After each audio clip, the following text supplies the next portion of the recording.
slide, Sunshine. What it do, fool? Hey, man, Splash Town, Texas, or wherever the fuck you at. What's happening? But hey, man, get tripping, man. Get to that Houston Premier Party bus, man, because that's how we doing it.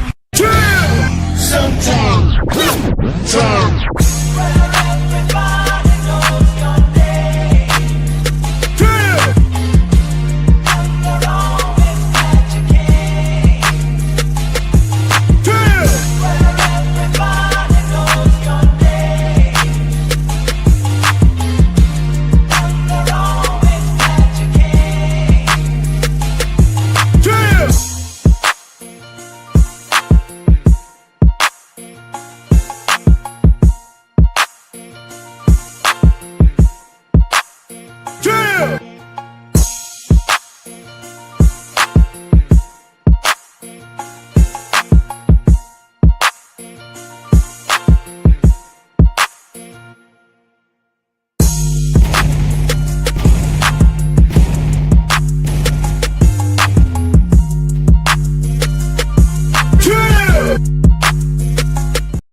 Yo, what's good, everybody?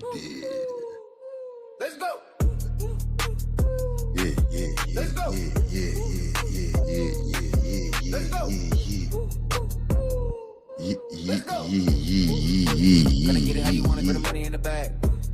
What's good, everybody? What's good?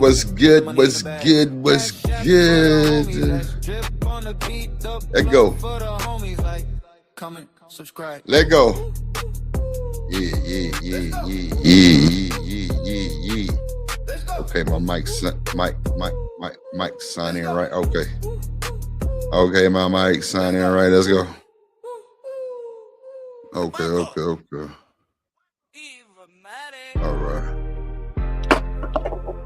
This nigga about to break up fucking neck. Goddamn.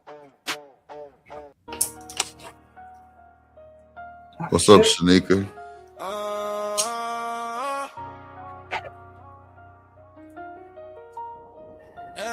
Damn it. Hello? Yeah, motherfucker. It's me picking it up like it's the phone. That's how your ragged ass. Fucking ratchet ass nigga. Shut up. What's good, everybody? What's good? Shout out to Cynical One. Shout out to Joy is Real in the business. You know, Shanika, I know we always start light and end heavy, or, you know what I'm saying? Or start light and end light. It's all good, man. You know, it's part of the situation. It's part of the drip. I just know I'm starting light because I had tried on these shorts today and it was a size smaller and I got my fat ass in them. Talk your shit. Yes. My mama said she could see it in my face too. I done lost a little bit too. She's like, okay, I see you. It's just like half a pound. You a hating ass nigga. I know I lost, nigga. No, you have, because you had looked like you had got a little bigger. No, I did when I had that fucking accident. Hell yeah. I gained weight like a motherfucker. Yeah, I gained a little bit. You know what I'm saying? Little porker. Yeah, I definitely was a porker. Not a porker. It's crazy. Yeah. Oh man, you don't need that. I don't give a damn. I'll tell you the real. Yeah, I know. Because I wasn't doing shit. Yeah, but that's crazy that you just not saying that. Like you ain't never said that before. That's wild. You notice that I don't never really. Well, okay, yeah, I didn't. I mean, I ain't tripping on. I'm just saying. Normally you're. I don't know. You always say never fat made head. that type of joke before. No, I feel you. Yeah, because you would be like fat head, fat nigga, some shit like that. You know, just I'll Jones make a and joke on you shit. being big, like big and tall, like a fucking big ass fucking oak tree. Nah, I ain't fucked up about it. I'm just saying, like, yeah. But now, like, even my mom was like, okay, I see you. You over there staying on that liquid. I'm like, yeah. I got to. Surgery Monday. She said, you better. Yeah, you have to, for real. Nah, for real. I know that shit hard. Like, trust me, I know. You know what? It ain't after, man, nigga, you on the real. After that third, I was good. The first 3 days is hard as fuck though. For me personally, like get into that because then your body kind of go on autopilot after that, and you actually feel better and more energized than you know what I'm saying. But yeah, it's just getting to that part that can be very very tough for me. Yeah, Especially if I'm around food, I can't be around it where I can smell it. I mean, you know, Christmas coming up. I'm gonna do my best to stay out the kitchen. I got to though. That ain't even trying. So, nah, I'm with it. But I know you been eating, motherfucker. You ain't doing it with me, so you a piece of shit. I'm gonna start fresh. Bro, you ain't shit, bro.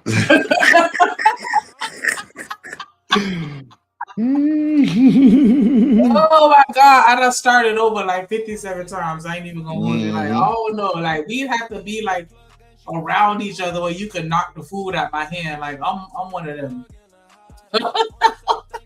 The first 3 days, like, yeah, that shit is the worst. But after that, then it's all good. But child. Man, that's crazy. I tell you, lost hope with Shanika, y'all. No, I could do it though. I just lost fucking hope, bro. And it be funny because whenever I say I'm gonna go on the fast, that's when everybody started trying to shove food down my fucking throat. Like everybody just as soon as I said it, then my uncle come bring me some collard greens that I've been craving for the longest. Like it's just... and you put them hoes in the camera like we wasn't supposed to be doing this shit. I'm like, oh, this tramp, she got me fucked up. She got me fucked up. Oh, sorry, mama. Yeah, but I hold myself accountable. I did. I backslid. Yeah, you slid back and backslid. Yeah. Is the camera still not fucking working? It is not. That's wild. I plugged the other one back in. I'm doing my hair right now, so. Okay. You still doing that nappy ass shit? Okay. Wait a motherfucker did it die because it looked nappy, but it ain't nappy. Yeah, but you still ain't on camera. But because whenever I do my little silk presses, everybody swear I'm Indian. Hell nah, them whole lie to you. Yeah, you one of them. My hair is real nice though. You one of them Po Indians. That's what that is. Yeah, you a Po Indian. No, I'm not.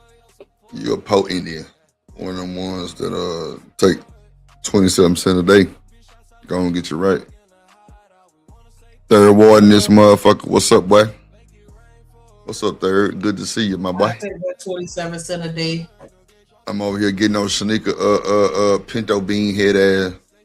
Damn. Yeah, she ain't worth the shit, Third. Me and her supposed to be doing this liquid diet. She ain't like, nigga, you can see dripping, lost a little bit. This motherfucker over there eating collard greens. Just I'm saying, but I can't. Just bullshit activities. Gosh. Mop,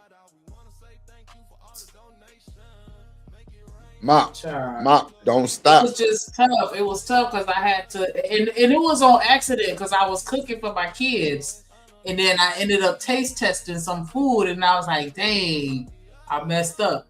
And then after I took that first taste test, I was like, well, I kind of already broke the seal at this point, so I ate dinner that night. And then I started over.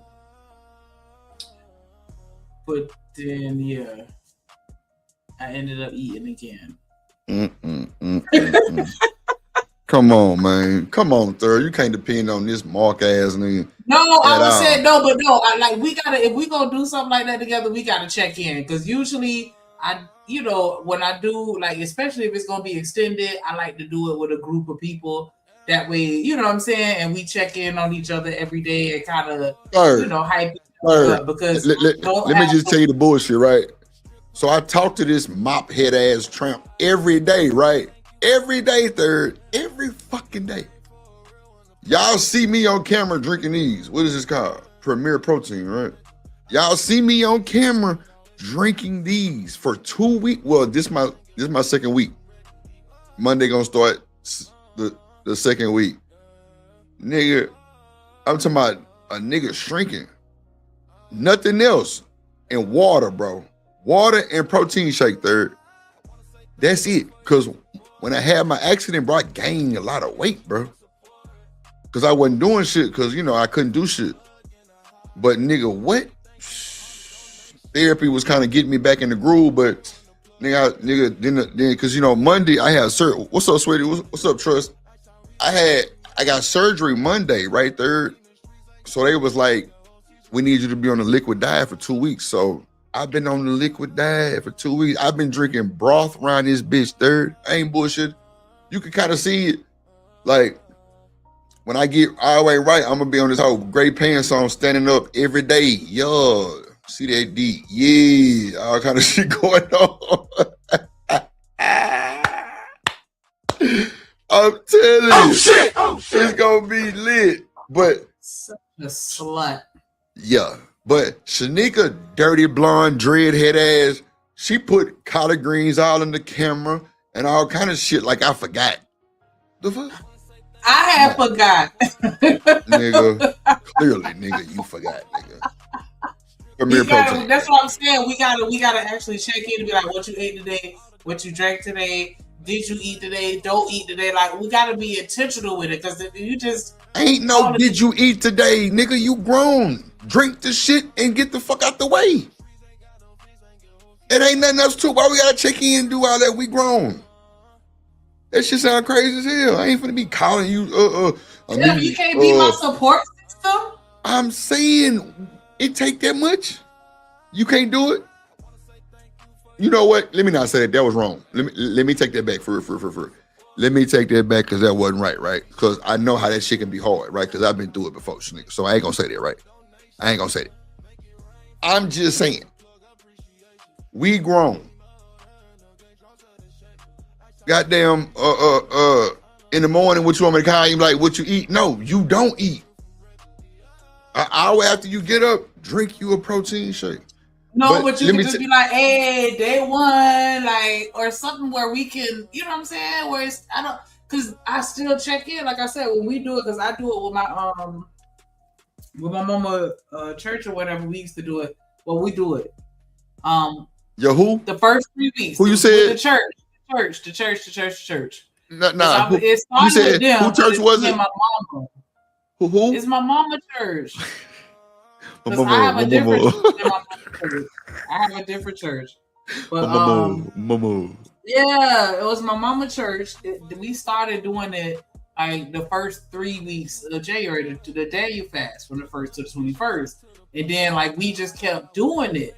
And so me and my mama do it together at the beginning of the year. But we lean on each other, because I'm not gonna lie, like I like food. Like, you know what I'm saying? And sometimes when a nigga, and there's certain things that I have to do to kind of keep myself mentally in the game. And so yeah, we was checking in, high-fiving each other, keeping it. Nigga, I'm not gonna have no motherfucking call in chat line with your black ass. Nigga, drink your protein. Period. When I call you, it need to be how many of them hoes you had.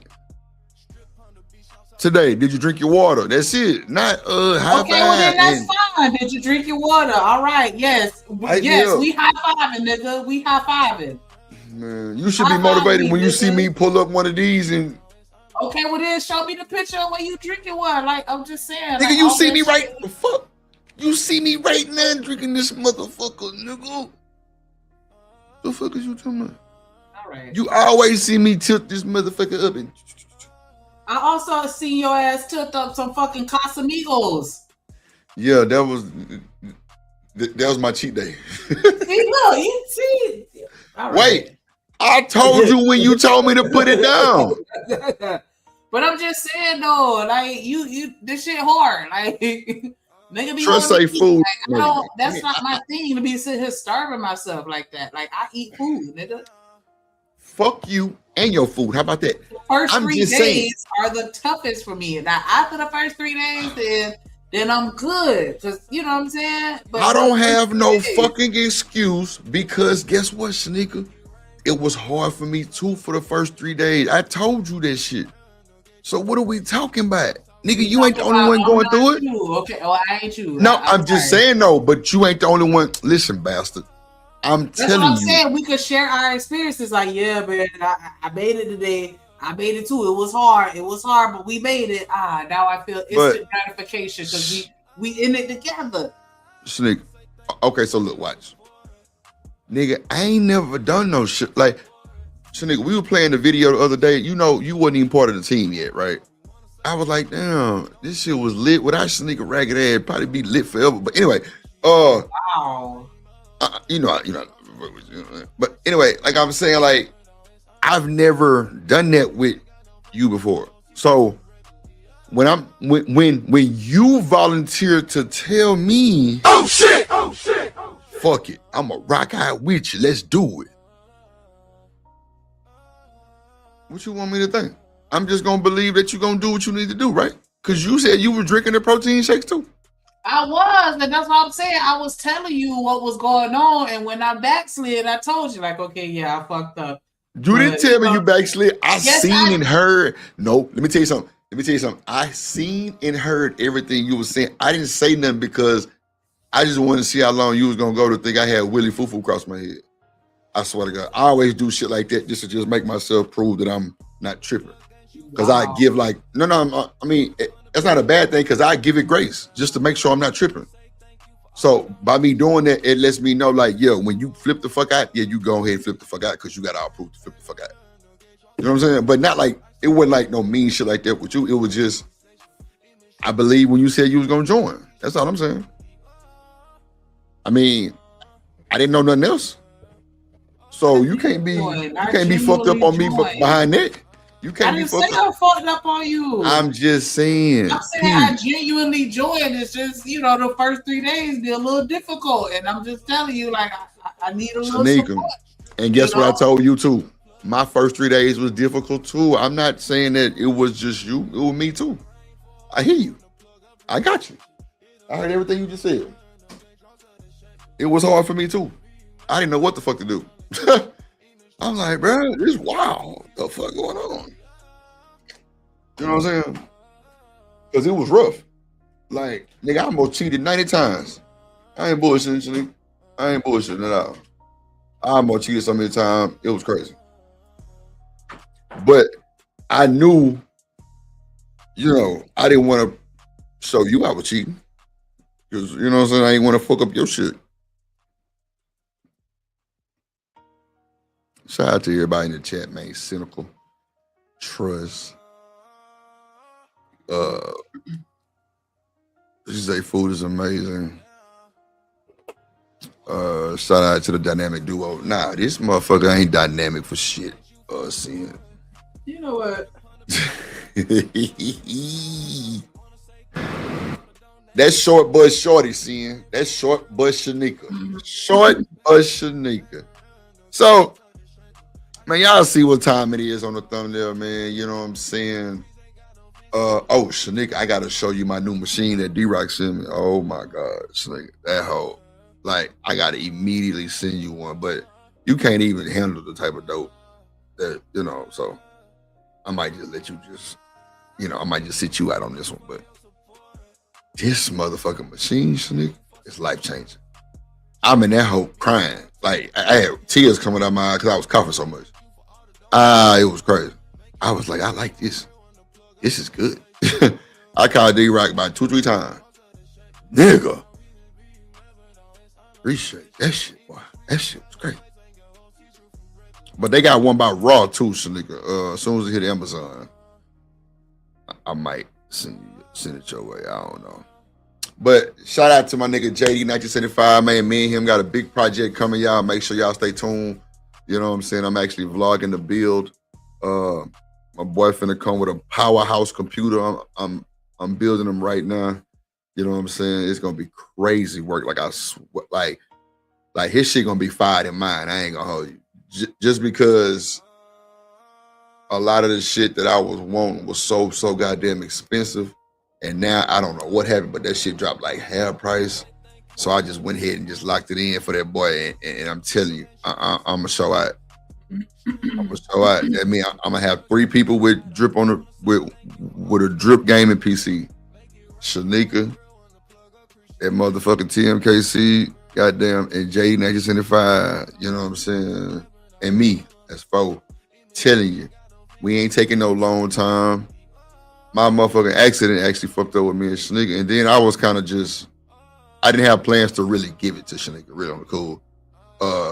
That's why it would take me so long to kind of take my parts out of it and all of those shit. But because I was just having, issues of letting it go.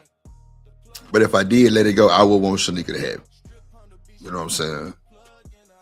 But I don't know, because her kid's gonna break it. So I don't know. But I trust her to do good with it and keep everything straight. I hope she don't smoke and blow smoke into the computer, because I'm gonna be pissed off. But nah, man, shout out to that, man. You see the thumbnail. The thumbnail, we talking about light skin, dark skin, Asian and white women. Who seen that, Shanika? Where they come from? That's my boo, Trinidad James. James. Dark skin, light skin, Asian, and what was it? Asian and dark, some shit. Yeah, gold all in my chain. Nigga, don't believe me, just watch. Yeah, man, we on the beat, you feel me? So, catch a squat, man, relax. We finna pull up some content dealing with light skin, dark skin. We gonna go over Izzy Band shit too with him and JP and Angerman. Angerman walked this nigga side to side. It was crazy work. Sound like me out there. Wow. What? Wow, what, bro? Who sound like you? Angry man, well, walking that nigga. It sound like me. What are you talking about? So you always see. I knew you was one of them messy women, messy girls at school. Probably always got beat up because you always had something to say. Always got beat up. That's hilarious. Circle say dripping nigga can't live with each other, can't live bullshit. Child, that nigga I will put this motherfucker outside with the dog. I ain't bullshit. And lock the door. Okay. And lock the door.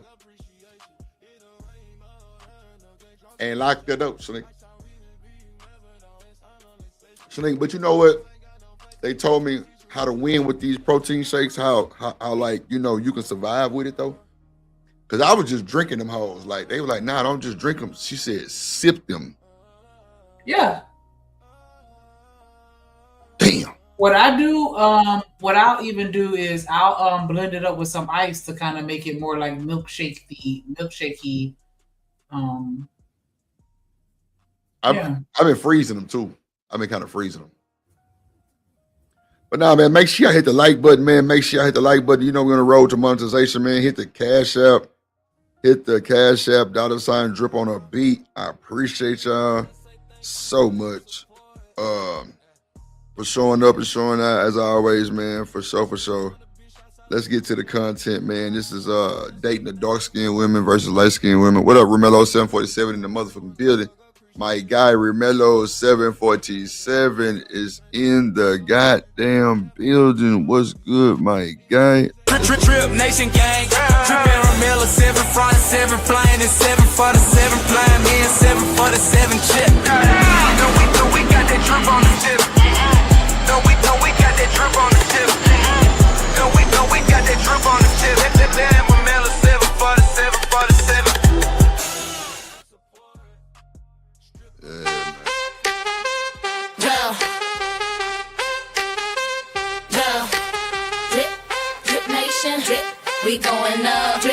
We going up. Shouts out to Cynical One, let's go. Queen moderator, drip, big ranch gang, drip. Listen to my gang, drip nation.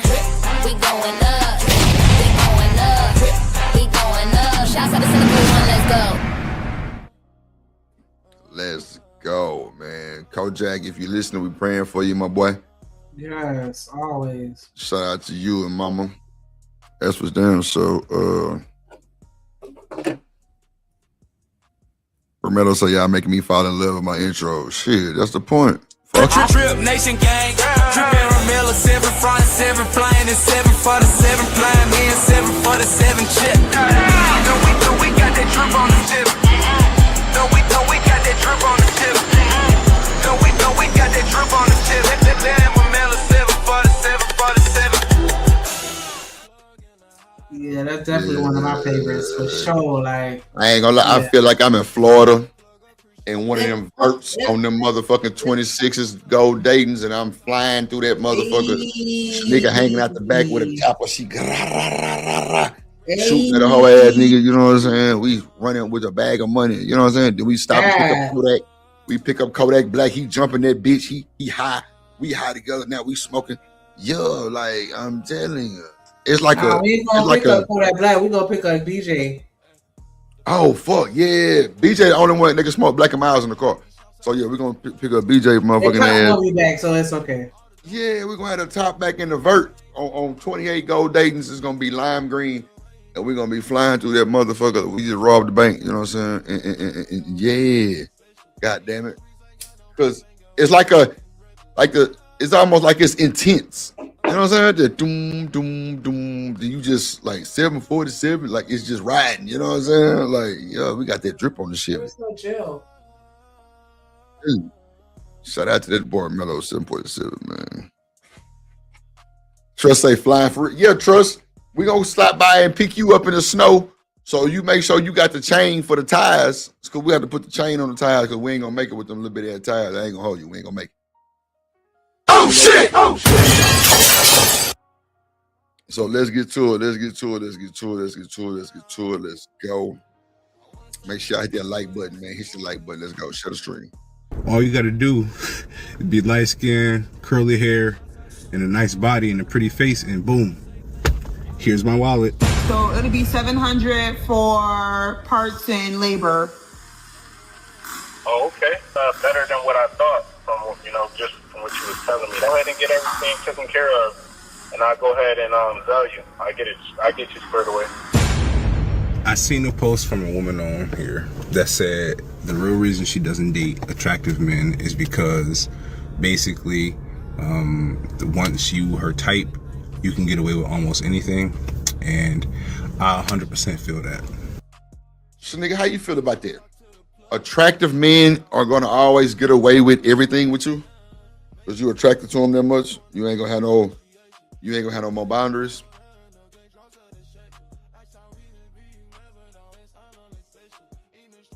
So nigga, you black ass nigga, you hear me calling you? All right, so we're gonna drop this nigga down. We don't need her for the show. She over there putting that nasty ass weave in her hair. That old mop, that old blonde bullshit she bought for $1. I told her that's public hair. Shanika. This motherfucker. So how y'all feel about what he said, y'all? How y'all feel about what he said? Motherfucker, you here? Yeah. Man, Stop this nigga here, bro. So he said, shit, I done forgot what he fucking said. Fuck with your mouth. I'm finna back it up.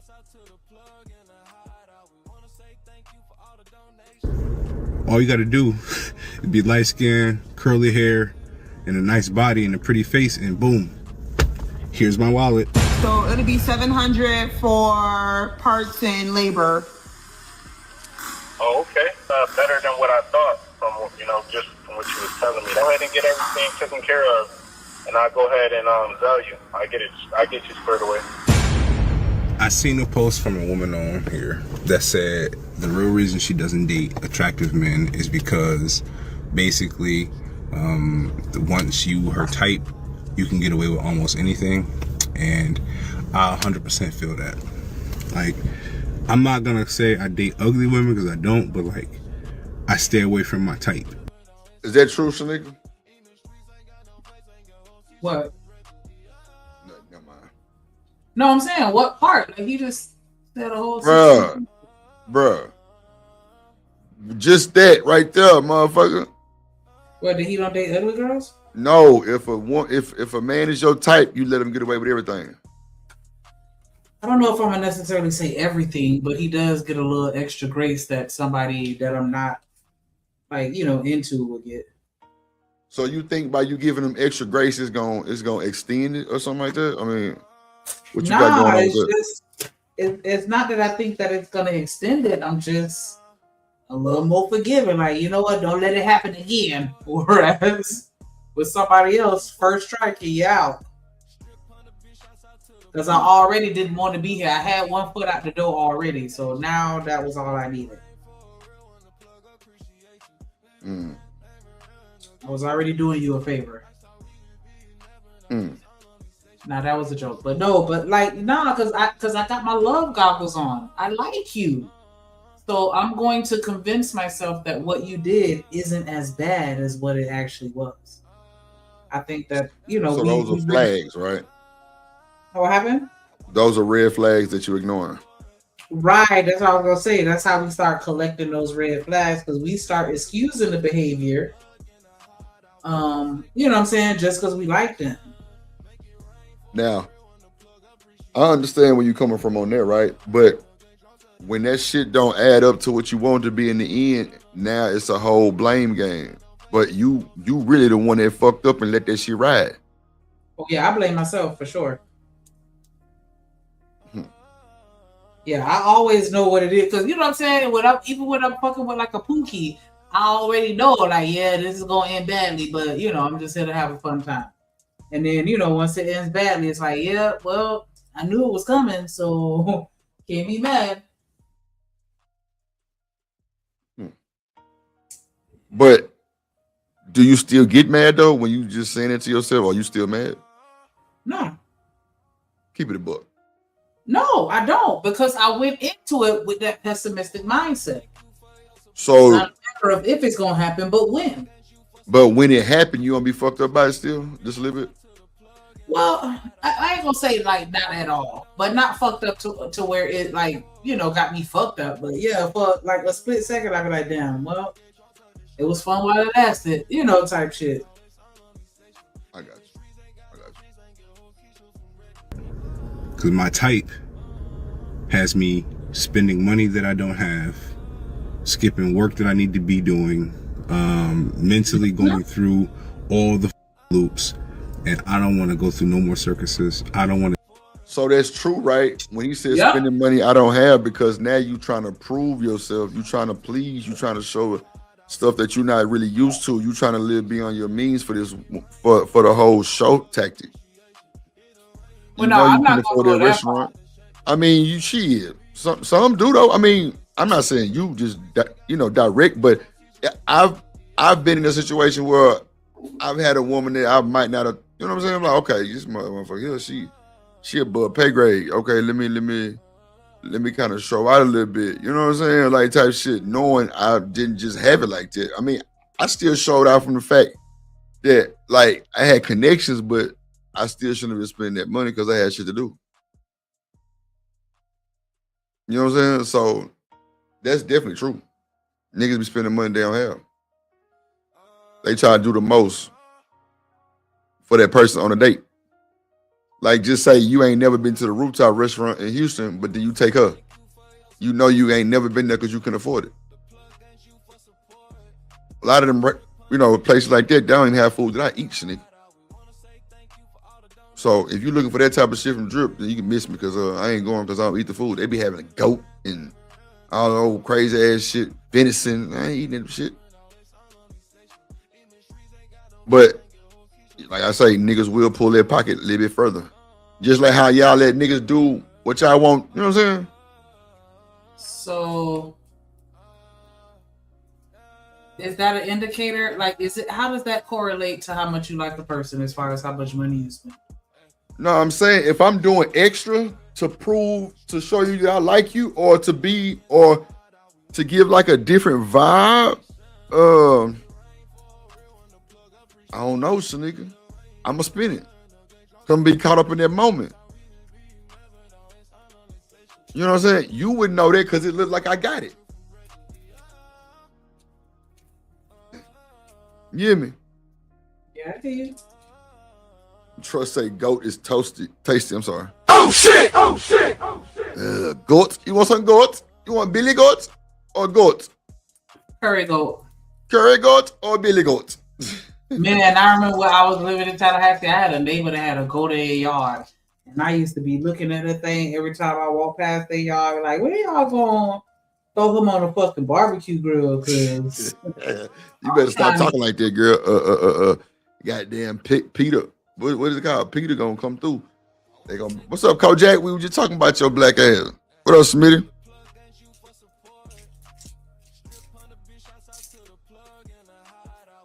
As a bit.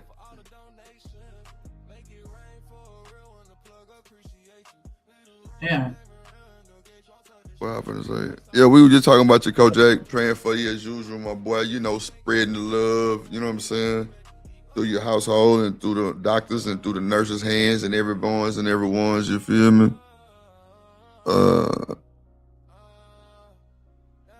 You say jerk goat is off the meat rack. Nah, my sister godparents are Jamaican, and that nigga cooked that motherfucking goat. I ain't gonna hold you. Like, Trust, are you from the South? Cause that sounds like some South Florida shit. Off the meat rack? Like, yeah. We say that shit. I hear too. We said I hear too. Oh, they do? Yeah, off the meat rack, off the Richter scale, off the meat rack type shit. Yeah. I mean, but we down south, I guess, same as South Florida. Yeah. I guess I don't know shit. Not really. Bro, fuck you, bro. Y'all border south, nigga, because y'all buy them goddamn. She say she from New Jersey. Oh wow. I don't know. She might have had a down south nigga say that shit. Where you get that meat rack shit from, Trust? Yeah, I didn't know they were saying that in Jersey. Shawty out the meat rack. Yo, shawty. Yo. Shawty. Yo. You sound like DMX. That's why I was going with it. To chase nobody. I only want what wants me. So I'm not going after my type. And my type is the traditional bad.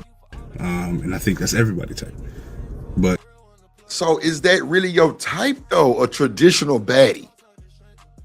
That's not even covering like, you know. He's only talking about looks. He could care less about her personality. Clearly, we finna get into this show because I'm. That's why he gets stung every time. Every time, right in his nose, bastard. Nigga, what do you mean? And we got to get some more women on the panel, man, because Shanika unbiased ass decision be boring. I need somebody to spark some drama.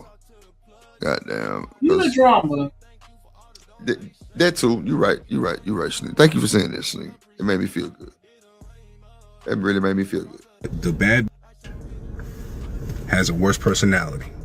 That's all I'm saying. So not all baddies have bad personalities, bro. I've talked to gals that's cheerleaders and baddies, bro. It's just they might not give you the best image of them, but a person that they know that ain't worried about that bullshit or they accolades, my nigga, it's gonna be across the board.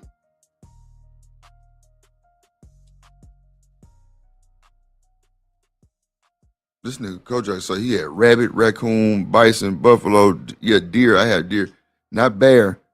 Damn. This nigga say ostrich.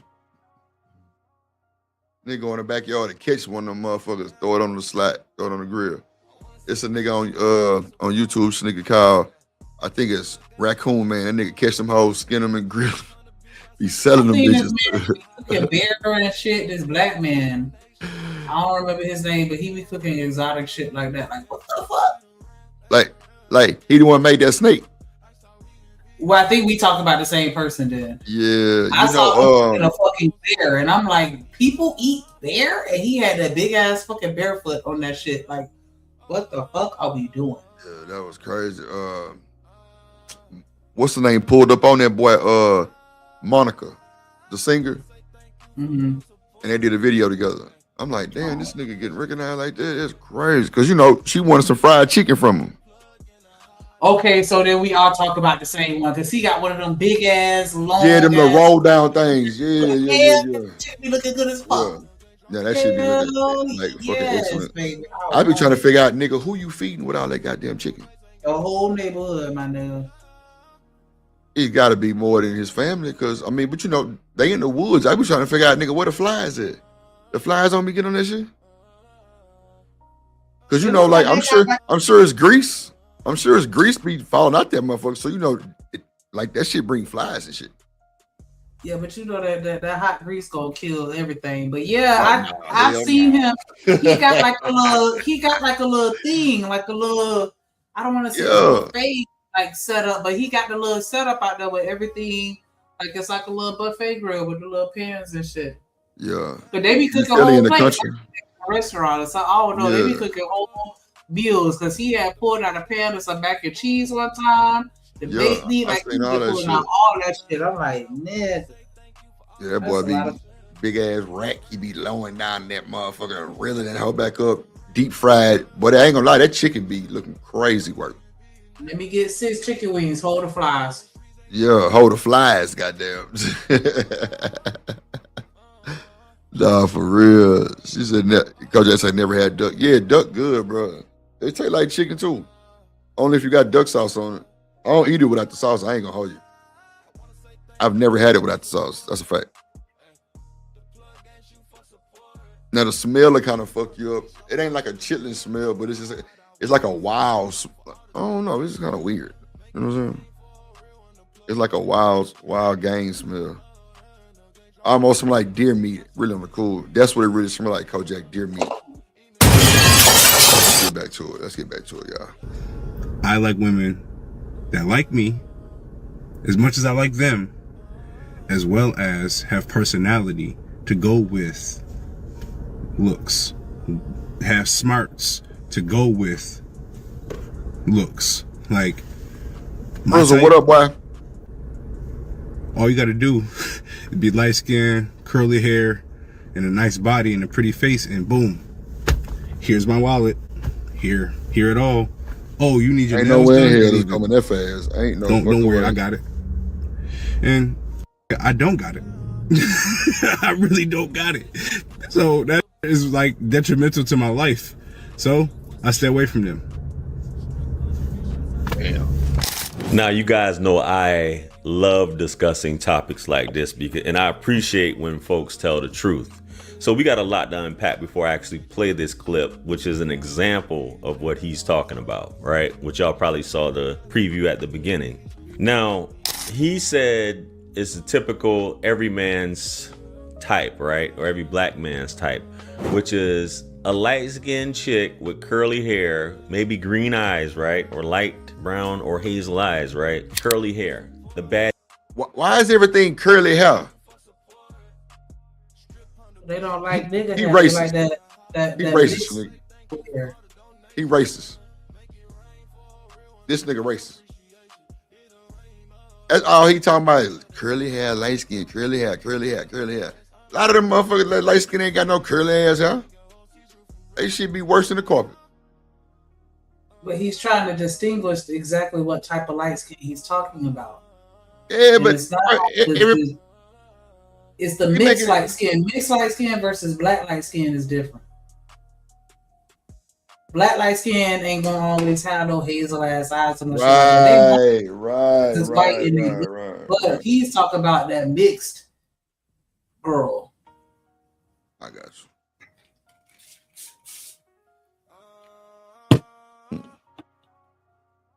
you. Aesthetic, right? Which dudes just go crazy over. They will spend whatever money, they'll simp out. That's not true. I hate yellow bone women. Not like hate. I've had 2 yellow bone women relationships and they fucking drove me crazy. No bullshit. Drove me crazy, nigga. Like them high yellow bones. Oh no. I don't even know why I even play myself with this shit every time. They can't fuck. It be a bunch of bullshit. Oh my God.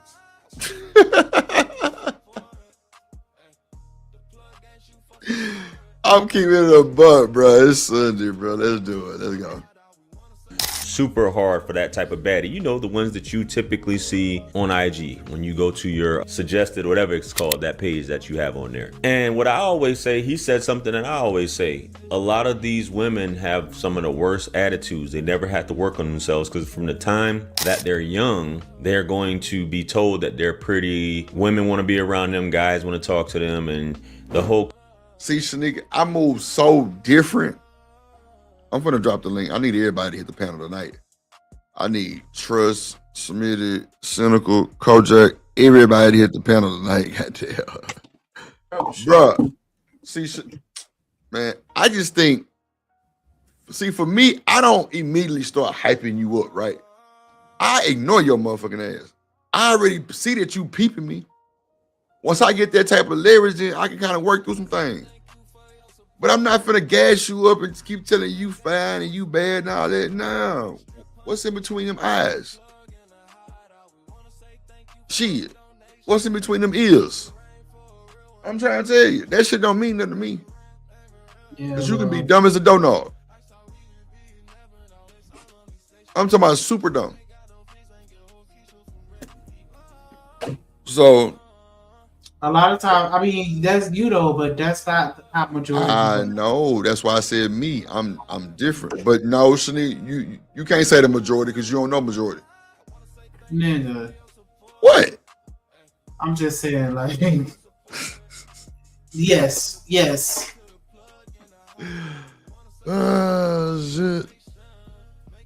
Man, you crazy.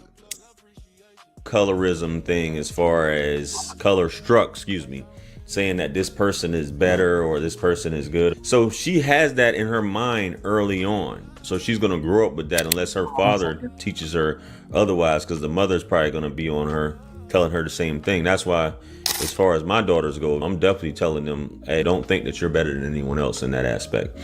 But these dudes, I always say, because you tend to say light skin is synonymous with good looking, right? And people tend to say two good looking people can't be together.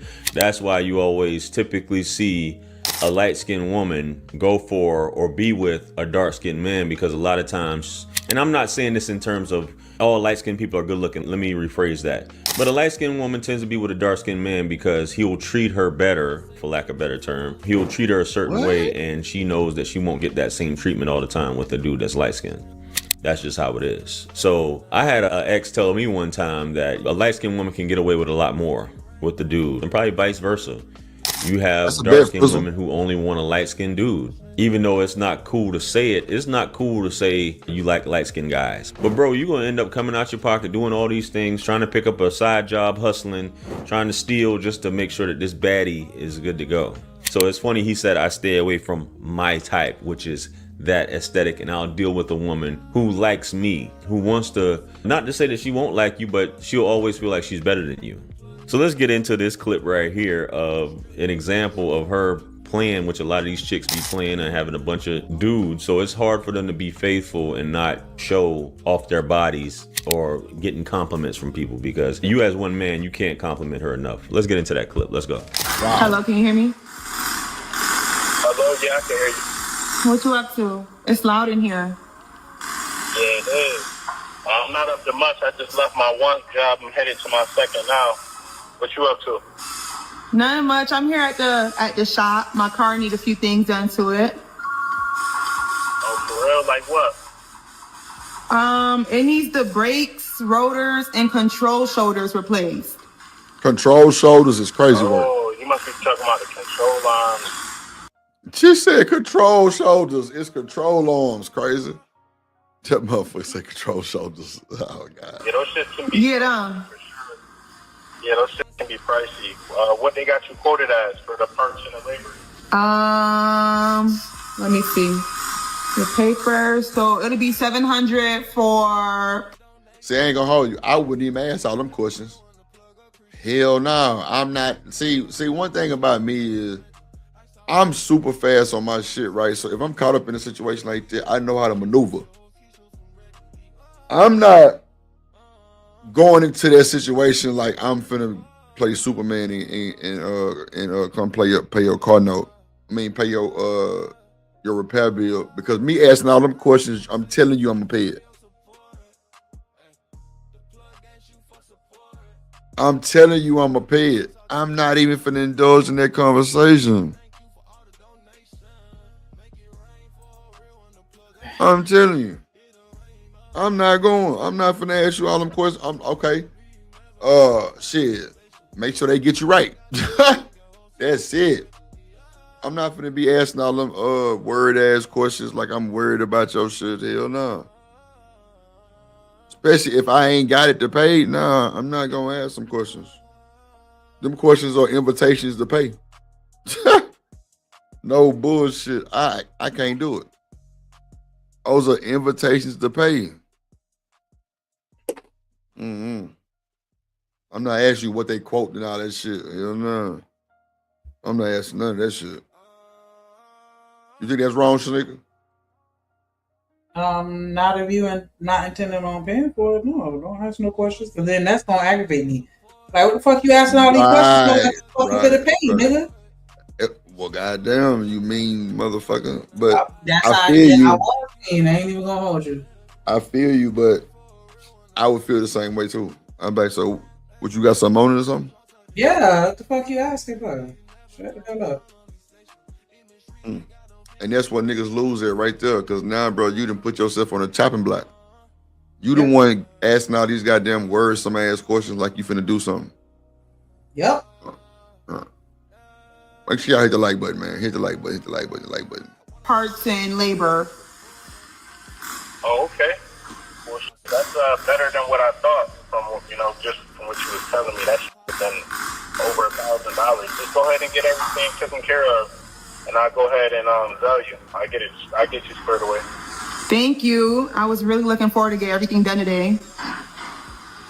Well, glad I can help. You was looking forward to get everything done today. I hope you had all that looking forward to done today money on you.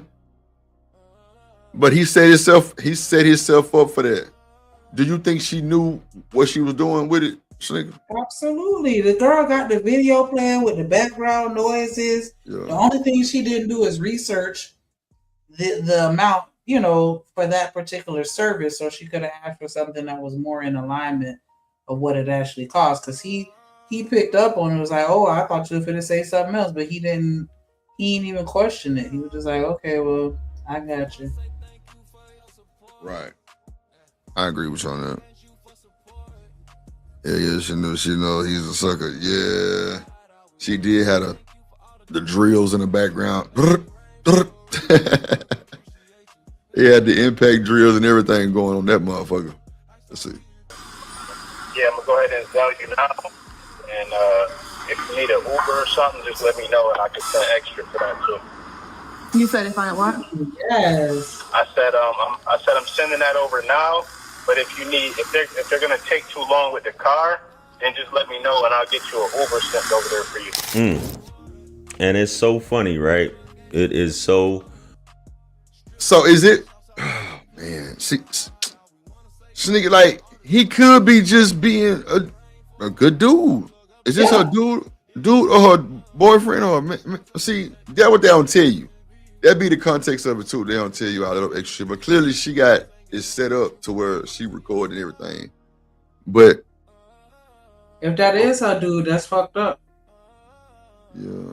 Because you do that with people that you don't like. Not saying that you should do that. Let me make sure I start there before y'all be on that bullshit. No, I'm not saying that you should act like that or be on that type of timing. But if you are going to be on that type of timing, do it with somebody that you don't really give a fuck about. Don't do that shit with your main nigga.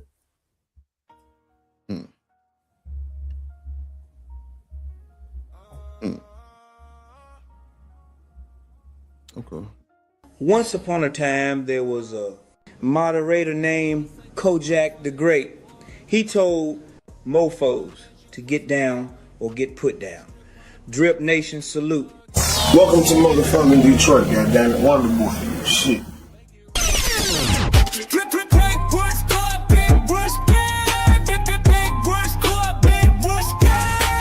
Get down or get put down on foreign. Salute to the Motherfather, he emperor. Kojak 313, the great, the Motherfather. Shout out to the Motherfather, dripping nation, West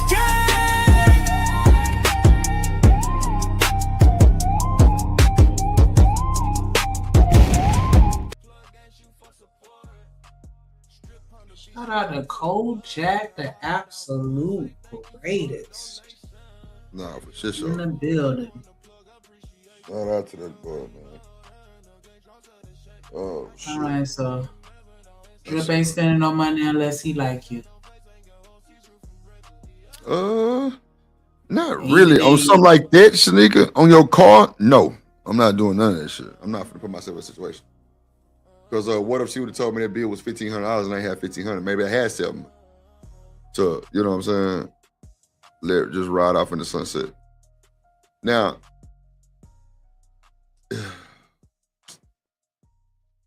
like, no, earlier you was already saying, like, if you like somebody, you gonna dig in them pockets. Nah, I said that's what niggas do. I said I've done that before, but even with this, if I had it and it was not a problem, like if I wasn't hurting or nothing, I probably would pull something like this though, nigga. I ain't gonna hold you.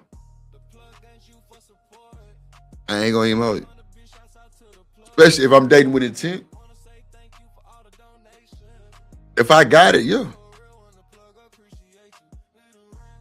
But it's like I'm good on vibes. So if I feel like I'm being used, I definitely will be out the door.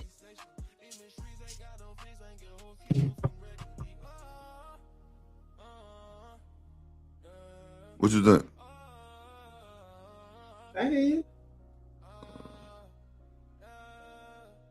But, you know, that's just me. Like, you know what I'm saying? I don't like being worried about nothing. I don't want to have to depend on nobody. I got it. That's why I don't mind making dates and, you know what I'm saying? Coordinating them and shit. You know what I'm saying? Put them together. Because I know what I got. I know what I can do. Everything gonna go smooth. But, I don't know. That's just me. Funny. That's how they do it. And how they be bragging. And you got women that be asking other women. And they make videos. How do you get a man to do this? How do I get a man to pay my bills? How do I get a man to help me out with my kids? How do I get... Because they want to know and they want to hang around girls like this to try and figure it out. But it's not always going to work for you. It just so happens she just happens to be born this way. And that's what dudes desire. You know what I mean? Regardless of how much of a dingbat she is, how much of a dud she is, how much of a dud or a cold fish she is in bed and doesn't do anything for you but look pretty. You're going to give her all this money and pay for this stuff and she wouldn't do anything to help you out. Fellas need to get past that, man. And some dudes learn the hard way. And a lot of you are going to watch this and say, well, JR, are you saying that dark-skinned women have low self-esteem or do they feel a certain way about themselves? And do men view dark-skinned women a certain way? I think they do. And it's not just an American thing. This is a worldwide thing. And that's just how it is in the black community, the black diaspora. The lighter your skin is, you're looked at as better. And a dark-skinned woman, not so much. She doesn't get nearly the amount of limelight, if you will, attention, if you will, or she doesn't have it as easy as a light-skinned woman has it. So just my thoughts on that. Anyway, guys, let me know what you guys think. What do you guys think about this whole concept right here? Comment below. Like, share, comment, and subscribe. Much blessings and abundance. Stick around for the next videos. It's going to pop up on the screen below. That's where I'm going to see you guys at. It's your favorite everything. This is Wisdom. I'm the best. Let's run it up to 1 million. Quit playing with me. Peace.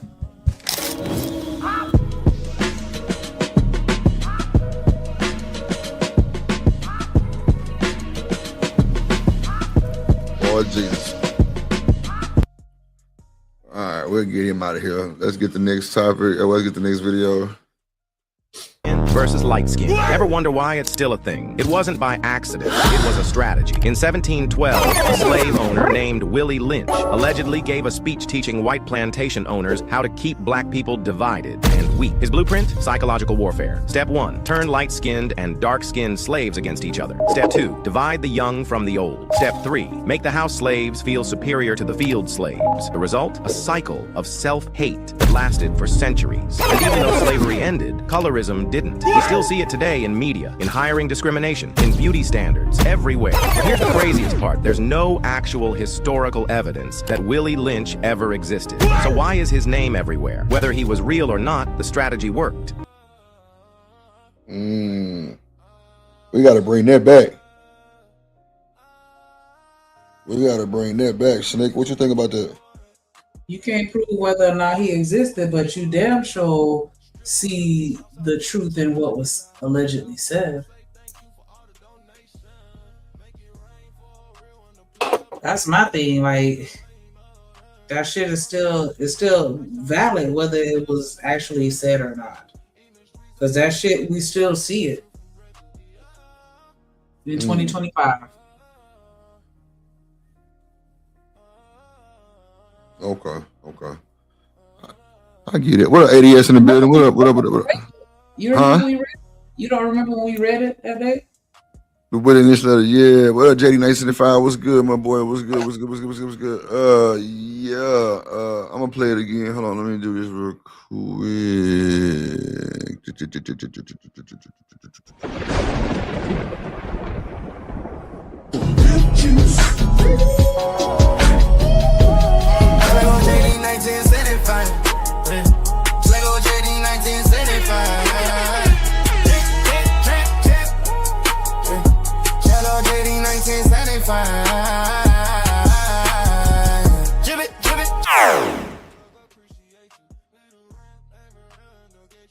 Yeah, man. What up, JD? What up, Raj in the building? Raj in the building. Raj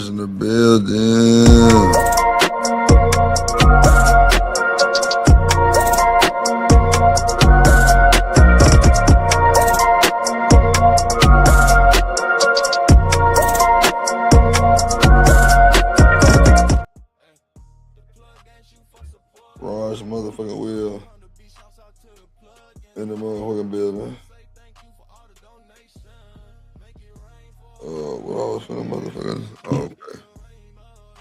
What you just did? A dark skin versus light skin. Ever wonder why it's still a thing? It wasn't by accident. It was a strategy. In 1712, a slave owner named Willie Lynch allegedly gave a speech teaching white plantation owners how to keep black people divided and weak. His blueprint? Psychological warfare. Step 1, turn light-skinned and dark-skinned slaves against each other. Step 2, divide the young from the old. Step 3, make the house slaves feel superior to the field slaves. The result? A cycle of self-hate that lasted for centuries. And even though slavery ended, colorism didn't. We still see it today in media, in hiring discrimination, in beauty standards, everywhere. But here's the craziest part. There's no actual historical evidence that Willie Lynch ever existed. So why is his name everywhere? Whether he was real or not, the strategy worked. That's a fact. Damn, dog. I don't even know what to say. I don't even know what to say on this, nigga. What you think? Do you think the Willie Lynch letter really is like, or the movement is really like going on right now? You think some people kind of live by this shit? Absolutely, because that's you. As long as the women don't respect the men, that's gonna be a problem. As long as we have division amongst ourselves based off of European beauty standards, it's gonna be a problem. Why you think we got so many women that refuse to be seen without their wig and their makeup on? I know I threw makeup in there too, but it's because we wanted to match this European aesthetic that we've been programmed to believe is beautiful.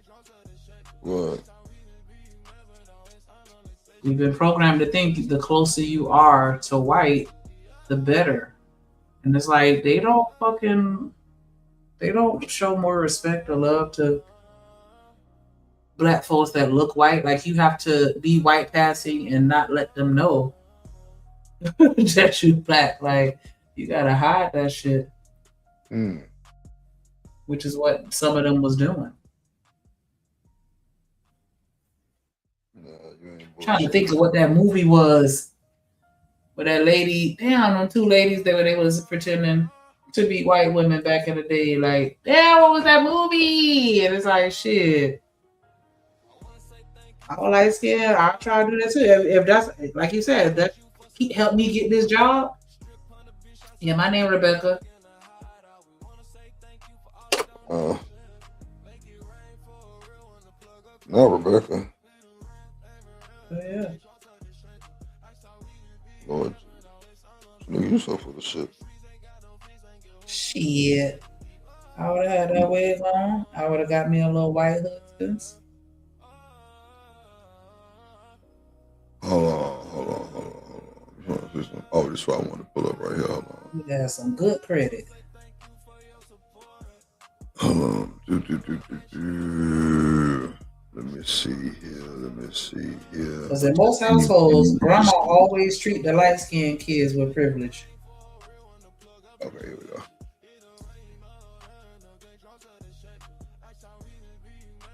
Okay, we'll take that one down. Put that one. Men, I'm gonna put this on us sisters too.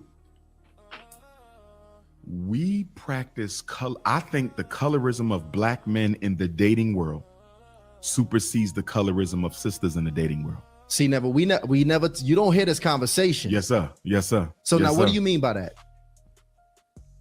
Black men are extremely biased against dark-skinned black women. I've been in rooms, I've been in events, and this is a global phenomenon too. It's not limited here, it's a Pan-African issue. I've been in spaces, right, where there might be 3 or 4 sisters over there. They are all attractive, but the sister, in some cases, stunningly beautiful. And the brother would always go to one of the lighter ones just because she was light. I've seen this repeatedly and consistently. I hear young men say they only date light skin. Look at the gangster rap community. Many of our prominent gangster rappers have at least one song where they either condemn dark skinned women or promote light skinned women. Jay-Z, he has a song earlier years where he says he only dates the wavy light skin. Yeah. Him being with Beyonce is not an accident. He probably would never consider a dark-skinned woman. I'm not trying to say Mr. Carter is a light-skinned supremacist, but going off of his lyrics, he may definitely qualify for one. Our dark-skinned sisters who are just as beautiful as our browns and our yellows are being overlooked by black men because they don't have a complexion that approximates the slave master. That's, and we never really talk about it has permeated the black consciousness community. I'm gonna put my black conscious people on blast too. And by black consciousness, I'm loosely referring to all the brothers who claim to be woke in some way or another, including scholars, elders, and youth. If you go through the conscious community, the main ones with the white 99% wives of all the conscious talking heads have women who can pass a brown paper bag test. You're not going to tell me it's a pure coincidence that most of our black scholars, most of our young conscious brothers in the YouTubian world, you can't tell me it's purely coincidence that 90% have women who can pass the brown paper bag test. Our dark-skinned sisters are not in short supply. We are simply overlooking them. And I'll tell you this, and I'll be quiet. For a long time, I said I would only marry a dark-skinned sister because I saw how they got overlooked. And working in the schools, I saw how the chocolate girls were always the last to be approached. So I said, I'm going to marry a chocolate queen and put the chocolate women back on the map. And then I had to sit down one day. And I said, if you do that, you practicing dark skin supremacy. Most people have no idea how to plan a date that builds connection with 100 engaging dating cards, skip the small talk, and get straight to the real conversation. Let's take that boy said a lot. I don't know about that shit. I don't really fuck with Umar. About to me, but whatever. Yeah. I see y'all being treated like shit, but I can't date you either, because then if I do, then it's gonna make it seem like I'll be a colorist, but on the other end, shut the fuck up and sit down somewhere.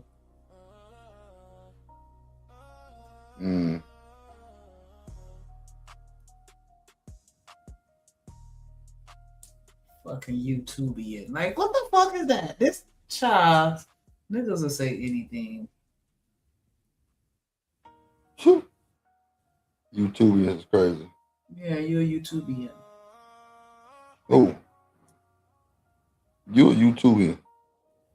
You a YouTubian? No. I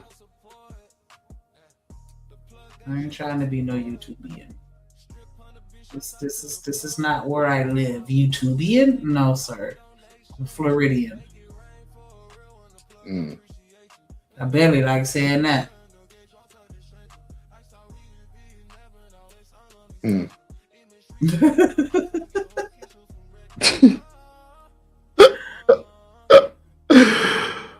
Oh my God, bro. You are stupid. You're a YouTubian. YouTube.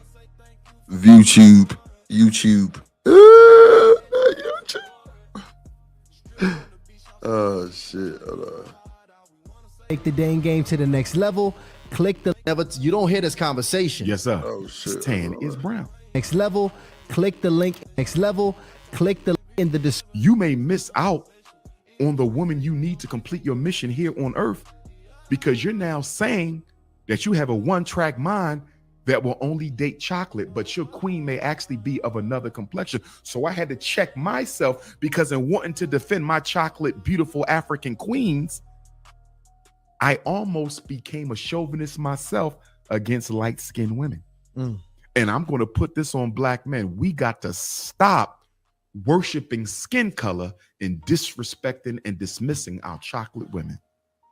So because, you know, man, this is a really great conversation with you because you're a doctor of clinical psychology. And this thing really does get psychological because when I'm thinking about the women I've dated and even some of, you know, the dark-skinned women that have gotten very vulnerable with me, all of them in their honesty have communicated challenges dealing with men, dealing with just different areas of their lives associated with that part of it.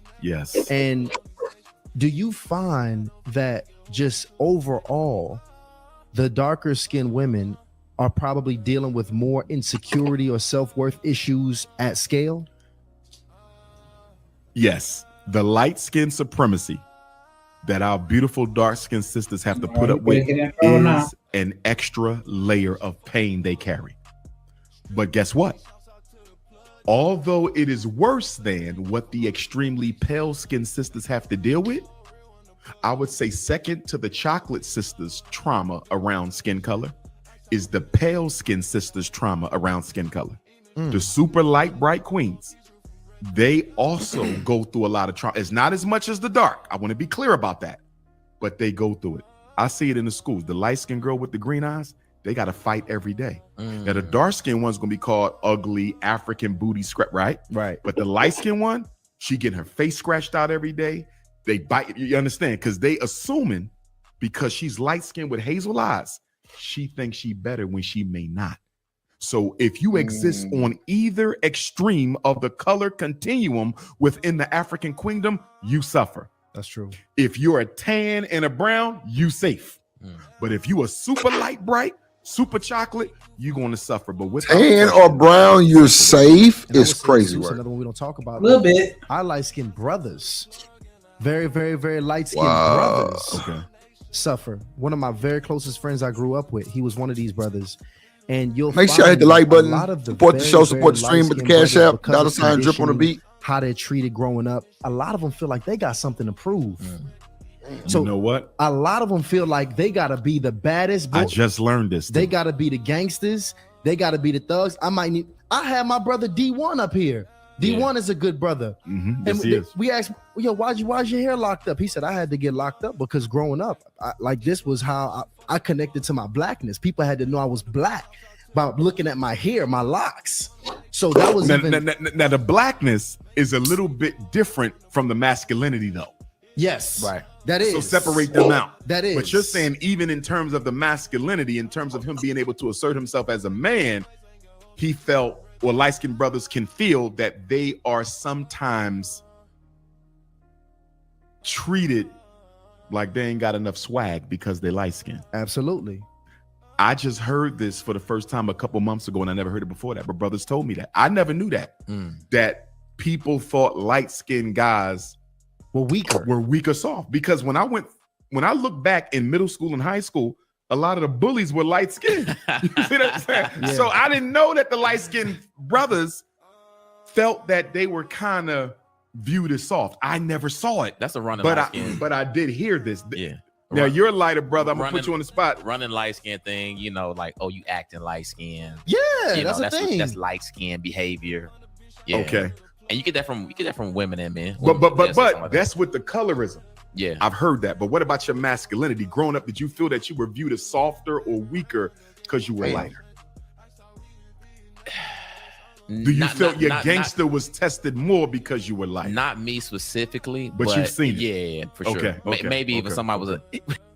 So, nigga, do you feel like you can get in spots because you're light skinned or you're lighter? I'm not light skinned though. I said lighter. I feel like I'm brown. No, I heard that part, but yeah, I feel like I'm more into that brown category. And it was so funny because I had in high school 2 of my best friends. One of them was like super light bright, like how Buddy is on the screen, and the other one was super chocolate, and they both was bad. And like when I hung out with one, they'd be like, "Hey, what up, Red?" When I hung out with my dark skinned friend, but when I hung out with my light skinned friend, then I was either brown or black. What up, Black? And I'm like, what the fuck? Like, y'all make up y'all fucking mind. That's why I used to get so mad. Because, they'll call me Dirty Red. Like, it was just too much. It was too much. But I do have relationships with friends, that are different colors. And I see the differences. Like, when you dark skin, you got to be super on point with everything. You know what I'm saying? Because it does count against you, especially like with men. They be wanting a lighter skin, especially dark skinned men. Like, oh my gosh, I done ran across so many of those to where it's like, do you hate your skin color? Like, you don't want nobody darker than you because you don't want your kids to come out looking dark like you. And they'll say that, I don't want my kids to be dark like me. And they'll be like, damn, that sucks. Because I think dark skin is beautiful. Like, I love it. All my exes are super char black. You ever seen one though? Char black, huh? White, like. You know, the darker the berry, the sweeter the juice. What if they got light berries? I mean, it's not that I avoided light skin dudes, but I just never, I don't know. I do like dark skin. Like some bullshit to me. It's just a preference, but it's not a requirement. That's the difference. Like, I'm not gonna shit on nobody that's light skinned. And like I said, I'll holler at somebody light skinned. It's not that I won't. I just, have tended to ended up with dark dudes. Sound like you're lying. I don't see why they feel like. But I do know that, like, with light skin, like, have you ever had a situation where somebody just assumed that you was soft just because you light skin? Well, I'm not light skinned. All right, hit play. I'm light skinned for real? God damn, nigga, what you dark. I would say brown. Wow. You don't think I'm brown?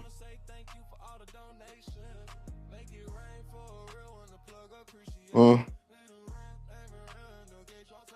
You don't think I'm brown, nigga? I just need to know. Okay.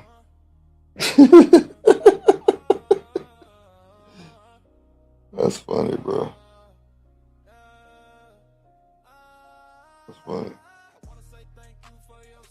Okay. No, it's funny because it depends on who's lightest. Let me tell you when it really hit me.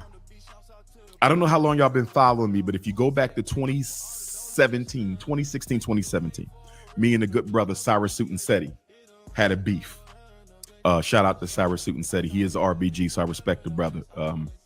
And I did my little rant in Detroit with my Phillies hat, my classic Seti rant.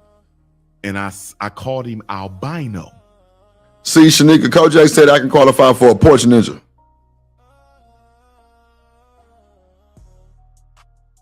Or a straw balls field ninja. You don't agree? Shanika. Okay. Because I'm going in on him. Right. I don't do light skin supremacy. My father's as light as Seti. You feel me? Yeah. So it wasn't about that. I'm just going in on him. Good. And I started getting hit up by all these light skinned Africans.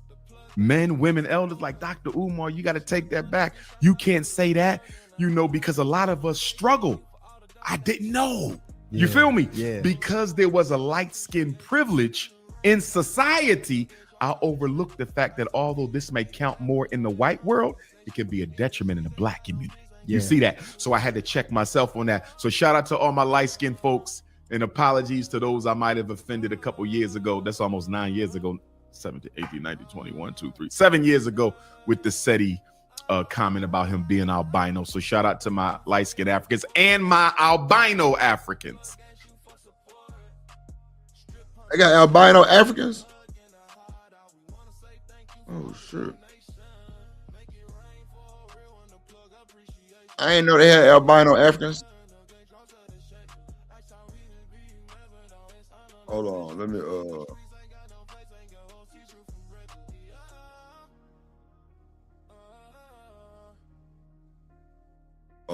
on, yeah, I gotta share this shit real quick. Hold on. I gotta share my screen. Hold on, y'all. Let me see. Share screen. Okay.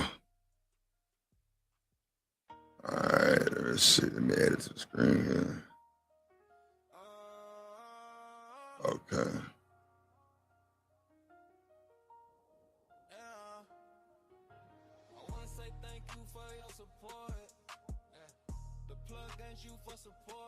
Hold up, the disrespect. Hold up.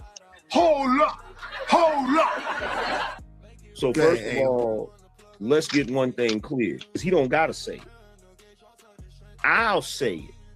You will never in your life be able to take Jay-Z and put him above Pac or Biggie. Ever. I just said right.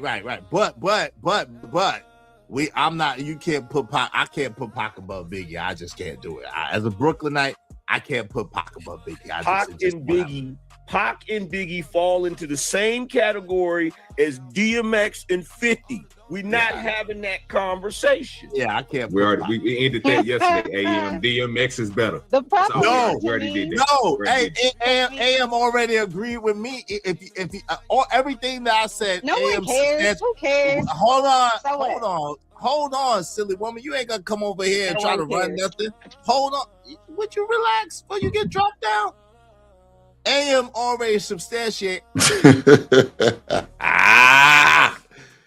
That motherfucker Chanel be trolling, boy. She be on niggas' ass and had you like,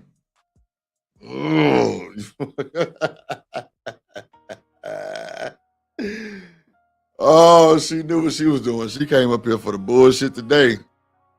Everything I said about 50 Cent. So y'all was wrong. I knew I was right when I was saying about 50 Cent. Y'all was wrong. Go ahead, OG Do Dirty. Hey. So who's out of DMX and 50, who had the greatest impact? Oh God. Who are you asking? Let's talk about who had the greater impact out of DMX and 50 Cent. What y'all think, chat? Who had the better impact out of DMX and 50 Cent? Romello say definitely Pac is drinking.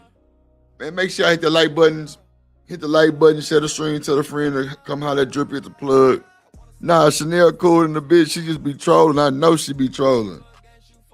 At least I think she be trolling. Hell, I could be dead ass wrong. Hell, I don't know. Snake. Oh, she must have stepped away. I told Liz Wanks to say when she's stepping away. Let me see. Earl Simmons is a day over Kurt. Okay. Earl Simmons all day over Curtis Jackson. See, bro, I actually used to listen to DMX, right? And DMX was like a real dude. Like, bro was like spiritual. He was in the demons. He was in the devil. Like, bro, that flesh of my flesh, blood of my blood, bro. Like, it was just a lot of wild shit going on. You feel me? It was a lot of wild shit going on. Yeah, that let us pray, but like. Hello. Bro, shut the fuck up. No, because I was talking to you and you were saying you was talking shit and I was here the whole time. Yeah, right. But so, Sneak, you think DMX or 50 Cent had a better impact?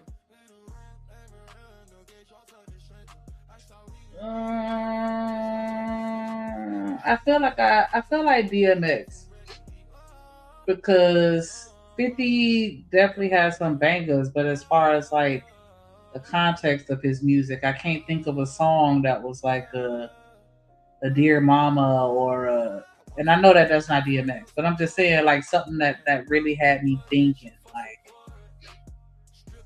Right. all his shit was just club shit. Like he ain't really had no. I don't feel like he really told no. Oh, I don't know. I ain't never really been into 50 like that. Maybe on his albums he got a little deeper. Pause. You think you said on 50 album he got deeper? That's what you said? Maybe, I don't know. I never listened to his albums like that.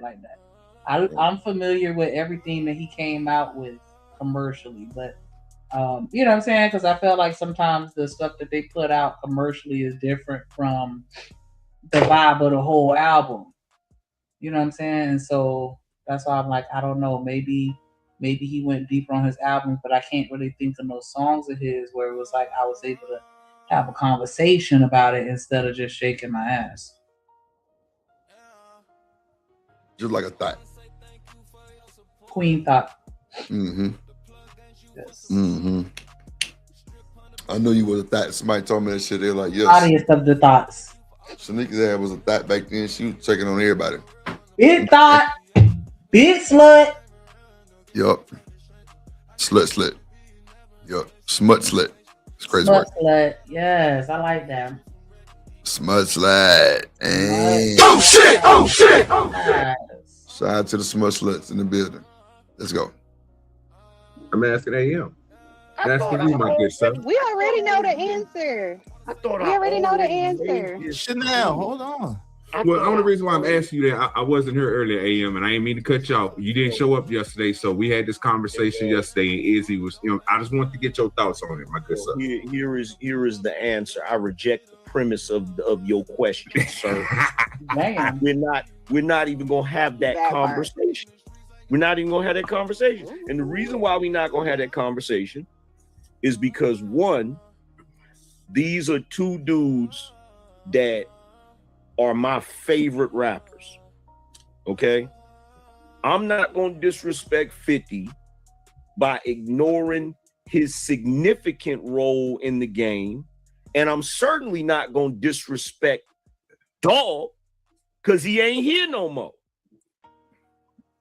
And I wouldn't if he was here. So at the end of the day, bro, like I'm sorry. I'm not. It's the same thing with Biggie and Tupac. Back in the day, everybody used to ask me who's better, Biggie or Tupac, and I'll look them straight in the face and say, I'm not having that conversation. Because I don't see either one of them as being better than the other. I rock with both of them.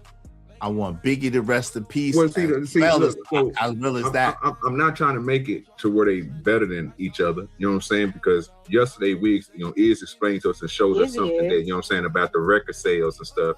And when I looked it up, you know what I'm saying, it's just a difference. Now, if you want to say with the movies and the production and all this stuff, 50 Cent, credible. Like he hidden somewhere, bro. Like I even like this documentary. I like all the shows that he put out. I like anything he do with cinema, right?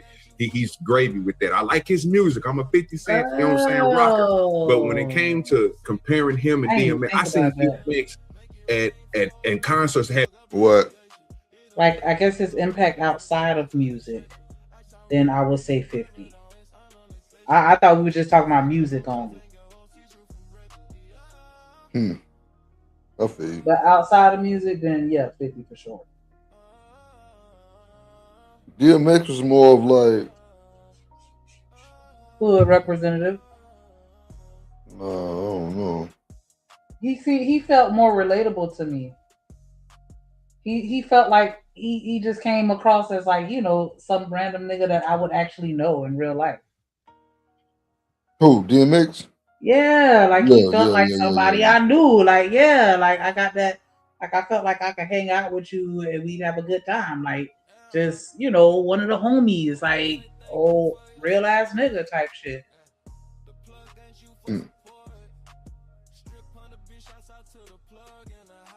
That's why I liked him. He felt like a round the way nigga. He felt like he was putting. He felt like he was putting on for Hollywood. He felt like what you got from him is who he is in real life. Because some of these rappers, I don't know, they be rapping and they be like, "Nigga, have you ever gone through this before, like for real, or are you living vicariously through one of your homeboys and you just are better with words?"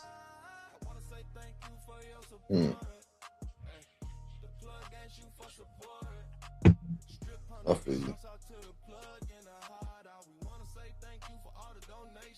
Let me see. People famous, like Michael Jackson. I only seen Michael do that. You know what I'm saying? So, if what I'm saying, I understand the comparison. I'm just talking about the impact because we're talking about the way that DMX did certain things. Like when he came out, even I said it yesterday, he impacted the sports and everything. You know what I'm saying? All the way in, including the movies. He went overseas and people still recognize X as a quality artist. You know what I'm saying? Well, guess what? The same way X is recognized outside of the US, so is 50. Yeah, I get you. I don't know about more, but I get you. So no. 50 is recognized overseas everywhere he goes. Everywhere he goes. Yes. Are we sure? He's known worldwide. I get that point. I'm not saying, I'm not denying it, but what I'm just saying is when I'm looking at DMX and I'm looking at the impact he had, bro, it's different. Listen, no, y'all are not you're not. They don't know what they talk about. You're not Can I say? Man, hold on. After Anger Man finished, yes. 50 Cent had a cultural impact that is comparable to DMX's cultural impact. He absolutely did. I'm cool with that. I was just trying to figure out where you was. You know what I'm saying with it? Because again, this is what I was talking about yesterday. I'm not saying that he didn't have it overseas. I see it overseas. He had it in New York, in the world. It was a tsunami when 50 Cent came out. It was a tsunami, you said bro. that yesterday but it's the same thing with DMX, bro. Because literally, the dude, after he dropped his first album, we even proved it to you yesterday, bro. We're not saying that nobody else couldn't do it. We just talk about the wave that he was on, the wave that you continue to say that he was on compared to the typhoon that 50 had. Only thing I was telling you is, bro, when he dropped his albums, bro, them things didn't chart 9, 10, and low. Or 5 or 3. No, they went number 1. And then the crazy part about it is the impact on it, right? He changed a lot of different things. Most people would tell you they would want to perform like DMX because he has a high value. He's like above Busta Rhymes and the rest of these dudes. He up there, bro. I haven't seen nobody rock a stage like DMX. I haven't seen the dude's prayers alone, bro.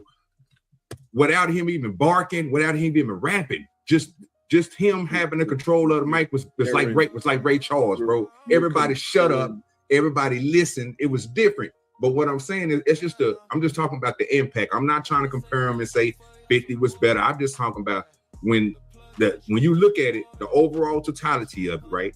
I'm not trying to say what 50 is doing now is way better than DMX did back then. I'm just saying DMX had a way bigger impact. No, he fucking did not. Stop talking for a second, nigga.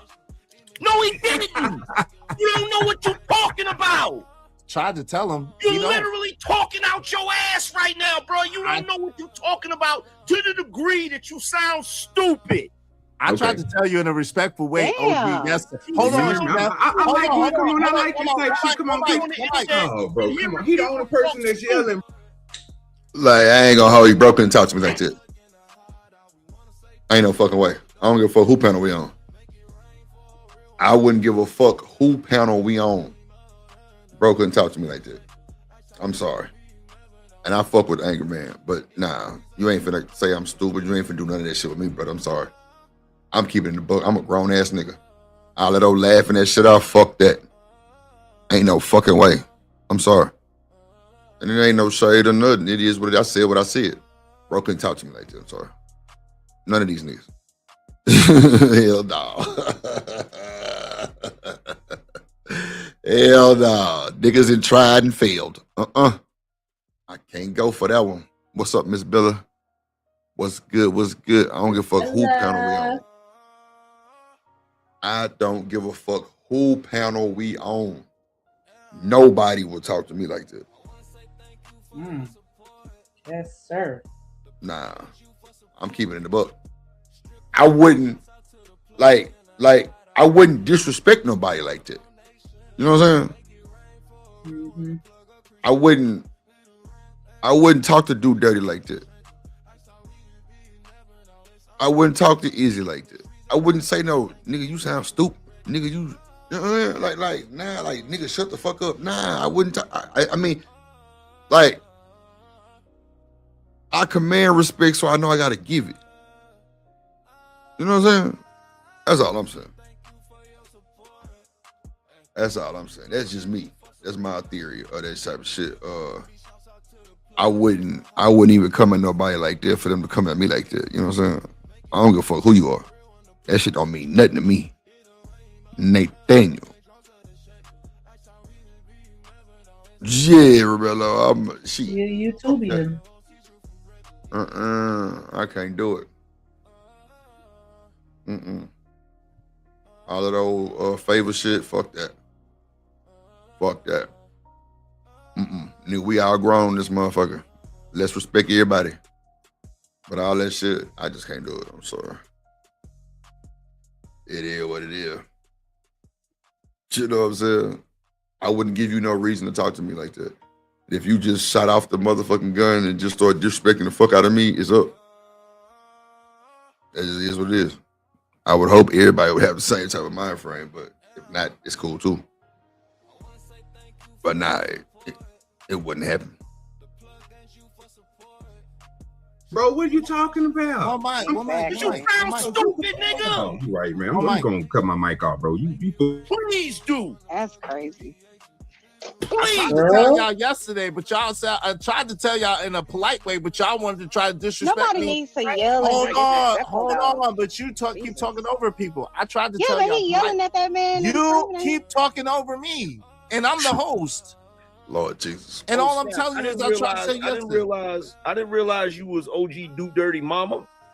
You was mama? Shit. Okay. Yeah. My tea lady Are in you talking Dallas. to me?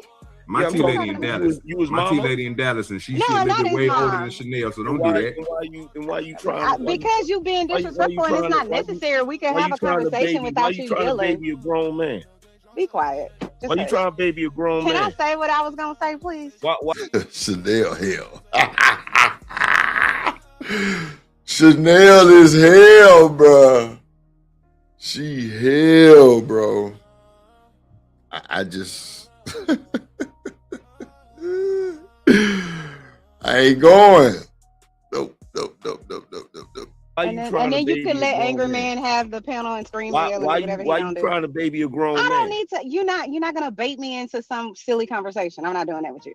You already all I was gonna silly say, conversation. all I was gonna say, Mr. Izzy, is that I agree. You already began with a silly conversation the with moment regard, you can you decided show a little to bit try of to respect? baby Are you able man. to do that? You tried to baby a grown man. See, so you already in a silly conversation. So you yelled at me about me over talking, and now he over talking me, and there's nothing. I got it. If you didn't want me to talk to you, you should not have addressed me. I don't really care. You can say whatever you want. You should not have care. addressed me. You do I care. don't care. You do what care. You say, I don't. I don't. Do care. I'm trying to have a conversation That's with why Izzy, and you you won't shut up. That's why Boy, you felt the need to baby please go somewhere OG Do Dirty. and cry That's to the somebody whole else reason. about your That's issues. the entire reason that you felt the need to baby OG Do. What's up, ADS? What's going on, my boy? What up, Drip Show? Hey. What up, boy? What up? Hey. Yeah. Let me tell you what. Us light-skinned niggas is tired of bullshit. Uh-oh. Talk about it, ADS. Talk about it. We ain't never came at them niggas like that. If anything, we didn't help them niggas far more than they help themselves.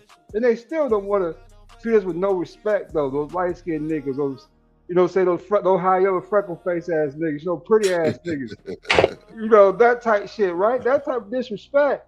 If y'all niggas don't get together, the light skin coalition goes separate from the dark skin coalition. We can be some Orange Juice Jones type shit, them niggas outside the road somewhere. You know what I'm saying? I saw you walking in the rain, nigga, type shit. Get back my coat, niggas. You know what I'm saying? We gave you that shit. Yeah. You better get y'all shit together. Tripping. Damn. This is definitely a light skin. Well, I don't know how Do Dirty look. I think Do Dirty dark skin. Crazy work. Oh no. ADS colorist. He racist. We know that. Shanika, she racist. We know that. Oh shit. Hold on, let me press play. Hold on. Damn, my goddamn thing. You know me, right? Because you and care you know about my what reasoning I said. skills. If You know my did reasoning not skills. care about what I said. This is a you did not care about what I said. subjective conversation. If What are you did talking not about? Care about what I said, you would not have been offended. I am not offended. I think it's shut wrong. the fuck up if you ain't offended. I think it's wrong for you to sit up here. You owe me $15, Angry Man. You owe me $15. That's $20. Shut up if you ain't That's offended. $20. I think that you don't have the you have the ability. What do you have? What do you have? I got it. Tell me what you have. I got it. A disrespect for a woman for no reason, just because she said something in response to you being disrespectful for no reason. Is that how you talk to your wife? Oh wow. Yes. You bitch. Nigga, I'm sorry calling you bitch. I ain't gonna hold you. Yeah. I think you like that a little better. You gotta have your hand around my neck. That's the only time that's okay. Well, I'm gonna set my shit virtual. I'm gonna squeeze your dick from the air. Like, bitch, shut up. From YouTube, nigga.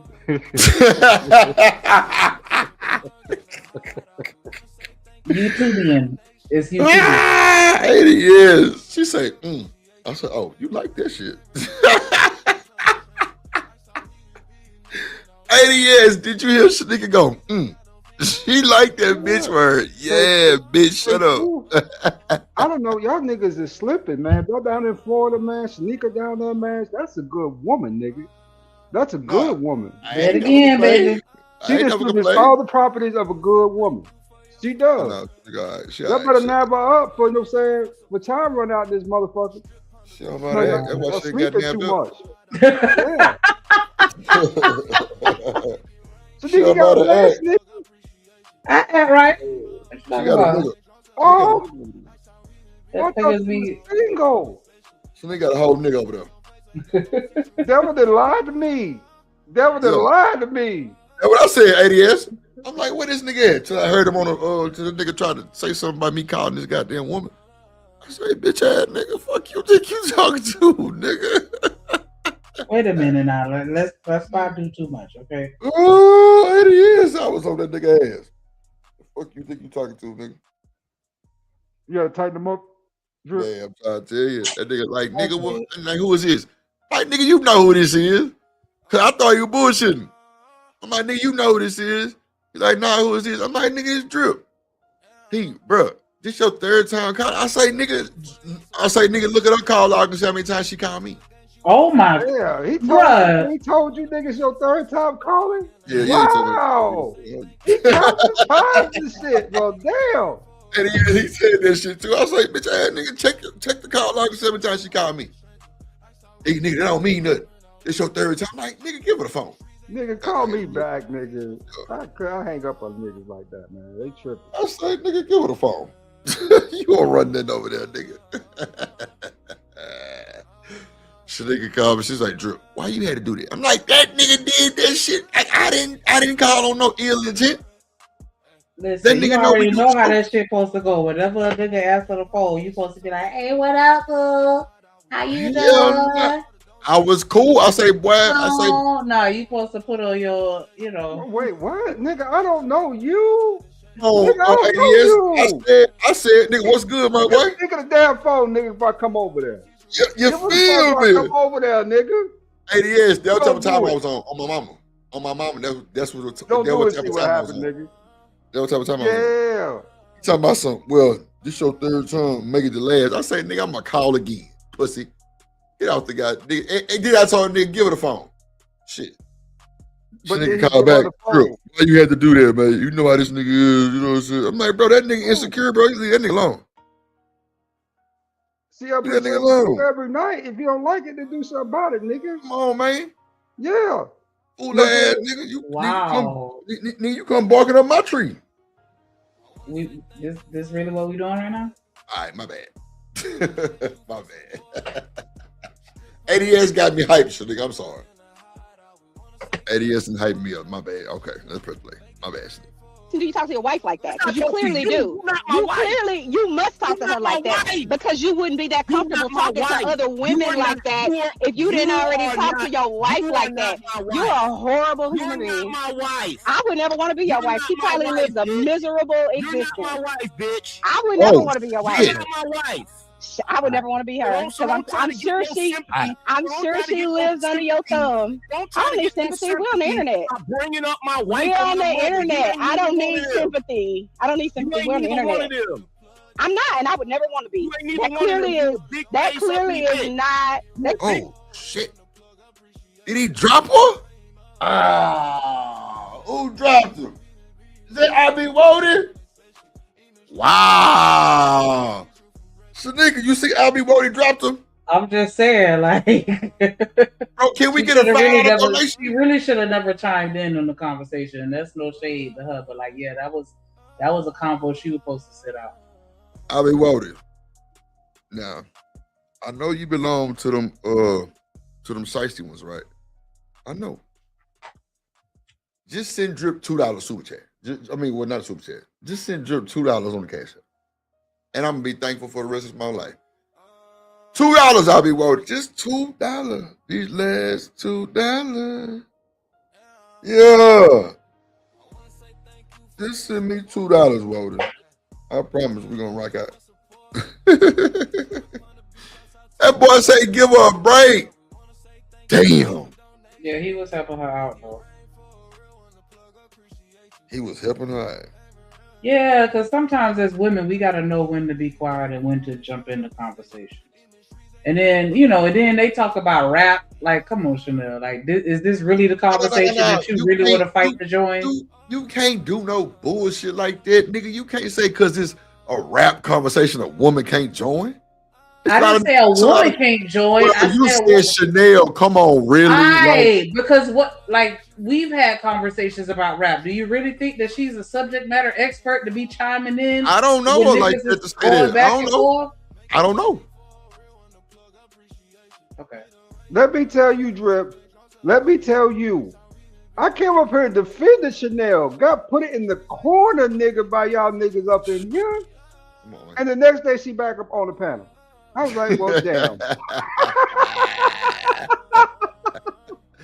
I was like, well, damn, man. I put my credit online and said, because I like Chanel. I like her I'm gonna be honest with you. I like her personality. She is really one of the most chipper, coolest people. I love her personality. Nah, she cool. I ain't got no stress with Chanel. Nah, she cool. I'm just saying, like, but Chanel be with the shits. No, bro, that's the first thing I said was she be trolling. But clearly, it's kind of got out of hand. But, I don't allow this type of shit on my panel. You know what I'm saying? With all the bitches and hoes and all that. I don't do all that. But, no shade to the ones who do. That's just what it is. Then, we know Anger Man gonna get the favor. Them niggas partners in real life. If I knew Shanika in real life, yeah, she gonna get the upper hand on whoever up there. Because it is what it is. The one thing I like about Izzy panel, he's kind of fair about that stuff. Even with Anger Man, it's been times, brother, where I've been up there with them, and them niggas didn't got into it.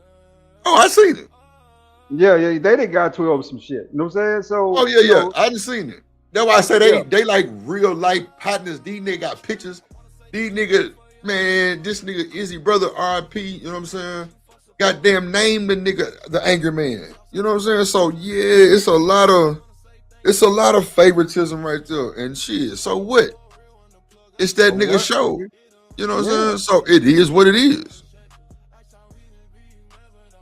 It is what it is. Like, damn, Wody popped up in the chat. I ain't even see Wody. What up, Wody? Yeah, I'm telling you, that shit crazy. Wody, man, you told her to give her a break, huh? Take a chill pill. God damn, Wody. That's wild work. But nah, like, I think, like, it's women out here that know a lot about rap, Shanika. Yeah, I just don't think she's one of them. But you can sit here and act like you don't remember But we've No, had I'm these conversations before, and just she's keeping it not real. deeply heavy into the rap world or black community as a whole to be sitting here having the debate on who's the better rapper. Like, girl, just sit this one out. Then you see these niggas going hard in the paint, arguing, having a very aggressive conversation.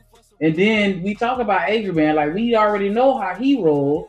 We know that Izzy is his homeboy. Like I'm just saying, like I just wouldn't even. I would have just sat there quietly and let him and OG do dirty battle it out. I wouldn't have jumped in on somebody. I agree. You being mean to him and I over agree. talking and I agree. interjecting. I do agree to that part, right? She should have kept her mouth closed when OG do dirty and Angry Man was talking. You know what I'm saying? As far as like her trying to jump in, saying crazy shit like, "Oh, well, you disrespecting him or woo wop bam," or whatever. You know what I'm saying? But at the same time, do dirty a grown ass nigga, he can handle himself. Exactly. Angry Man, a grown ass nigga, he can handle himself. I just don't think Exactly. all the name calling should have jumped off. But I mean, that's just me though. You know what I'm saying? You know, Angry Man known Yeah. for going the fuck off. He's an Angry Man, but at the end of the day, like everybody's still human. Yeah, but I mean, I'm This shit not don't gonna mean go nothing. jump into a fight and then get mad that I got punched. Nah, I'm not saying that's what happened. I'm agreeing with you on she should have never jumped in. I agree with you. I'm just disagreeing with all the name calling shit. But nah, but Chanel cool. But the fact that she jumped in there with 3 niggas on the panel, you come on now. Yeah, and this is why they say we don't need that they don't like us in these spaces, because it's like y'all talk to each other a certain type of way, and then as soon as I jump in, now everybody gotta, dial it down a little bit because, I have a vagina. And it's like I get it, right? I'm not saying that you're wrong, and I respect you for your stance, but I'm just saying, like, this is why it's difficult for us to intertwine in the same environments, because it's like you can't go around a whole bunch of niggas and then jump all up in the mix and then expect them to treat you with class, you know what I'm saying, to treat you a certain type of way when you right there in the mix with them with they bullshit. You not where the ladies at. And I hate that it sound like we got to be segregated, but I'm saying if you gonna go Definitely hang sound around like some niggas, segregation shit. they gonna but you a treat nigga you though, like so. I'm saying from my experiences. Whenever I hung around a whole bunch of niggas, they treated me like a nigga. Because you are a nigga. You still get treated like a nigga probably.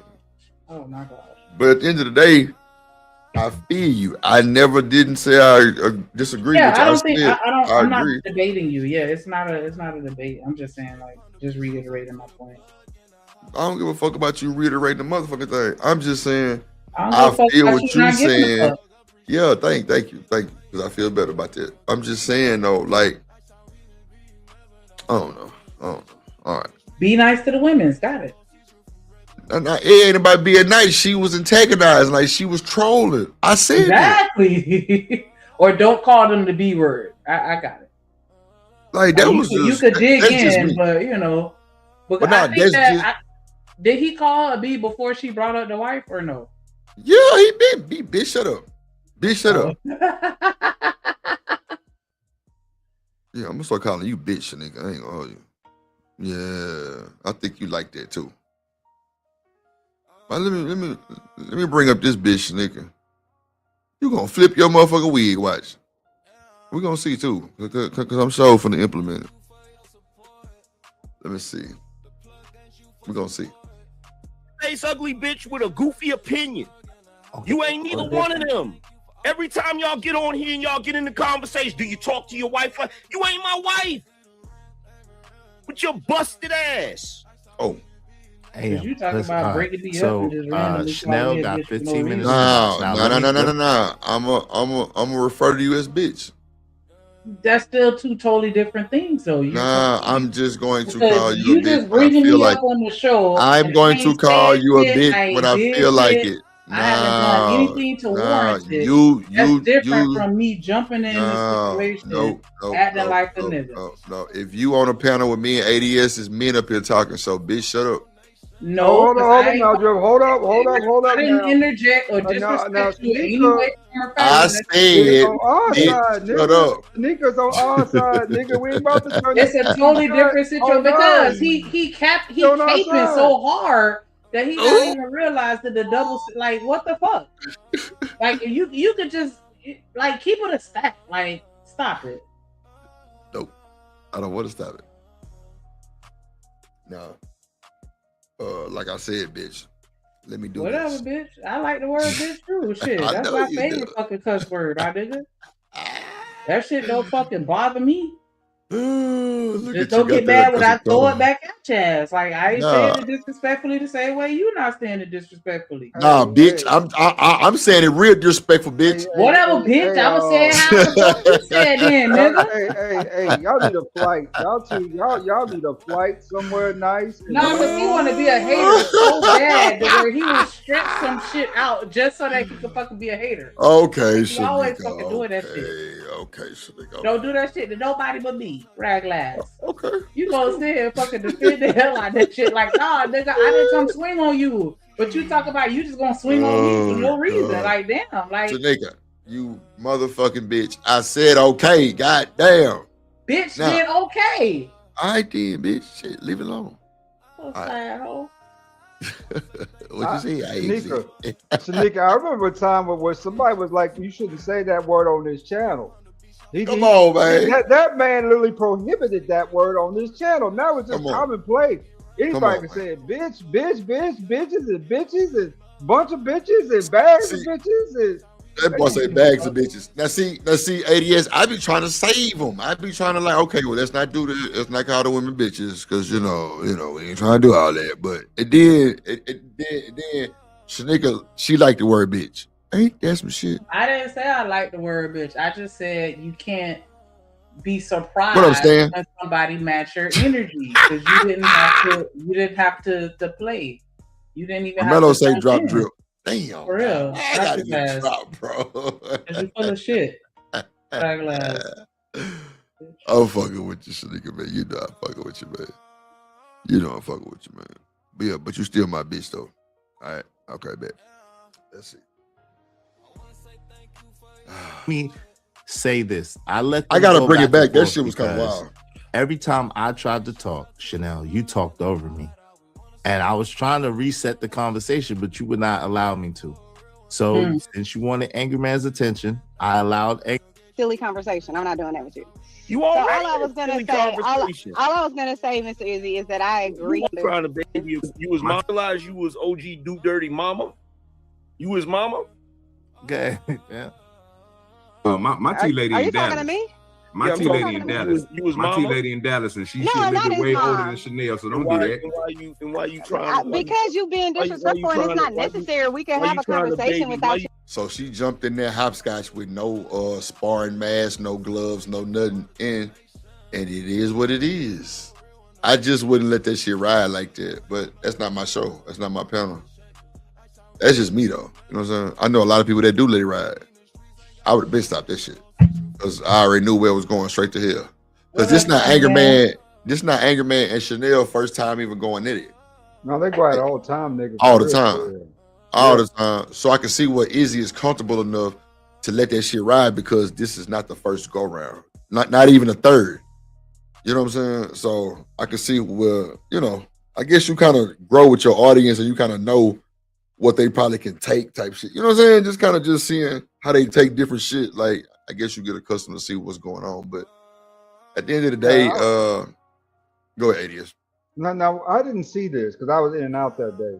Right. So why she run her ass up on what happened between OG Do Dirty and them to make her want to come off there? They're having a conversation about rap. See, that's what Shanika was saying, ADS, about she shouldn't have brought her ass up there. But I'm gonna bring it back so you can see what happened before she said something. Hold on. Here you go. But you keep talking over people. I tried to tell you. Talking about? Oh my, you sound stupid, nigga. Oh, you right, man. Oh, I'm gonna come. Hold on, Come on, I hold on, like this hold on, type shit. Come on, hold on, get hold on. Oh, bro, come on. He the only person that's yelling, bro. What are you talking about? Oh my, you sound stupid, nigga. Oh, you right, man. I'm gonna cut my mic off, bro. You please do. That's crazy. I tried to tell y'all yesterday, but y'all said I tried to tell y'all in a polite way, but y'all wanted to try to disrespect Nobody me. needs to yell at Hold me. on, but you. He don't. Go ahead, ADS. These is Fight Club niggas. You gotta fight. You gotta fight them niggas. You got to. Because them niggas will come at you, bro, in some wild ass ways. You got to be able to fight back, nigga. Fight back on them. I'm with the shit. Yeah, you know what I'm saying? Shanika, like, Nick couldn't talk to me like that. I'm just letting this shit ride. Hell no. We got to talk about this shit. Hell no. These Hell no. niggas, you know, that's my people too, man. You know what I'm saying? I watch. I fuck with bands, Do Dirty, and Angry Man. It ain't no smoke or no beef. I'm just all the time. Yeah, You know, but you know, when they get kind of fiery like that, you got fire back. Bro, you know what? You're absolutely right, bro. You're absolutely right. And Chanel should have known better not to jump in no fire with these two niggas. So ADS, this is how it happened right here. This is how Chanel got you know, she trying to stand on business and had her boots on the ground and all of those shit. The person that's yelling, bro. What are you talking about? You stupid nigga. Oh, you right, man. I'm gonna cut my mic off, bro. You Please do. That's crazy. I tried to tell y'all yesterday, but y'all said I tried to tell y'all in a polite way, but y'all wanted to try to disrespect Nobody me. needs to yell. Hold on, but you keep talking over people. I tried to tell y'all. Yeah, but he yelling at that man. You keep talking over me, and I'm the host. You see how she tried to Boy Scout that boy? You see, ADS, that's what Shanika was saying. You should have mind your business. Well, she got a little caught up in her feelings, man. That's how Chanel be. No. Bro, I ain't got no smoke with Chanel neither. Chanel is a fucking piece of the earth that just free. She's a free spirit. She gonna pop her shit every time she ain't scared. Cause she didn't went into it with Angry Man several times and she just, you know, stood in the paint. From what I've seen. But other than that, you know what I'm saying? It's just like, damn. Chanel is as charming and as sweet and as cool as you'll ever meet. I'm about to drop you. But her feminist ideology tells her that she can go any place she wants to go and do anything she wants to do, and you can't. I feel you. You can't. I feel you. You know what I'm saying? Especially up in this. Nah. There's a reason why I don't jump on a lot of panels with certain niggas, right? Because I know shit goes sideways. I didn't have war with them niggas before. Don't say maybe on a lowercase level. But if I've been back with them, like, nah, bro, I ain't going up there, right? Because I know at the end of the day, shit gonna get spicy. You know what I'm saying? Yeah. What would it say? She was out of line, out of place. I'm gonna drop the link, y'all. Hold on. Yeah. I'll come on first thing. That shit. What do you hit the link, nigga? Well, to click that motherfucking link, my nigga, because I don't know if you was here the last time at the end of the show, but I was talking big shit about you. I ain't even gonna hold you. Like, I done seen you done click every link but this motherfucker, nigga. Let me hear your voice on this shit. I said what I said. I mean, what it sound like, BJ? I'm just saying, I just randomly saw him one day pop up like, oh, so nigga do hit panel. Cause you know, there's certain people that just don't really do the panels so much, and I ain't mad at them for that. But you know what I'm saying? If you gonna hit a panel, hit this one, nigga. Nah, I told you, man. Wody he gotta be low key over here, man. You know what I'm saying? We don't want to bother nobody. Oh. Okay. Let me shut the fuck up, cause I'm being busy right now. Bitch, who you talk to?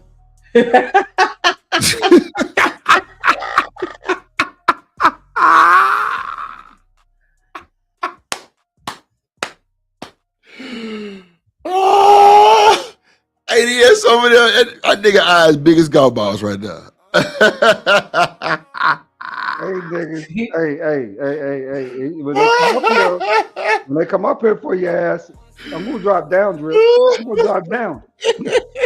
Cause you gonna trigger a couple of them out there, and they gonna show the fuck up. You know. Oh my god, bro. Yep, and I'm gonna be every victim as soon as they jump on his ass. I'm gonna be like, yeah. Oh man. Yes, Jake Paul did stand in the paint and took a beating. Jake Paul got his ass whooped. That was the worst thing I've seen in a long time, though. That boy got his ass beat the fuck up, bro. Yeah, God damn. That nigga was running scared and grabbing the nigga's dick. Yeah. Wow. Yeah, oh, it's good. Sir, don't hurt me, sir. Don't hurt me. Them niggas was coming, boy. I bet you them shits hurt like hell. I bet you I bet he did not anticipate even his light legs hurt me. Nah, for real. Yeah, I bet he did not anticipate that shit. And finally that nigga Joshua got tired of playing with him in the 7th round and started beating the shit out of him. I don't think he really wanted to do it. I don't think but he had to save his reputation too, right? Right. If this goes to a draw with an amateur like Jake Paul, it's a wrap. Ain't no more professional fights for you, bro.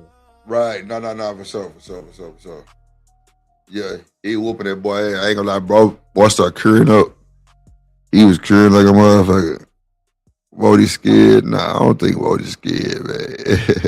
I was thinking he was gonna kill that nigga for a minute, man. Man, them hoes was coming. They was coming, bro. I'm But talking you know about what, that nigga though? was getting caught by all kind of just counter punches. Ooh, we. But you know what though? Everybody laughed at Nate Burleson when he got his ass mauled by Jake Paul. Remember that? Coach shit? First said he out of his league.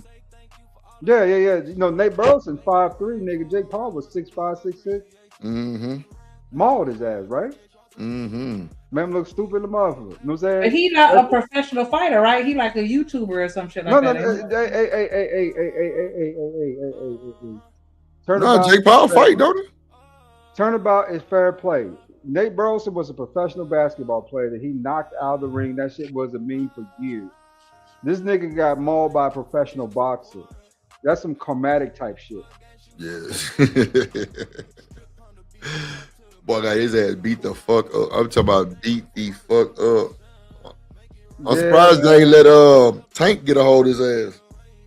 No, I think Tank is in too much bullshit. I don't think he really want to fight Jake Paul due to the point that I think there's a certain level of rigging going on, right, that they won't talk about. Yeah, that's a big level of rigging right there, my boy. Yeah, where a guy go the whole 12 rounds and all that shit, right? Because first say Nate Robinson 5'8", ADS. That nigga 5'3" to me. Little ass nigga. Talk your shit, ADS. Talk your shit. Yeah. I think there's some rigging going on, Grip. And that, you know, they're not going to tell us, but like it's got to go this many rounds, this, that, and the other's written in the contract, right? Yeah. I'm surprised he that goddamn, what was it, 7 rounds? Yeah. 7 rounds. Surprised he lasted that long. To me, that nigga was running for the bookies. You know what I'm saying? He was just trying to beat the odds, like getting knocked out in the first 3 rounds. Right. Now that 5th round, he tried to fight back a little bit, but then Joshua really started banging his ass. Like, bang him. And he just, at that point, I think he knew the power difference was too much. Yeah, I agree too, bro. Yeah, the power difference is too much, man. You know what I'm saying? You can't make up for that type of differential, bro.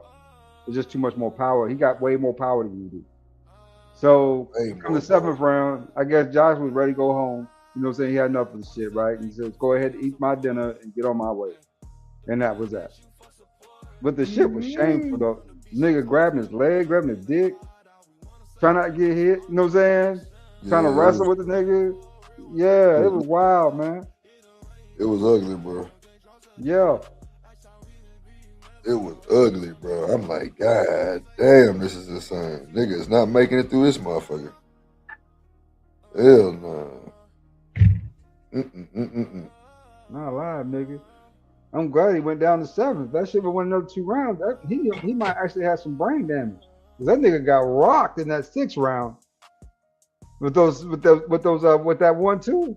That nigga Jake Paul got rocked, nigga. I was hoping they would just end the fight. Like, man, don't let. Okay, it is what it is, right? Jake, go ahead, chill out somewhere. Right.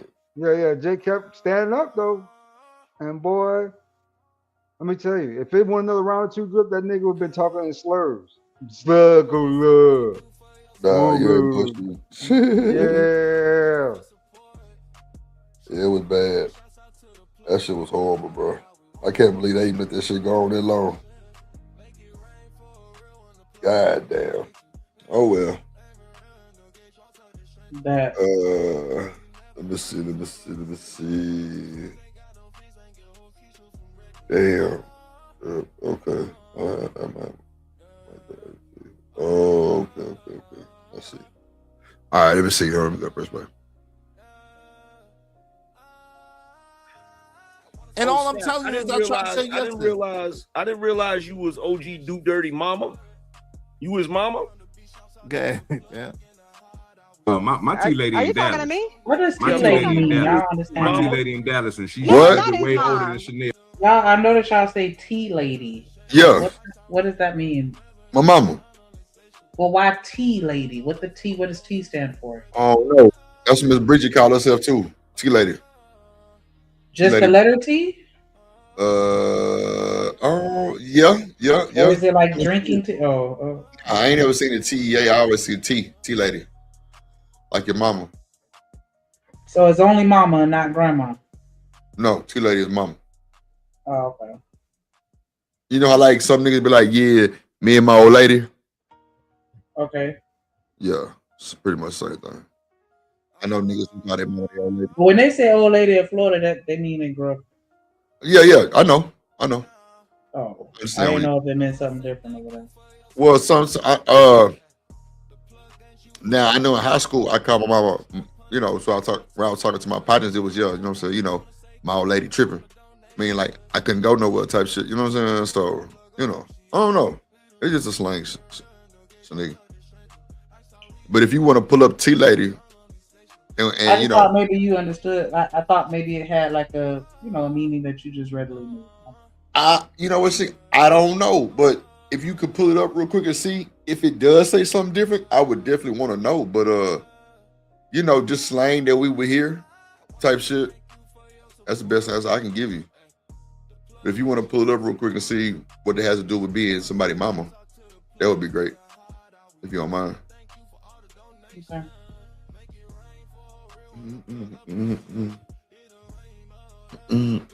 Hold on. Yeah, so don't do that. Why you trying? Because you being disrespectful and it's not necessary. We can have a conversation without you yelling. Why you trying to baby a grown man? Be quiet. Why you trying to baby a grown man? Can I say what I was gonna say, please? Why you trying to baby a grown man? And then you can let angry man have the panel and scream and yell why whatever you trying to baby a grown man? I don't need to. You're not gonna bait me into some silly conversation. I'm not doing that with you. You already all I was gonna say, Mr. Izzy, is that I agree. You already began a silly conversation. Can you show a little bit of respect? Are you able to do that? You tried to baby a grown man. So you already in a silly conversation. So you yelled at me about me over talking, and now he over talking me, and there's nothing. I got it. If you didn't want me to talk to you, you should not have addressed me. I don't really care. You can say whatever you want. You should not have addressed me. You do care. I don't care. You do what care. You say, I don't. I don't care. I'm trying to have a conversation with you, and you won't shut up. That's why you felt the need to baby go somewhere OG and do dirty. Cry That's to somebody else reason. about your issues. That's the entire reason that you felt the need to baby OG do because you know dirty. Me, right? Because you care about what I said. This is a you did not care about what I said. Conversation. What are you talking about? Care about what I said, you would not have been offended. I am not offended. I think it's wrong. I think it's wrong for you to sit up here. You owe me $15, man. You owe me $15. That's $20. Shut up if you ain't. That's $20. I think that you don't have the you have the ability. What do you have? What do you have? I got it. Tell me what you have. I got it. A disrespect for a woman for no reason, just because she said something in response to you being disrespectful for no reason. The gaslighting. Talk to your wife. That's how I talk to you. No, I'm asking, do you talk to your wife like that? Because you clearly do. You must talk to her like that because you wouldn't be that comfortable talking to other women like that if you didn't already talk to your wife like that. You're a horrible human being. My wife. I would never want to be your wife. She probably lives a miserable existence. You're not my wife, bitch. I would never want to be your wife. You're not my wife.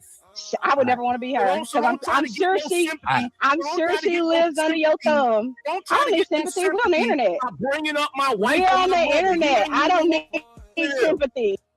I don't need sympathy. We're on the internet. I'm not, and I would never want to be. What's up, BJ? What's up, brother? Yeah, Roberto, that's definitely some Leo shit. Like you ain't neither one of them. She definitely wanted that attention. Y'all get in the conversation. Do you talk to your wife? You ain't my wife. With your busted ass. Lord Jesus. Hey, let's hey, Trust. So Chanel got 15 minutes. Hey, Miss Joy. Now let me say this. I let them go back and forth because every time I tried to talk, I'll be Wody sent the super chat. I was trying to reset the conversation, but you would not allow me to. So since you wanted Angry Man's attention, I allowed Angry Man to give you the attention that you wanted. No, she came up here with that goofy energy, and then she get upset when somebody match it. Yep. If you wanted to come up here and have a civil conversation, you should have came up here and had a civil conversation instead of trying to talk over everybody. Yep. Hey, thank you very much. Let me read these other comments real quick. OG Do Dirty, you know it's all love and respect. Hold on, AM. Y'all be wanting me to be respectful to y'all, and every time y'all get on a panel with me, y'all coming at me sideways. Disrespectful as fuck. I appreciate you dropping down. If y'all want to bring her back, it's $20. Thank you though. Shout out to Abby Wardy said, let me read Abby Wardy's comments. Abby Wardy said, give her a break and let the men talk. And shout out to that. I appreciate you, bro. Shout out to Corey. Corey has said something, and Jay Watson said something. Appreciate both of y'all as well. Let me see. Hold on real quick. Shout out to Corey. Corey said $5. NYC left Pac in jail to die. The West Coast gave him life. Leave it up to y'all, NYC haters. No, all eyes on me. God, Corey. That's crazy, Corey. That's wild. What's up, Conscious Mom? What's up, Mr. Alignment? What's going on, y'all? Give me 1 second. Shout out to Jay Watson. I appreciate you. Give me 1 second, AM. Jay Watson, I appreciate. Oh, excuse me. I'm sorry. That's John Doe. John Doe. Thank you, John Doe. $4.99 said Big and Pac are two sides of the same coin, just like Jay and Nas. Shout out to you, John Doe. Go ahead, AM. And then on top of that, yo, here's the thing. You got two men going back and forth. She ain't nobody's mama. So what she chiming in for? She ain't his mama. She ain't his wife. She ain't his cousin. She ain't none of that shit. So why she chiming in? Because she got an issue with me. BJ says Chanel need a blunt. I got an issue with you. And like I said earlier, I'm not going to argue with no woman, but I cuss a bitch out. Ooh. Damn, Jesus Christ. Well, you do owe me $20, but let me put this right here. Let me show you this. OG Do Dirty. You know me. I got love for you. Yeah, Miss Joy. I'm way more tactful than my homie is sometimes. I apologize. Thank you. That's all I was saying. Like, child, but No. Hold on. Don't do I know, but I want to trust because you get it. You understand how we supposed to operate. I didn't like the way he came at you, but I do want to say this. I do want to say out to Angry Red. I do want to say this. OG Duda, I need you to read this. Y'all were wrong, bro. When I was speaking, I knew exactly what I was talking about. And y'all was getting loud and was wrong, but I let y'all do that because I don't have to boast or brag. But I knew what I was talking about because let me show you something else that's gonna make your heart bleed right here. AM, and this is why AM don't want to do this with DMX, but let me show you something that's gonna make your heart bleed. Because I know exactly what I was talking about. Those two albums that you was talking about, on his second album, 50 Cent sold twice as many units, bro. On his second album. His second album. Not on the first. Massacre sold 1.15 million units the first week. It sold over 9 million units for the whole life of the album. Those two albums for DMX, that the two that went number one, they only sold over 4.8 million units. So when you try to tell me about the impact that 50 Cent has had, I knew what I was talking about. 50 Cent has had a tsunami of an impact. That wasn't even Get Rich or Die Trying. You don't even want to see the numbers on Get Rich or Die Trying. You don't want to see those numbers. And for the record. Yeah, that was all of that. I'm finna go downstairs, but the other one was with Anger Man was going off on JP, but he smelling like Black and Miles and Struggle. But I added all the video. Let me go downstairs real quick. Go ahead, Shanique, my bad. I was just gonna tell you that it. What? Oh, I'm sorry. I was portraying thought for a second. Oh, shout out to Stan the Man in the building. T Lady is the T stand for titty. Oh, okay. I know that. I didn't even know that. That's crazy work. That's wild. I did not know that. I mean, it ain't wild, but I just didn't know that. Yeah, and that's something that's only popular kind of like in Texas, more specifically Dallas. I can see that. And it also can refer to your grandmother.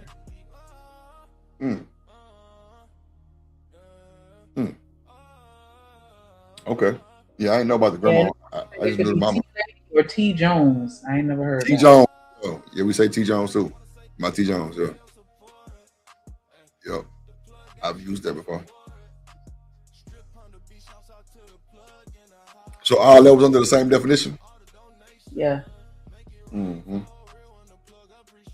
I just wanted to Sound share about right. that. Oh, no, for sure. Thank you.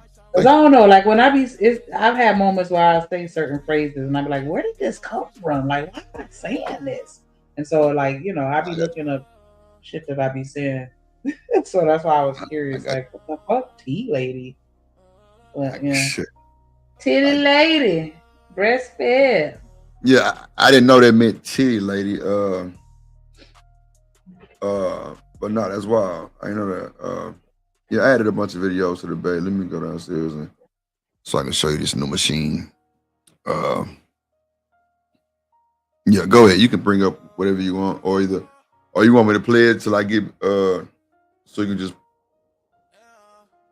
Well, no. Wait till that. All right, let me see. I add this until I get downstairs. Let me see. Like compare notes. Okay. On free will. Oh, one of my favorite. So this was a video that I sent to Drip, and it was actually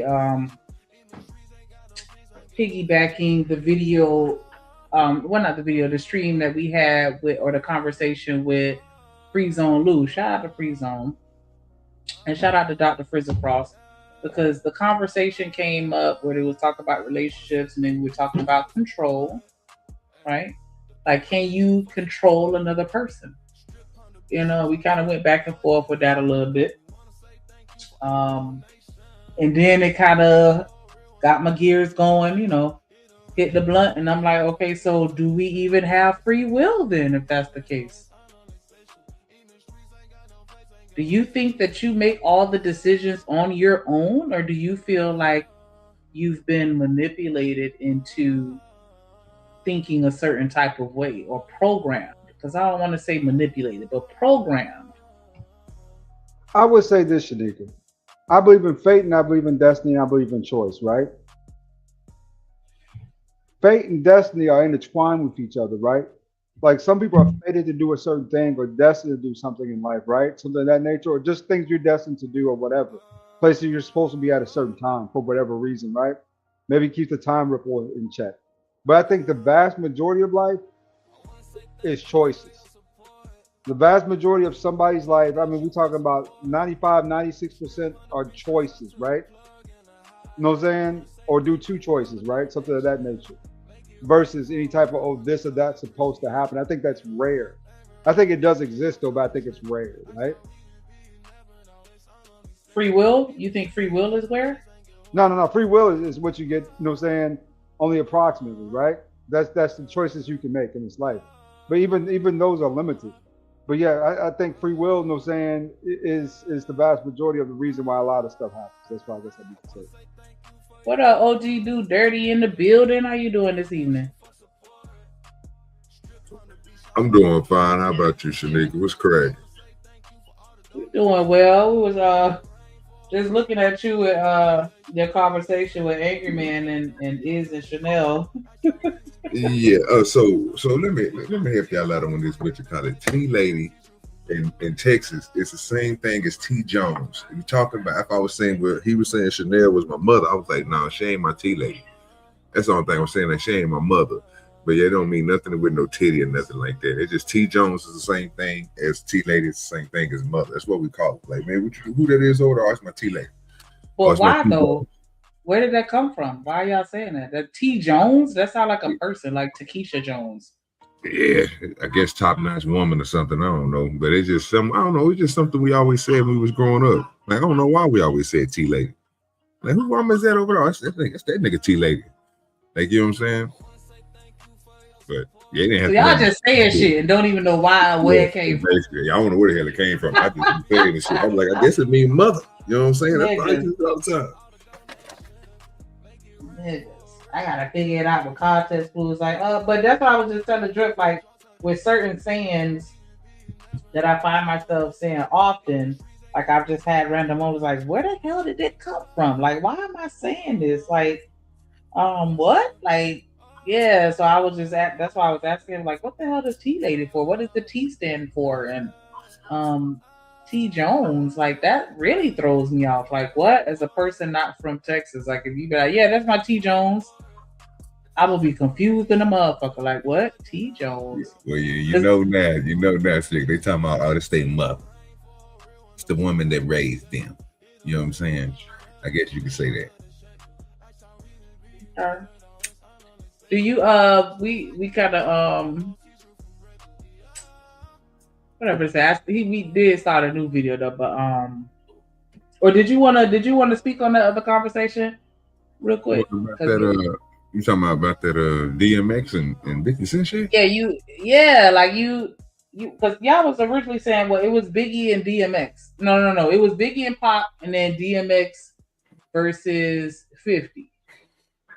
Yeah, they they love New York over there, Shanika. You know what I'm saying? I had no problem with them. I'm not a New York fan like that. They got to realize I was born in Texas, 92. So we didn't really listen to that type of music that they listen, even though I know it because I like music. So I listen to the Locks, I listen to Jay-Z, I listen to Big, I listen to Tupac. I don't put down one of them dudes on my top 5. That's why that's why Iz kept on saying, like, we already had a conversation about this because my favorite rappers are different. I go to Scarface, Pimp C. My favorite rapper is Sugar Free from the West Coast. So, and we done had episodes where we didn't spit this shit. Like, what's your favorite rapper's rhyme? I didn't spit it because I like the South rappers, Zero. You know what I mean? People from Houston, people from Texas, Port Arthur. I'm with them because I'm a Texas baby.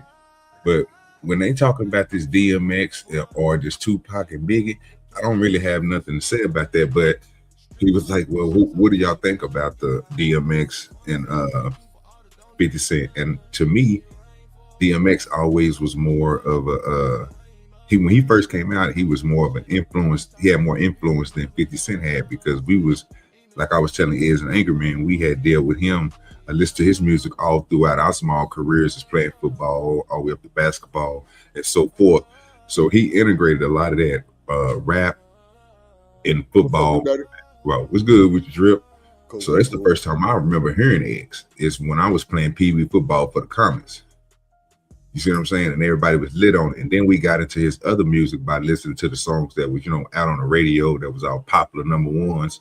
We started listening to everything else, and you found out the X was pretty cold. Then you start deep diving, like, besides Michael Jackson, he's probably the only rapper that probably made people faint in the crowd. I don't think 50 ever did nothing like that. That's what I kind of low-key said earlier as far as impact. I was like, if we do music only, then I would say DMX. But if we talk about everything in totality, as far as like the music, the businesses, the movies, then I would say 50. But if we only limit it to music, I was saying DMX earlier too, because I just felt like 50 ain't never really had no song that I felt like I could have a conversation about afterwards. Like everything he came out with just made me want to twerk, like, but not actually listen to what he was saying. And I was like, well, maybe because I'm not that deep into where I listen to all of his albums. And I was like, maybe he got deeper there, but he never come out with like a Dear Mama or, just something that made me think or felt, anything other than twerking. And then another thing, like AM, if you would have kept on continuing to watch AM, he said it like, all right, AM even said it, you know what I'm saying? Like the stuff that they did for 50, think about when 50 first came out, to Get Rich, Die Trying and all that. That movie was all right. You see what I'm saying? It wasn't what Raising Canaan is, because that's the point that he made. If you want to use Raising Canaan, you want to use Get Rich or Die Trying. I believe Raising Canaan more than I believe Get Rich or Die Trying. Get Rich or Die Trying was something like watered down. It didn't make 50 Cent as gangster as he's supposed to be in them streets. But one thing we knew about X, he was gangster in them streets. So when we looked at it from a whole different other state coming from Texas, we heard about 50 selling. We heard about 50 getting shot up. We heard about the real Fifth, not this watered down version that they pushing up on us. And to us, we rock with those, especially in Texas, who was about that, who done that, who is, you know what I'm saying, still out there on that grind, but they trying to make it. So it's only certain people who really stopped doing that stuff. You know what I'm saying? Everybody else that we was listening to, the people I was naming for them was we still talking about hood dudes. We talking about Big Chief. You know, I'm talking about Bowleg and these type of dudes from Dallas. These dudes didn't play no game. They was still at jail. Some of these dudes got locked up for 20, 15 years for making their music. Then they start coming after them hard, finding product on them. You know what I'm saying? 2, 3 birds on them and stuff. You know what I'm saying? So these dudes was really out there. What they rapped about, they basically was doing. So when it came to that DMX and 50, I'm like, well, shit, we from my hood, from, you know what I'm saying, in Oak Cliff, we was more attached to DMX than we was to Fifth. Fifth was just like a celebrity to us. You know what I'm saying? Some dude that they said did this type of stuff. But it's different when you see DMX sock on somebody and they put it all over the TV. You know what I'm saying? It's different. So you look at DMX like, okay, if he say he gonna ride down on you, him and his dog, and it's countless stories of him and just a pit bull, kind of makes sense. So you're an ambivert, Romello? But yeah, I definitely felt like DMX was more relatable. He definitely gave the vibe that he was about that life for real. Like, you know, he definitely was a little scary to me. Like, but the scary that I like, I don't know, like how to, you know, it's weird, but yeah, I fuck with DMX. I fuck with DMX real hard. Yeah. What? Nothing.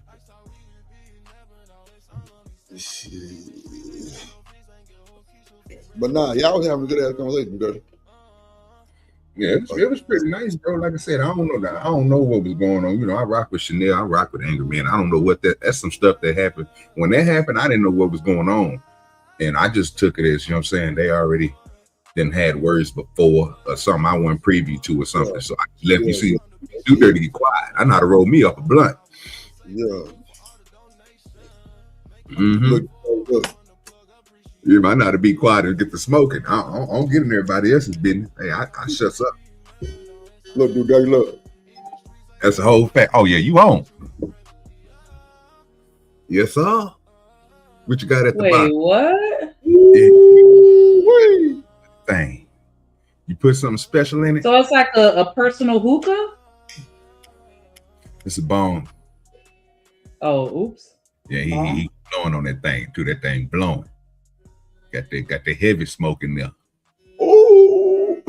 Right, you trying to show off? Go. You think you better than everybody else? I'm you looking got at that little contraction. Drip think he's slick. Drip think he's slick. I see the weed glistening on top of that. Shit. God damn. Hold on. Let me fire that bitch back up. Yeah.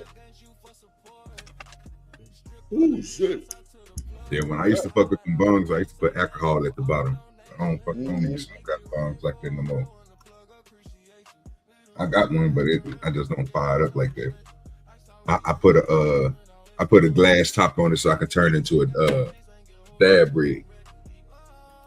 Dab rig, black.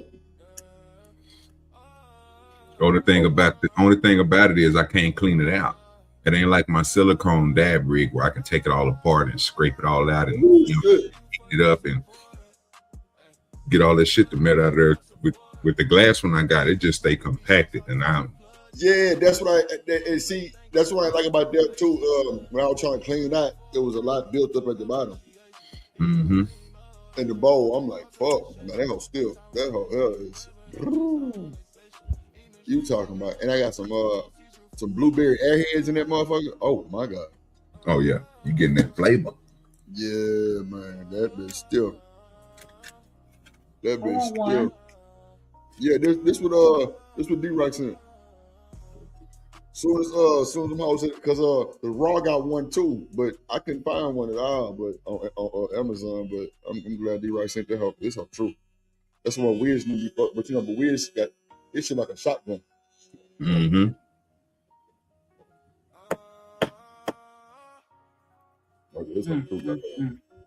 Yes, Lord. Is that making that noise? It's a motor on this bitch. What the hell? Look, it turned up too. Ouch. Oh. Okay. Shout out to the contraptions. So, OG, what you think about this new the reclassification of weed? Do you think that that's getting us one step closer? Or Say you that think that again. I couldn't hear you. My fault. I was asking, what are your thoughts on the reclassification of marijuana? Do you think that's getting us one step closer? Or you think they're just doing it shit everybody to fuck up? I just did it on my show the other day. That's the first thing I talked about on my show before YouTube cut the whole thing and blocked it. Damn. Yeah, we went left. We were showing a Jay Paul fight the other day when I was talking about it. So you know how they go down. Once you show Okay. they cut the whole stream. I should have just went over the Rumble or something, but the reclassifying of the I think it's a good thing, but it was a good thing when it came to Schedule 2. I'm in the weed industry, and like I told them, I might be a little off, but after looking at what a Schedule 1 is, a Schedule 2, and a Schedule 3, a Schedule 3 is basically them taking the product and, you know what I'm saying, manufacturing it on their side, because now they have the acceptability to use it as a medical substance to help people. So when Trump was talking about CBD for the old folks and stuff like that, that's nothing but them classifying it as a Schedule 3 so they can start making products and putting marijuana products out. The infused, like the little patches and shit that you know what I'm saying, when you're having back problems or something, you can put the back patch on you. Now it's being Schedule 3, the government is allowed to do what they want to do with it and use it however they want to use it for medical uses and everything. They are able to put CBD on patches and, you know, make medical products. So I believe, like I told them on my show, it ain't gonna do nothing but put OG Do Dirty out of business, because if they start selling cigarettes and nigga weed cigarettes, nigga, I can't manufacture weed cigarettes. I can grow weed all day and make pre-rolls and concentrates and shit like that, but I don't have the equipment or the means to produce or manufacture something as a large scale as, you know what I'm saying, something like 20 cigarettes in a box and you know what I'm saying? Mm-hmm. That's a whole lot of stuff that we go through, you know what I'm saying? And just making other products, I don't have the means and necessary to go do the same thing. I don't have the capital. They do though. So they understood marijuana, and it's $1 trillion business. I'm gonna say trillion, not billion, $1 trillion business. And shit, they trying to get a part of it. They see that people are making money off these products, these THC products, and they like, you know what? We're gonna have to classify it as a substance 3, basically, because that's the over-counter products. Anything that's in the number 3 is like, when I looked it up, I think it was like Tylenol, Advil, Robitussin, you know what I'm saying? All of them. Syrup. And all that crazy. Anything that you can get over the, you know what I'm saying? Advils, Tylenols, over the counter. That's what a Schedule 3 is. A Schedule 2 is more, you know what I'm saying, stuff they use in the medical field that you find that you have to get prescriptions and stuff for. And then Schedule 1, that's just like hard drugs that they don't even allow them to work with. So they not allowed to work with certain, like just give people pure fentanyl or give people pure cocaine. You know, they got to break that shit down into the medical field. That's why they make it a substance 2, so they can, you know what I'm saying, use it as a medical field. Substance 3 is just for the public. It's for the public. So I think they about to take my job over. Nah, dude, we ain't gonna claim that shit. No, I'm just saying, bro. I know it still got time, bro. But I mean, if it takes me, if I'm doing a photo crop and it's taking me 8 months to grow my weed, because I'm not doing everything auto flower. I do auto flowers. You know, that's 100 and some days, maybe 175. I can get 3 turnarounds in 1 year, but I don't just grow auto flowers all year because they don't get big. I like big plants. I want stuff that be as tall as me. If I can't, I never like auto flower. I never like auto flower. I'm 6'7", so if I go outside, damn, shit, I'm like 6'6" and like 3/4. So I'm 6'6" and 3/4. I just rounded up to 6'7". Yeah, round it up. If I go outside and my plants be 7 foot or 8 foot, then I feel like I'm doing bad. You know what I'm saying? That's just me. You know what I'm saying? If my plants ain't big, no, I ain't doing something right. Right. Nah, like I said, I remember my first time I actually grew a plant that was like 6-7 feet tall. But I wasn't trying to do it. I was just watching too many YouTube videos, and I kept bringing my light up because my tent was tall. So that motherfucker kept growing. I'm like, fuck. And then I had to harvest all that bullshit for the first time. You talking about nigga, dude? Yeah. Boy, I'm talking about, I'm going to buy pruning scissors. I'm trying to get the best on the market. Just thinking it's gonna make my job easier, man. Hell. You had pruning shears and gardening gloves. Hell yeah, I had to prune that shit, cut all the leaves off and shit. Then I had to go turn that bitch upside down and you know what I'm saying, leave it in the dark 24 hours and then goddamn harvest and all that other shit. Yeah. Man, it ain't no joke. It's a whole process. I got some hanging up right now. I'm waiting on 2 more days where I can take them down from hanging and jar everything up. And see, dude, that was my first time doing it, and that was my mistake. I was so anxious, nigga. I pulled, my house smelled like piss, like straight dank, nigga. Like, ooh, it was so bad, bro. But I had them filters, the little filter that come out the tent, and they got like the little blower thing that kind of like filter that shit out. So I had that motherfucker with like a charcoal filter. So it worked. It was cool, but nigga, I got anxious, do dirty, and pull them hard because they'll tell you when the stick pop is ready. Man, that whole bent, and I thought it popped. I snatched all that shit down. You do dirty so fast, that helps taste like grass. I ain't gonna hold you. It was crazy work. Bro, you gotta do it several times to get it right. No, that's a fact, man. Cause my third time was like my best shit I ever had. Like it was crazy. I was like, damn. Yeah, so I'm cool. If the Schedule 3 shit, I'm cool with it. It's like I said, I'm gonna keep on grinding and keep on doing what I'm doing. But I know I already see what the play that they're using. They're trying to get that money like everybody else. They just don't want the medical.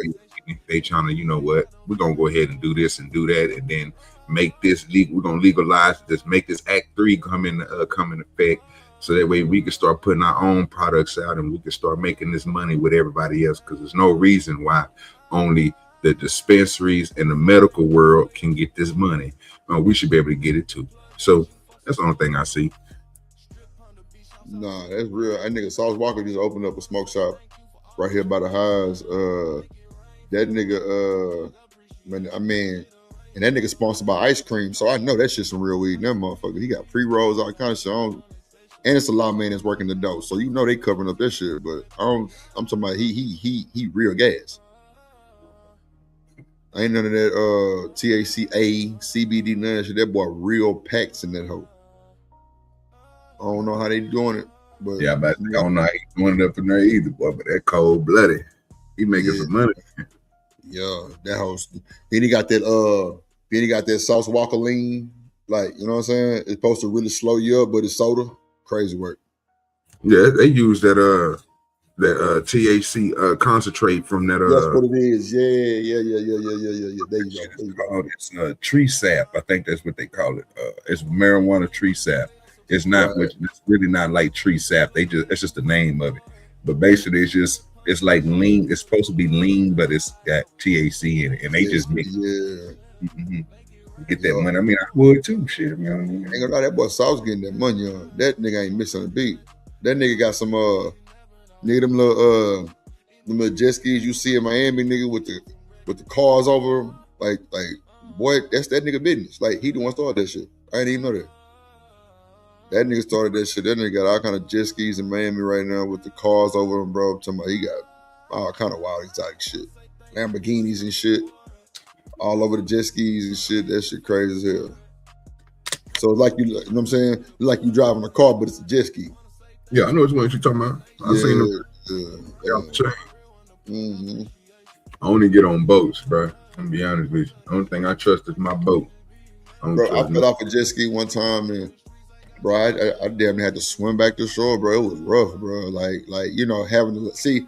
I tell people all the time, bro, like they should ban people who can't swim off jet skis, right? Because when you have a life jacket on, bro, it makes it so much harder to get out that water, my nigga. Back on the jet ski. No, real shit. Like nigga, bro, I'm a swimmer. So nigga, I could have jumped back on that bitch, but the life jacket was catching the back of it. It was holding me down. I'm just like, bro, I'm tired, bro. Like, what the fuck? Like, nigga, I'm pissed off now. So I'm like, you know what? Let me just swim. I was hoping wasn't gonna bite my bitch ass in that water, but nigga, I was in Mexico. And damn, what was that? Man, one of them little cruises I was on, man, I was in Mexico. It stopped at like 3 different places, but that's why I did that shit. That shit was crazy work. Matter of fact, that was the first time I ever seen like a big 7-foot iguana, nigga. That shit was crazy as hell. Bro, I was like, hell nah, boy, ain't no fucking way. People just walking by that hoe. You ain't tripping. I ain't got time. Fuck that shit. Sneak, y'all still got iguanas and shit out there? It's like it's like a mass of them, because I know y'all was kind of like, y'all was kind of killing them all. You heard me? Oh, she must have stepped over here. Okay, let me play this video. No, I seen that too. I watched a YouTube video of that. Yeah, like the nigga was hitting them hoes with like little paintballs or something they was hitting them with. They were like Thank you. It's a pellet gun. Yeah. My bad, pellet gun. Yeah. Nah, Romello, it's really like a electric bong on the cool, like now burning for you. Like you gotta put fire to it. It take the smoke. That motherfucker come out ultra. It's crucial. Like the one like Wiz Khalifa got like them niggas got all kind of shit going on.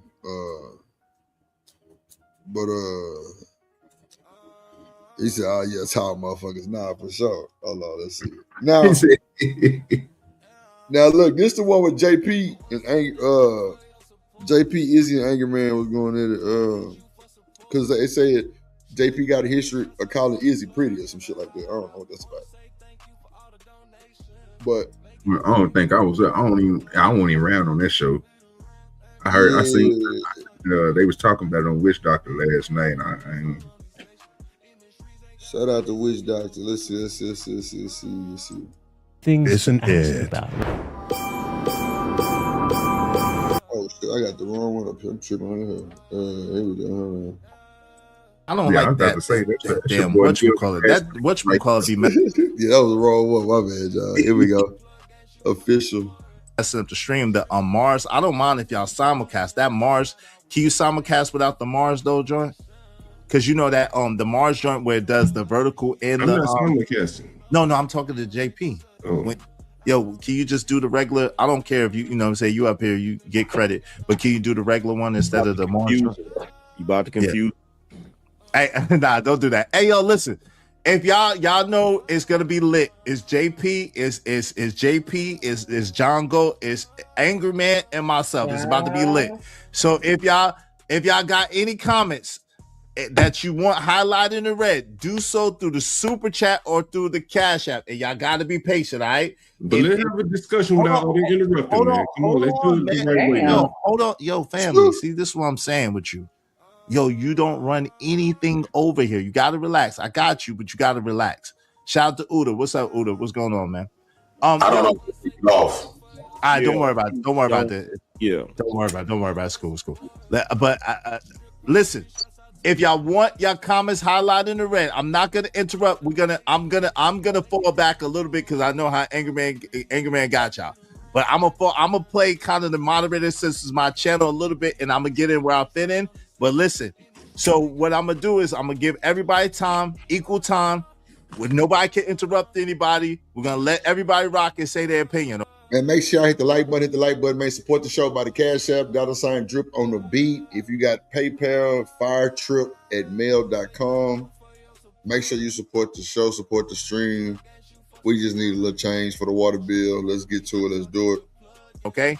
Then we're gonna let people, whoever's talking to who, be able to rebut. We're gonna break after that and read the super chat or the Cash App if it comes in, and then we'll go back to it. Is that fair enough? Everybody agreed that? Y'all good with that? Y'all good with that? Yeah. Cool. All right, y'all can't be kicked off. Y'all can't be bountied. So let's get it. Let's go. All right. So Jay Prince for president. I'll let Jay Prince for president since he just got up here.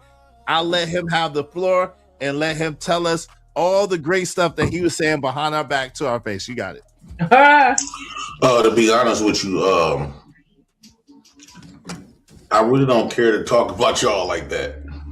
To be honest, I'm just being real. but we're gonna have a conversation. I did mention something about y'all, and when Angry Man was talking about, what white folks do, I think that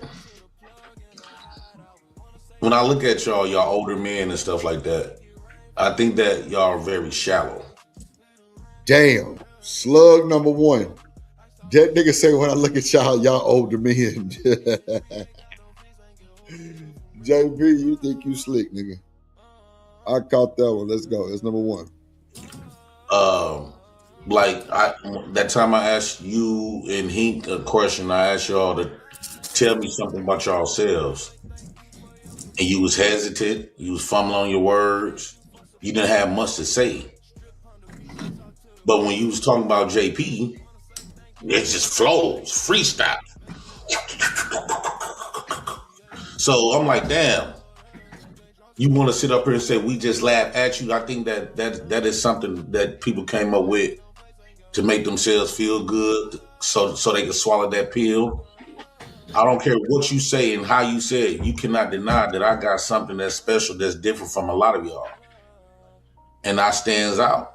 And for me to be on welfare, broke, and woo out the bam, poor, cheap clothes, and all this other junk, my name is still highlighted more than a lot of y'all's.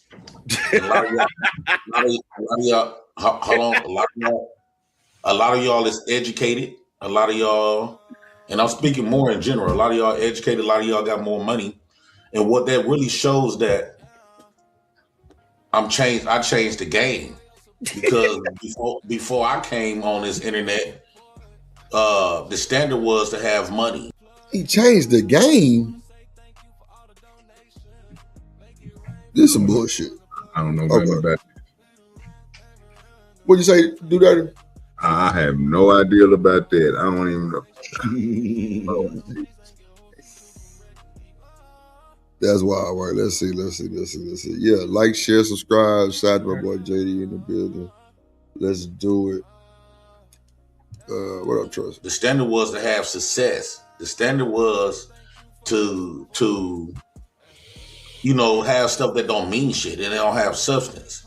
But when I came as a poor man on welfare, raising 3 kids, which I value. So, Do Dirty, let me ask you this. You was around with the Fight Club days? Yes, sir. So, was JP ever bragging about being on EBT? I wish. I mean, everybody knew he was on it. I mean, at one point in time, I think that nigga, when I first seen JP, he was working. So, and this is when he was still doing shows with Anton. So he was still doing overnight shows, and he was working like in the medical field or something, you know what I'm saying? Like helping old people out or something. Cleaning up, saying shit. So CNA. Yeah, CNA. So that's the first time I ever seen JP when he was doing that. And like I said, that's when him and Anton was over there. He was doing a show with Anton on Sundays. Fight Club shit.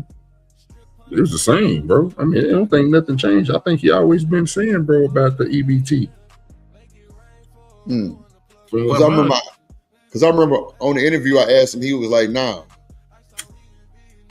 He said, nah, but of course I wanted to just unless he wasn't on EBT, bro, when he was a CNA. I said, what the fuck he was doing in medical field? If he wasn't on the end, bro, but I know he got on it. Right. How much does a CNA make? I mean, is that like substantial income? Shit, I don't even know, bro. Not usually. Oh, okay. I couldn't tell you. Okay. No shit. I'm so high. Lord jeez. Fatherhood more than all of that shit. And my ability to express myself openly and being very transparent. I think that's changed the game because now people is want to see something outside of money. Because how long you ain't doing nothing that no other body have not done. When your sole purpose is to talk about success, financial success, but you don't talk about the other side of that. A lot of highly successful people fighting to be back normal again. Right? Y'all don't talk on the other side of that. So outside of that, y'all don't have nothing to offer. And when you try to downplay me, I got a lot to offer. Right? I have a lot to offer. No, I don't have no finances. That's y'all game. Well, that's not y'all game. That's the white man's game that y'all are trying to play in. I got something that the white man can't duplicate.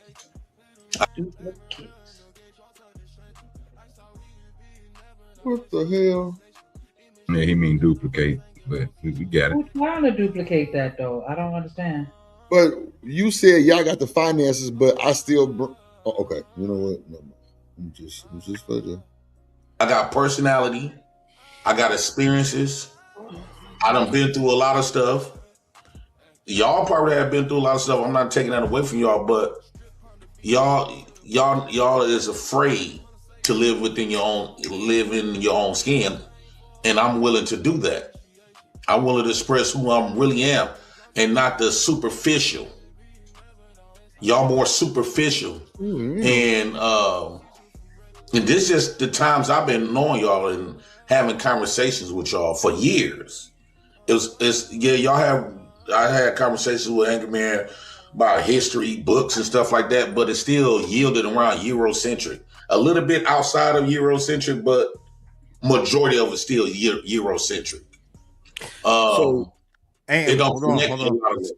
Give me a second, Am, because hold on real quick. Am, give me 1 second. Let me address, because he said my name first. Allow me to address him, and then you can address him. I'm giving him 4 minutes uninterrupted. Then I'm gonna speak for like a minute, and I'm gonna give you the rest of the 4 minutes, and then I'm gonna give John Goat 4 minutes, and then we could go back and forth like that. Go ahead, JP. You got a couple more seconds. Go ahead. Yeah, so my main thing when y'all say, "Oh, he could be a clown," and all this other type of stuff, I know when you jealous of somebody, of course you're gonna try to come up with many ways to diminish what that person had, because if you was rocking with me, you won't be saying that. All right, but your 4 minutes is up. You want to say shit like that. Your 4 minutes is up uninterrupted. All right, so real quick, and then I'm gonna pass the mic to Angry Man. Just real quick, all I want to say is this: is I find it hilarious. Number one, yo, fam, I built my channel off of talking about myself. If you haven't realized, I don't like, nobody can tell me what to do or make me do what they want me to do. That I didn't sign up for YouTube for that. How y'all feeling so far? I agree with that. I mean, I didn't sign up for YouTube, bro, to dictate nobody. To have nobody dictate what I do. You know what I'm saying? So I don't even have these type of problems. These niggas don't even come to see me. You know what I'm saying? My shows be live all the time. I don't never see these dudes over there, bro. So you come on over, I'm gonna let you get it out. Like I said, I know how to sit back and roll me up some weed and let you talk and then hop back on the mic. I don't care. Come on, man. Who you telling? That's what I be doing with some nigga. Like, yo, oh my gosh. Get that biggest I'm trying to be respectful. Oh shit. I signed up to YouTube to do what I wanted to do, how I wanted to do it. So y'all don't get to come over here and dictate to me, tell me about yourself right now or anything like that. No, but I've been doing that. I've been talking about myself. Secondly, and more importantly, no one is jealous of you. You have absolutely nothing for us to be jealous of. It makes absolutely no sense for us to be jealous of you. We have more children than you. We have more experiences than you. We've come from the same type of place that you come from and come much further. Your story is not an original story. Your story is the crackhead story of wow. Damn. The crackhead story. Like, nigga, you the Bobby Brown. Like, is you cool? Lord Jesus. God damn, that nigga band's going in, huh? Shit. And see, like, this be my thing. This nigga Chat drags him through the river, dump his body in junkyard. roll around her back, me badass yellow one. Like they doing bad, bro. And he just be, so what y'all think I should do? I'll be like, bro, you listen to these motherfuckers? You crazy. These folks want to see you in the dirt, nigga. They want to see you struggle forever. That should be funny because the ones that talk the most reckless got wrenches. Yeah, bro. Look. Look, let me shut the fuck up. Look, they always think Drip got a motive on some bullshit. I'll be like, bro, y'all crazy. I be like do that. Say, I know when to sit back, roll me some weed, and stay out the way. And stay out the way. Oh God, I'm falling in grave. But you know, it was it. Go ahead. Any crackhead on the corner that dances a jig and we laugh at and we toss coins to. It's not, you're not original. We know thousands of you in the hood. Go ahead, Angry Man, you got it. So the question about tell me about yourself. You didn't that nigga said JP's story is not original. That's wild. He said there's thousands of you in the hood that we throw quarters and pennies. That's crazy. He is talking, man. Talking.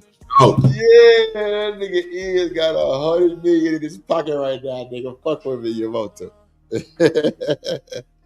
He going to the slot machine. He ain't bullshitting. He going to the crap table, bet 1,000, shoot 1,000. It ain't nothing. What up, Free Zone? We tripping, man. Free Zone. God damn, let's see. You didn't ask me that. No, I was talking about is. Yeah, I know. But what I'm saying is you didn't ask me that. So you can't put me in that boat. So number one, I built my channel off of me. I didn't build my channel off of talking about money. When I first started doing my channel, one of the main things I told everybody is that I was broke, because I was struggling.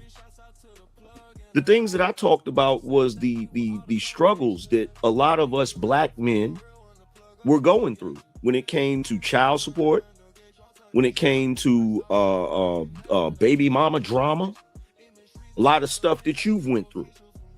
I actually was one of those channels that a lot of brothers came to and got a lot of answers on how to actually get out from under that BS, on how to get custody of their children, on how to stop letting the court system run them over.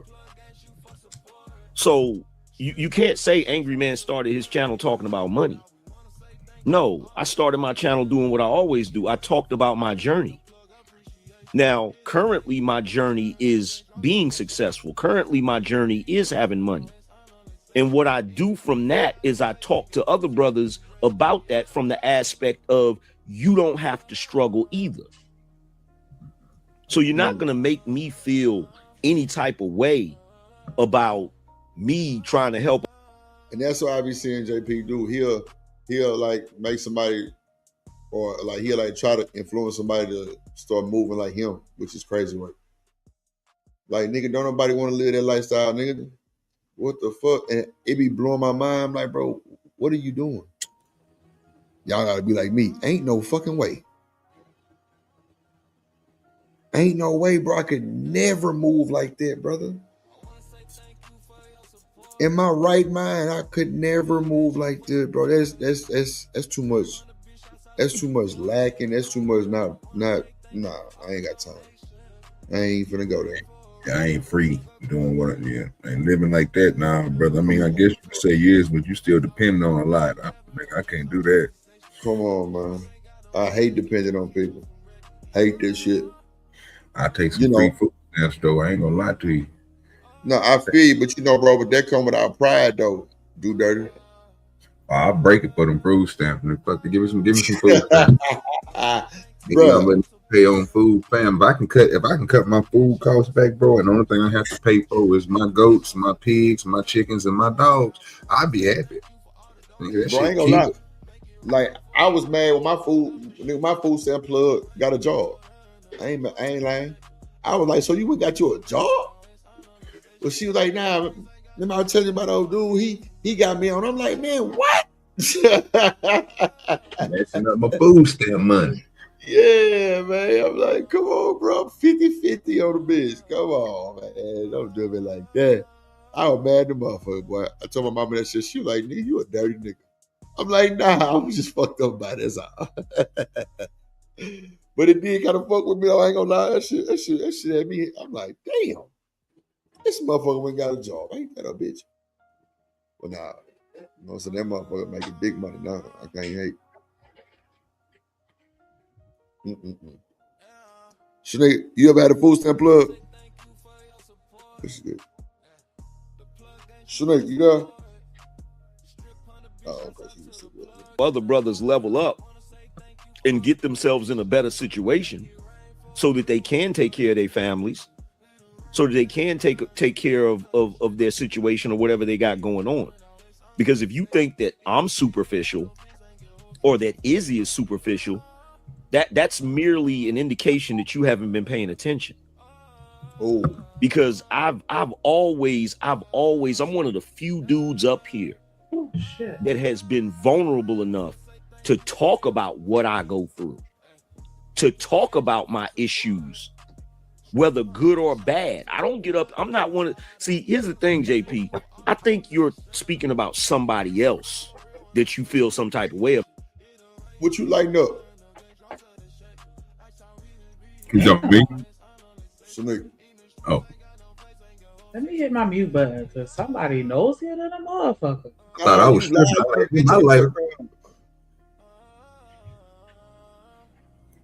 I ain't got time. Just ragged motherfucker. The CC, I forgot whatever it was, but the one with the CC on it. Oh, cherry cupcake. I'm on this double bubble grape. Double bubble grape? Yeah. I'm still smoking on that shit I had the other day. I'm on that jelly donut. That jelly donut good. Yeah, I ain't ran out of it yet, so I'm still puffing on it. Regular donut good too. Yeah, man, all that donut shit good. Yeah. I got some double bubble grape. I got some blueberry airheads that's just amazing.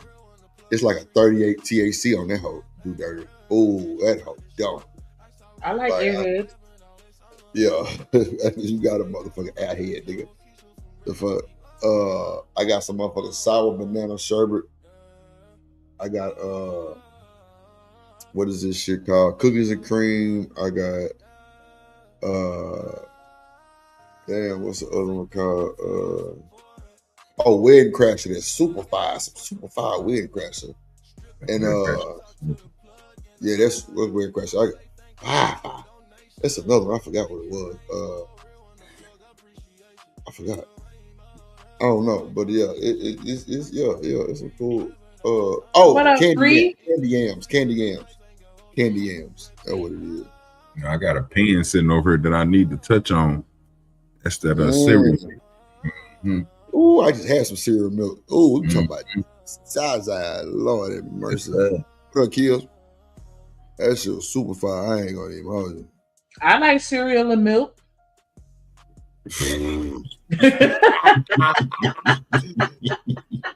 God damn it, nigga.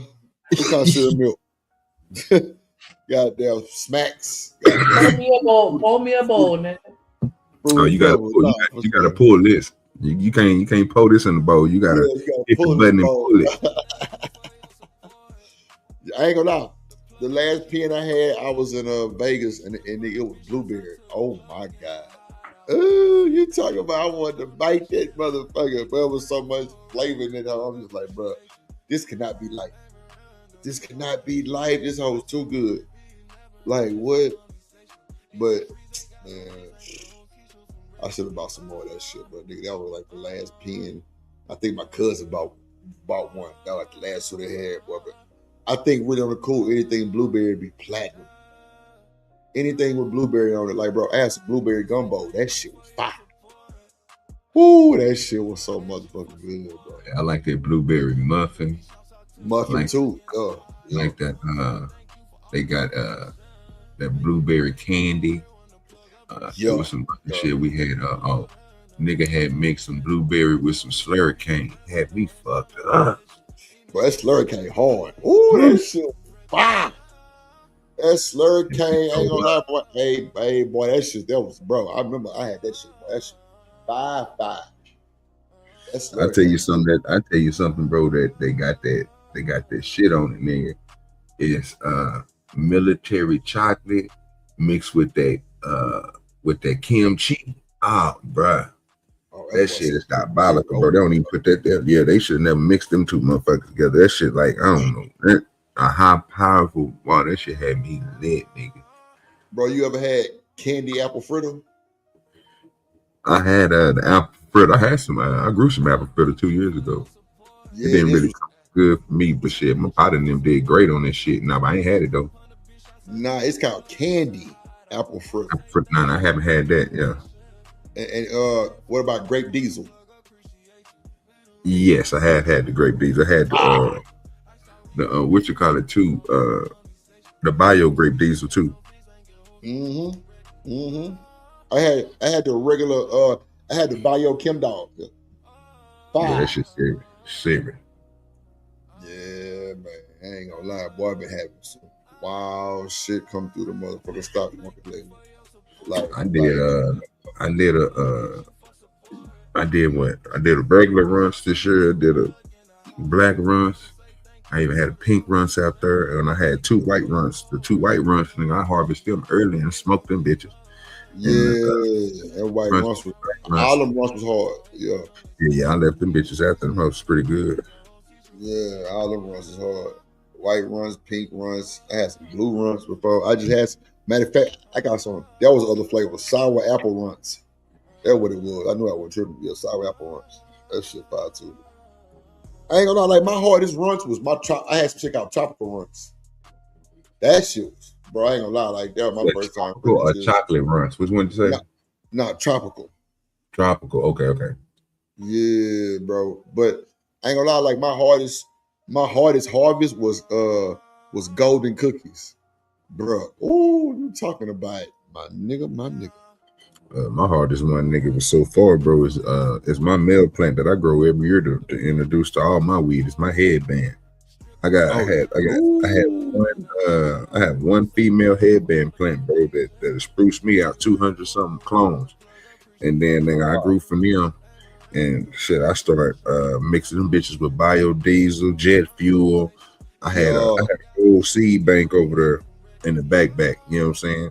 And when that year was with, I took all those seeds and I regrew those, made the money, and then this year was the only year I went and purchased most of I had to re-up on my seeds. So I still got all of my headband mixes, but I'm trying to mix them with the new stuff. So I grew a whole different section this year. So I'm gonna take the stuff I grew this year and I'm gonna mix it with the headband. I gotta do another seed bank here. Nah, that headband was a monster too. I ain't gonna hold you.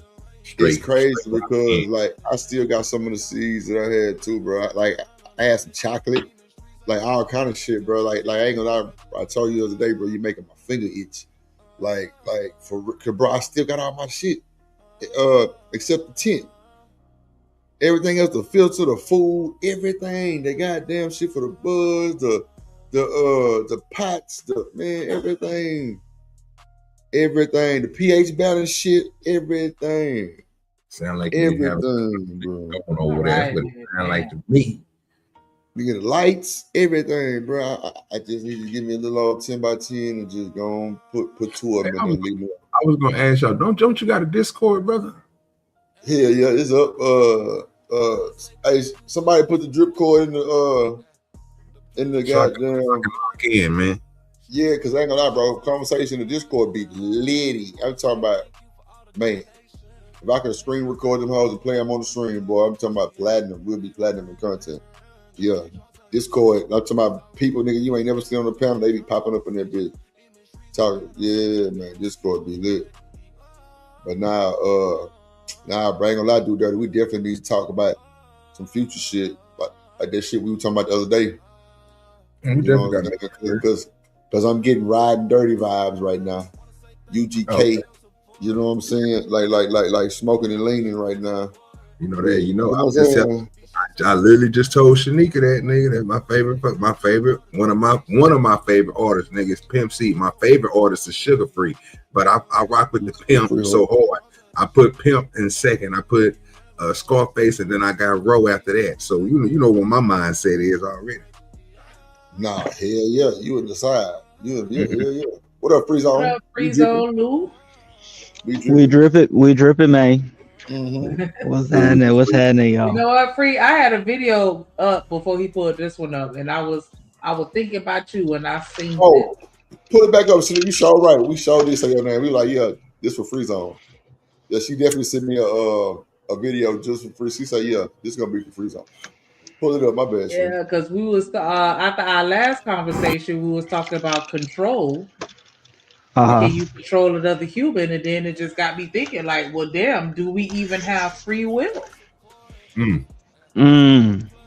Or are we just responding to programming and calculated events that are designed to make us think and act a certain type of way? I'm telling you, that control shit run deep. It really do. Dead ass. So we got some astrophysicists. Wait, hold on. I think Buddy in the middle is a comedian. I don't know, but yeah, I definitely want to listen to these scholars. I listened to some of this conversation. Anyways, but yeah, we gonna rock that out real quick. It's a short video. Charles, I want to compare notes. On free will. Oh, one of my favorite things Isn't it? about it. Yeah, I want y'all to drop in the comments. Let me know. Do y'all believe in free will, or do y'all think that we just Sims? Wow, not Sims. That's wild. It is true that at some level of resolution that we can observe, causality is absolutely true. Given these initial conditions, this is what will happen afterwards. That's the physicist in you That's the speaking. physicist in you speaking. So if you take it to its logical conclusion, then there is no free will because everything is predetermined by things that everything has an antecedent. Whether you know it or not, something is causing it to happen. Something precipitated the thing that caused the thing that made it's that always happen. going to happen. But there is also stochastic uncertainty in the universe. It's built in. There's randomness, there's unpredictability. Chaos. Yeah. And so you have to ask, I think, if you're a physicist, what level of chaos actually affects you to the extent that you could actually make an instantaneous decision based on other stuff that's not necessarily in your past experiences or what you have just seen in your current environment. Right? But wouldn't all those past experiences and your current environment, despite the fact that if you're introducing an element of chaos so that you've never experienced this ever before, your experiences that you have had would then inform your decision about the thing that you've never experienced. Your inform is the word. Oh. Is it inform Rather than or dictate? predicate. Right. Or require. Right. That's the thing there. Yeah. Let's say you're in a room with a whole bunch of audience members. You tell a joke. Right. It falls flat. In that moment, you have many things you could do to turn it into a laugh point. True. Right? You hear silence and you'd be like, oh, that was good. And then everyone laughs. Or, so you make some Or, sort is of this comment. mic on? That's the old one.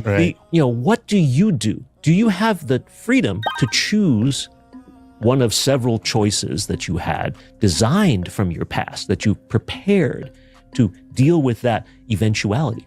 Or is the choice made for you already? But if he was less experienced, he might not dig out of that hole Yes. as effectively or efficiently. Exactly. So does experience provide us with the opportunity to make calculated decisions where we're not necessarily acting on free will, but kind of acting on the results of those past experiences, even if you experience something new? Did that make any sense what I just said? Because it kind of made sense in my head, but then when I said it out loud, I was like, I don't know, it was a little shaky. You get what I'm saying? Like, are we it really makes sense. making those decisions, or are we just allowing our past to control us to a certain extent? So the decisions that you make are within the framework of your own mental knowledge.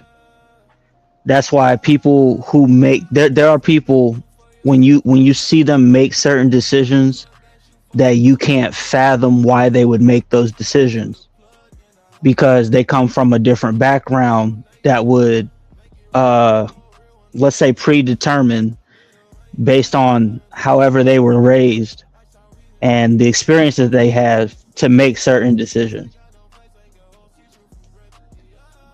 That's why people from different it actually shows itself in different class levels, where you have like poor people that can't fathom why rich people would make certain decisions and vice versa.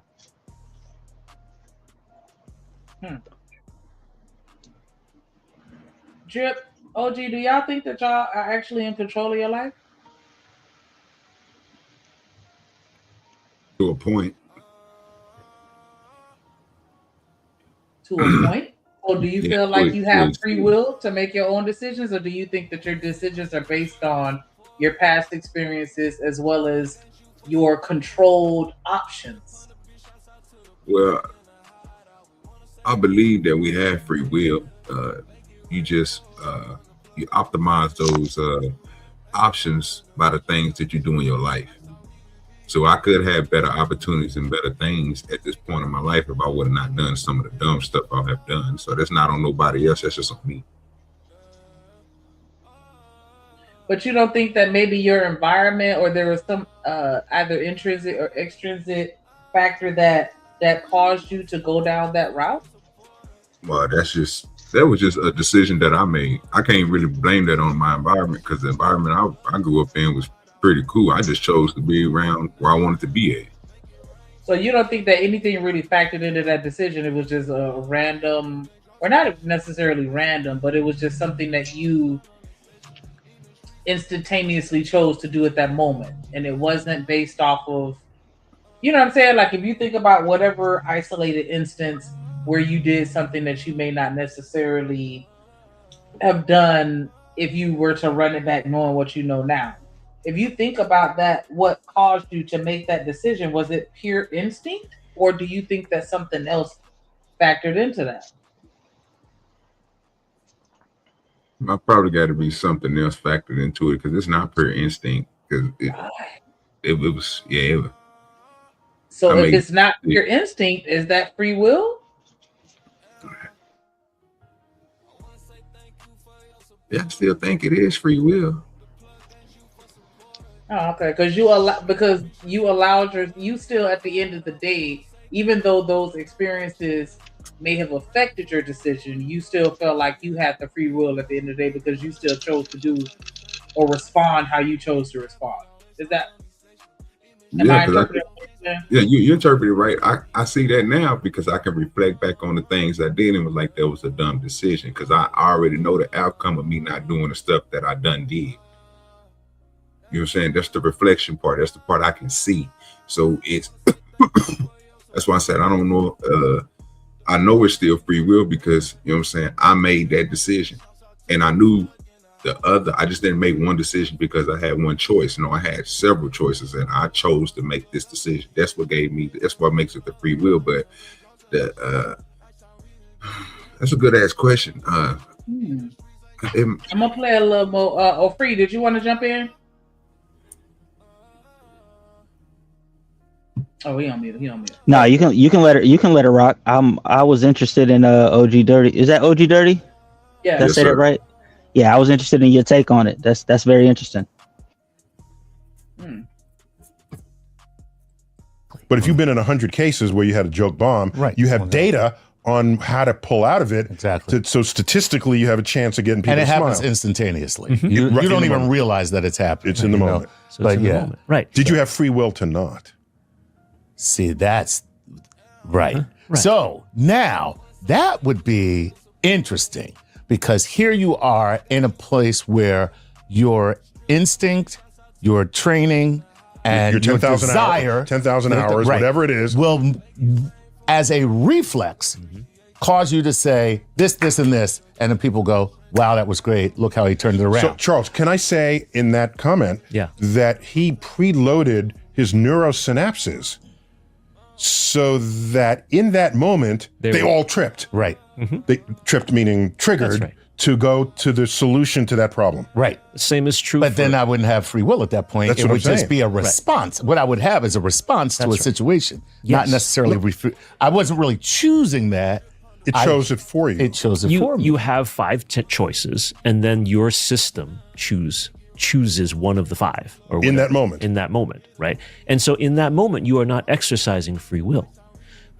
Did you set it up, though, with free will in the past so that you could react this way deterministically, but you actually were in control of the circumstance, right? Here's another physical example of that. A football player is trying to sack a quarterback. The quarterback jukes left. The person trying to sack the QB doesn't have enough time to think about whether to move left or right or up or down. It has to react based on years of training and practice and experience. So in that moment, that action is not free. But in the setting up of that moment, if it was free enough, does that constitute free will? From a physics perspective, it might not. Then they really cooking. Like this is crazy work. Anything you got to say about what we watching? No, that's an interesting, different little angle on it. Most definitely. That messed me up right there. Yeah, because determinism would dictate that you would live your life based on the impulse of outside stimuli, right? But free will would be you disregarding that impulse and going to the second or third option. That's where your free will would kick in.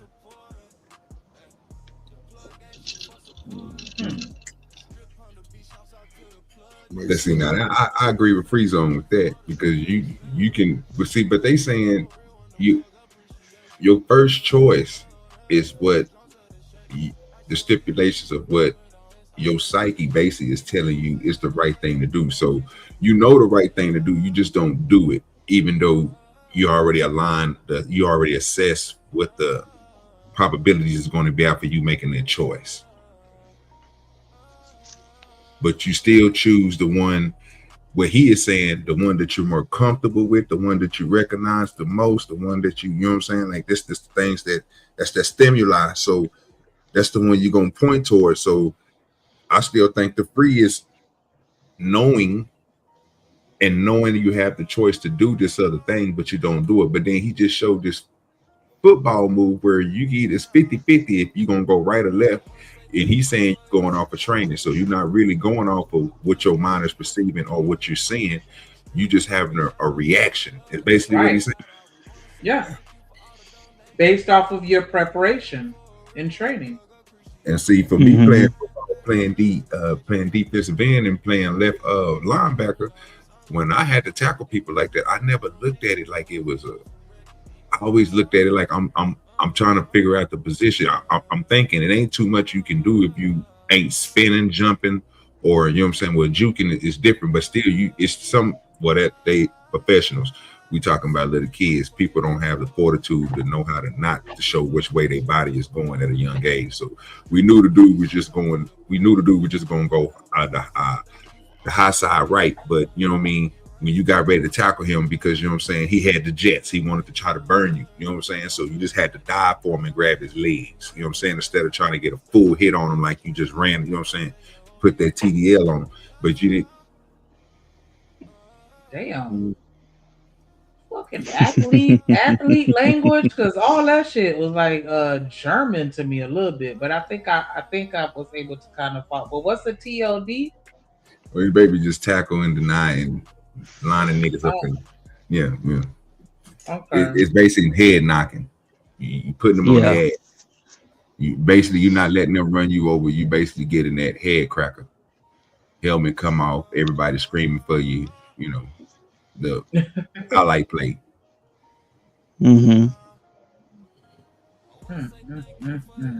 Yeah, like I look at. I'm sorry. Go ahead. Yeah, because I look at when we talk about impulse, right? I look at determinism.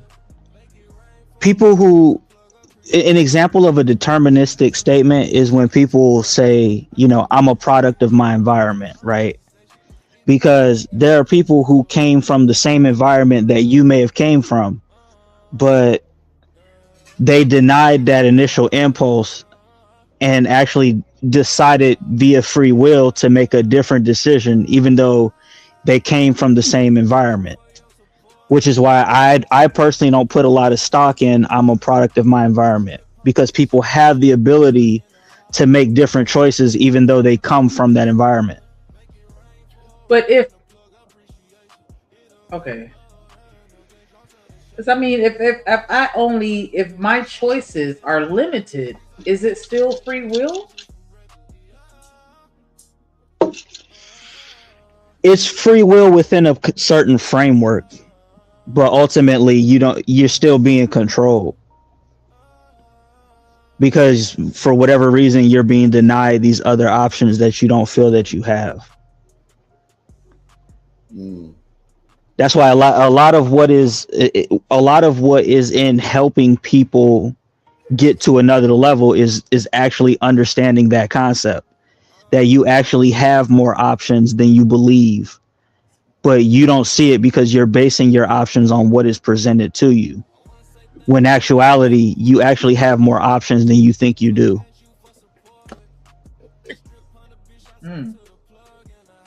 So it's just all one big mindfuck. Yeah. But most people live their life on autopilot, and so because they live their life on autopilot, they never actually sat back and thought about the decisions that they've made and why they've made certain decisions.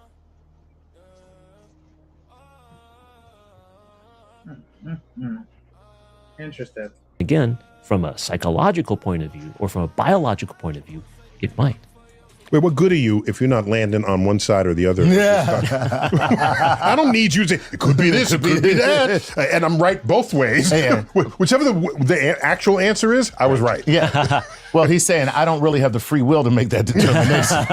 I'm going to be right or wrong. Let's just ask an opinion. In my opinion, I would like to have free will exist in this universe, even though philosophically it can be argued that it does not exist. Are you happy with a world where you perceive free will even if it isn't? Maybe. This has to do with the movie Arrival, right? Starring Amy Adams. Yes. Where if you know how your future is going to turn out, would you like to live your life anyway?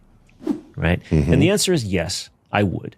But I still would like to think that the future is not yet predetermined. No, but I know what? It's different.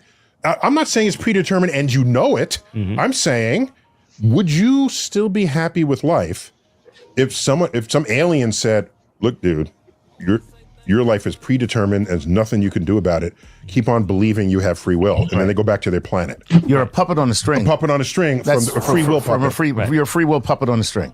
What I would say in that case is that I would hope that the knowledge that I have that puppet on the string circumstance allows me to circumvent it.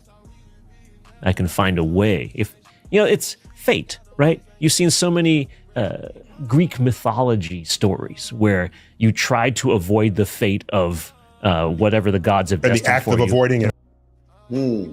I remember when I was younger, I would question my mom, right? Because I'm like, we go to church and the Lord is saying that I have free will, right? But then at the same time, you telling me that my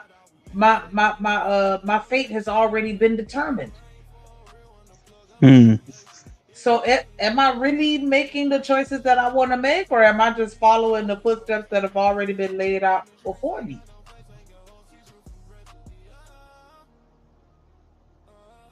That's the question.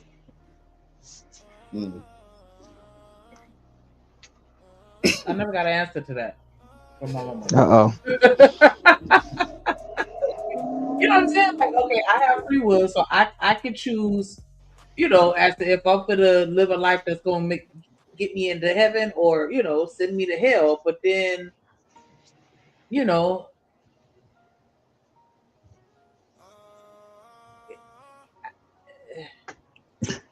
steps are already laid out. So can I, how do I deviate from that if my life is already predetermined? The only way that you could do it is you have to consciously step out of the path that it was already determined for you. So, and I like what they're talking about, because when in moments of pressure, right, you're not choosing freely.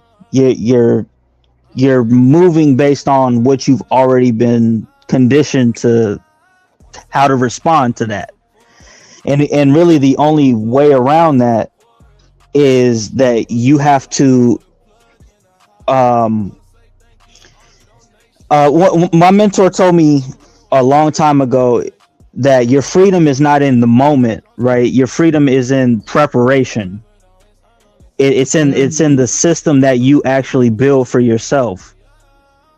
So and I'm not a big in the football, right? But to what OG Do Dirty was talking about when he's talking about football, right? The only way, if that player is running at you, the only way that you would be able to get a beat on it is if you've trained yourself ahead of time to respond to that kind of movement. Right. Correct me if I'm wrong, OG. I think that's how it worked.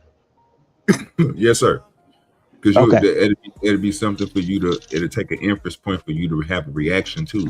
You didn't already seen it, you didn't practice enough, so it wouldn't be nothing new to you, and it wouldn't be a 50-50. So when you seen that dude miss that tackle, it's because he thought the dude juke move was going to stick him to the left and he was going to run out of bounds. So he already dove that way, but not knowing the dude had a little bit of razzle dazzle with it, and he popped to the other side. That's what made him go diving like he crossed him over. Right. And I think realistically, as human beings, you don't want a plethora of different options like you think you do. There's a phrase in success where discipline is freedom.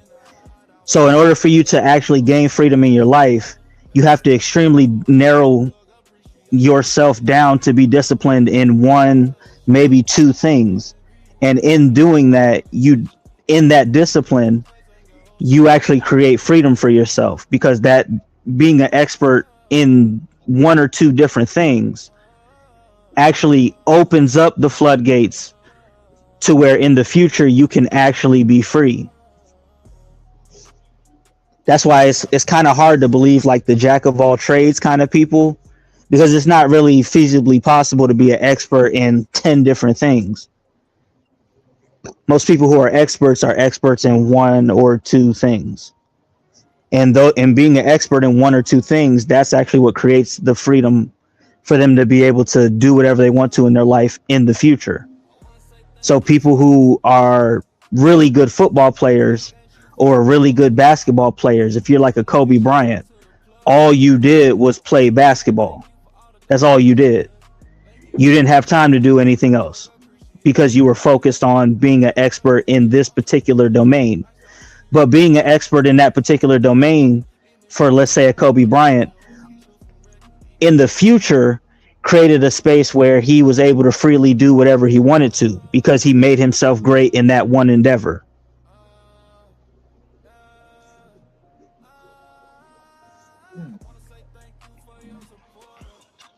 What's this? Romello 747 said Elon Musk doesn't have free will. He has to operate in the system he resides in. And the man said, "It's your choice. Welcome to America." Yeah. Oh. Yeah. Because I used to feel that way about freedom. Like, we're not really free. It's just an illusion of freedom that we operate in on a daily basis. But you're not really free to do whatever the fuck you want to do. Well, I don't think a society could function well if everybody could freely do whatever they wanted to do. Yeah, that makes sense. It does, but I'm just saying, like, I'm gonna go a little left. So if everything is predetermined, right, and you're looking for a way to change the outcome without knowing what the outcome was, and you're going to rely on your decision making from stuff that you encounter, grew up in, and stuff like that. So that's already ain't that already predetermining what you're going to? Because if you was in a better situation and you had better things to look at, you wouldn't. If you was in that situation, you will fall back on that. But since you was in shitty situations or whatever the situation you was in, you fall back on that and you make your decision off of that. I don't think you can change. I don't think you can change if it's already been predetermined what the outcome is going to be, unless you are able to. And just if I said I was going left, unless you are able to go back in time and then change the decision that you made for that outcome, because they already said your outcome is predetermined, right? So they already know what path you're gonna go down. To change that path, it'll be more you seeing what happened and then going back and then changing whatever that choice was to the opposite choice, so you won't go down that line. But there's no way for us to do that. So I would say I don't think if we predetermined to already have an outcome, I don't see us changing it, because we're still going to make those choices. If going by what they saying, because this is already something that's our brain is already factoring in when we go into these worst situations or whatever situation you have, you're going to go fall back to the one what they saying is where you're more comfortable with. You know what I'm saying? Something that I'm trying to think of a situation where you will have to use that. This made me think about that time travel paradox, because it's like if you could go back in time and murk your granddaddy, then you wouldn't have been there. You wouldn't be alive to create the time machine to go back in time to murk him. It feel like one of those type of arguments, like, yay. Thus, you're just gonna disappear because your lineage is just not there. Right, but if you travel time, like, yeah, that's child. Robella said, history repeats itself. You could change your future by understanding life cycles like the earth. I do agree that history repeats itself. I don't know. Sometimes I do genuinely wonder, like, how much control over my life I absolutely have, even as it relates to my decisions.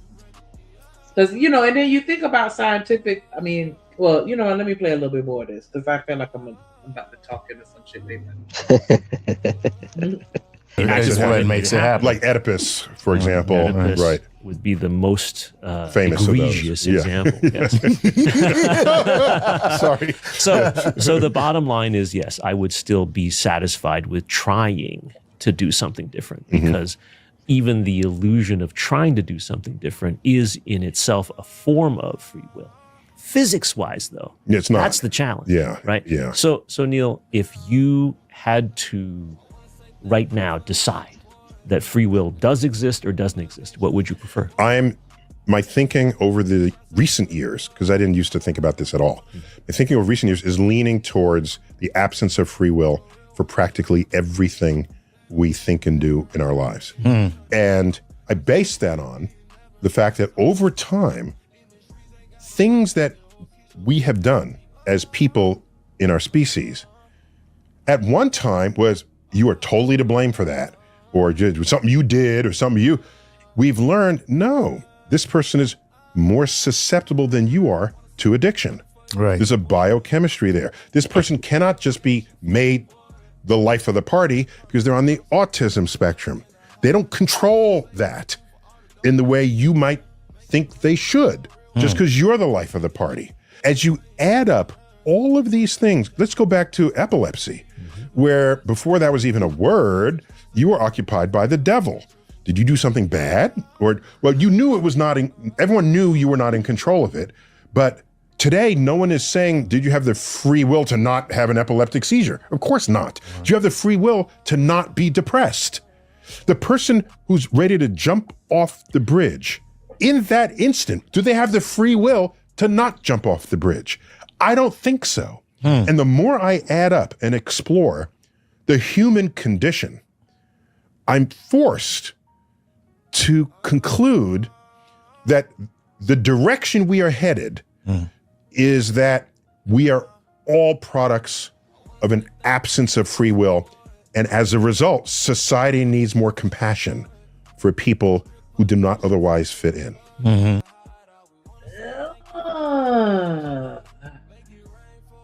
Does the man that's about to jump off the bridge not have free will to not do it? He could not jump off the bridge. And see, he brought in another aspect of it as far as like the anatomy and physiology behind it, chemical imbalances and you know, things like that. Like if you're depressed, are you choosing to be depressed as a result of your own free will? Or are you conditioned to be depressed because of your past experiences and certain and your current circumstances? Is it a form of conditioning? You're actively choosing to be depressed? That don't make sense to me.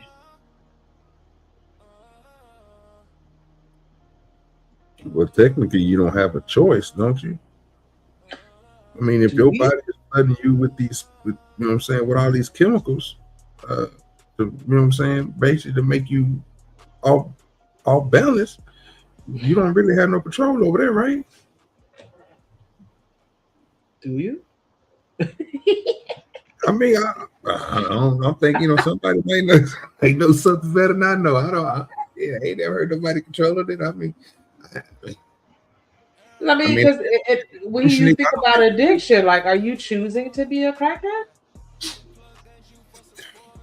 When you chose to smoke the crack.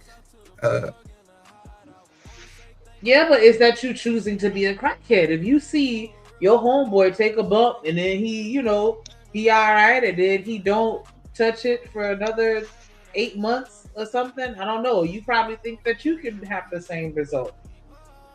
Is that you actively choosing? And you trying to make that, and every time you get ready to make the choice, them dopamines and everything else that's in your body is telling you the right choice is to not do it no more, but them dopamines is telling you got to hit it again. So you do what the dopamines tell you do. You do what your body tell you to do. Right. So do you have free will in that moment? I think you have free will when you chose to hit the dope. Once the dope takes over your body, free will kind of diminishes. Okay. Because then you're at that point you're altering your chemical imbalance. Like you're putting an addictive substance into your body that's very, very hard to shake. That's often I think that's often why you need third-party representatives to actually come in and try to help you get over that addiction. And even still, you may not actually shake it in a way to where. Go ahead. Won't that be free zone? Won't that be the mind when somebody coming in and talking to you, trying to break the mind into not doing the stuff that's drawing you back to the drugs? They're trying to talk you out of it, right? Are they trying to get you to realize the drug is not for you? I mean, people do drugs knowing damn well that this ain't good for their life. Like when people say if you know better, you do better. I kind of call bullshit on that. Like it's true in certain contexts, but many people do things that they know are bad for them, even though they know. So I don't know if that's necessarily true. I think ultimately when it comes to determinism and free will, I think the determinism part is the fact that you don't choose like your initial condition, right? But the free will comes in where you have, within certain constraints, you do have choice. And your freedom kind of grows and shrinks based on your ability to build systems that in the future give you freedom. May not necessarily give you freedom now.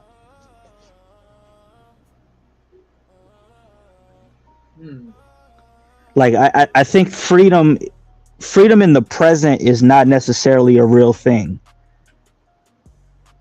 I could understand that argument, because in order for you to have freedom, you have to condition yourself to actually be responded to freedom.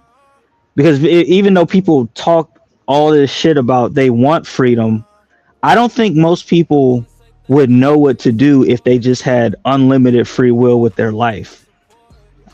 I think most people need a certain level of constraint within their life, and then to be able to choose within that constraint. Like there's such a thing as the paradox of choice.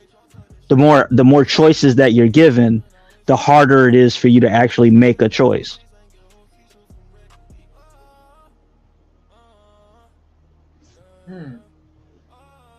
Dang. So if I oh, what up H&M? What up Clue? What's good, y'all? Stan the man says, stop trying to continually make excuses for the negative outcomes you choose to participate in. But you don't feel like your choices are, I don't know why I can't think of the word that I want to say, but like it's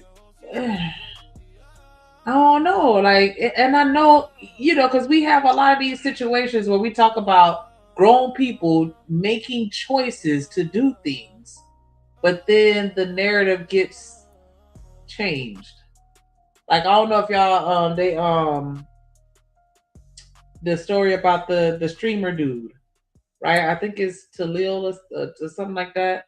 And then there's some girl who said, like, you know, she was down with it, and then I guess she realized he had a girlfriend or something like that, and then now she's trying to say it's assault. But she was cool with it at first. And they're like, we sitting here talking about a decision that she willingly made, but now she feels like she was coerced. But at that time, that was a choice that she thought she was willingly making, but then she turned around and was like, well, no, he manipulated that decision. So it's like, is she trying to not hold herself accountable for her actions as an adult, or was her choice or her free will manipulated in that situation? I'm sure it was. Did you see any positives? You say you're sure it was? Yeah, because she had to see some type of, I agree with Free Zone, because she had to see some type of positives to, hate to say it, to go to go whatever they was going with at first. I think the reflection of what she did or what she was about to do or whatever the case was made her change her mind and say that she wasn't down with it, because you put yourself in a position to be around them. You probably thought she was going to get something out of it too. I don't know what the getting out of it is. I don't know if it's money, you know what I'm saying? But then again, would that be the same thing, Shanika? Could her hormones or could her body be persuaded to want to deal with this dude and whatever else? And she making an irrational decision, not having that free will by Neil deGrasse Tyson saying, because she chemically unbalanced. Because I'm like, I do feel like eventually we keep going with this narrative to where she, as a grown-ass woman, went to that party and allowed herself to drink more than what she should know she can handle. Was that not her free will? She was the one who was like, oh, I need to use your bathroom, and walked past the bathroom in the lobby and went up to use the bathroom in his room. But we still not free will, because, you know, coercion. And he sweet talked her out of draws. And she was okay with doing it until she found out he had a girlfriend. And then it was like, oh, wait a minute. You assaulted me. And I wonder, like, so now is that going to be the cop-out to say, like, well, I couldn't have made that decision because I had an altered state of consciousness, or I was manipulated at the time. So I shouldn't be held accountable for what I'm doing.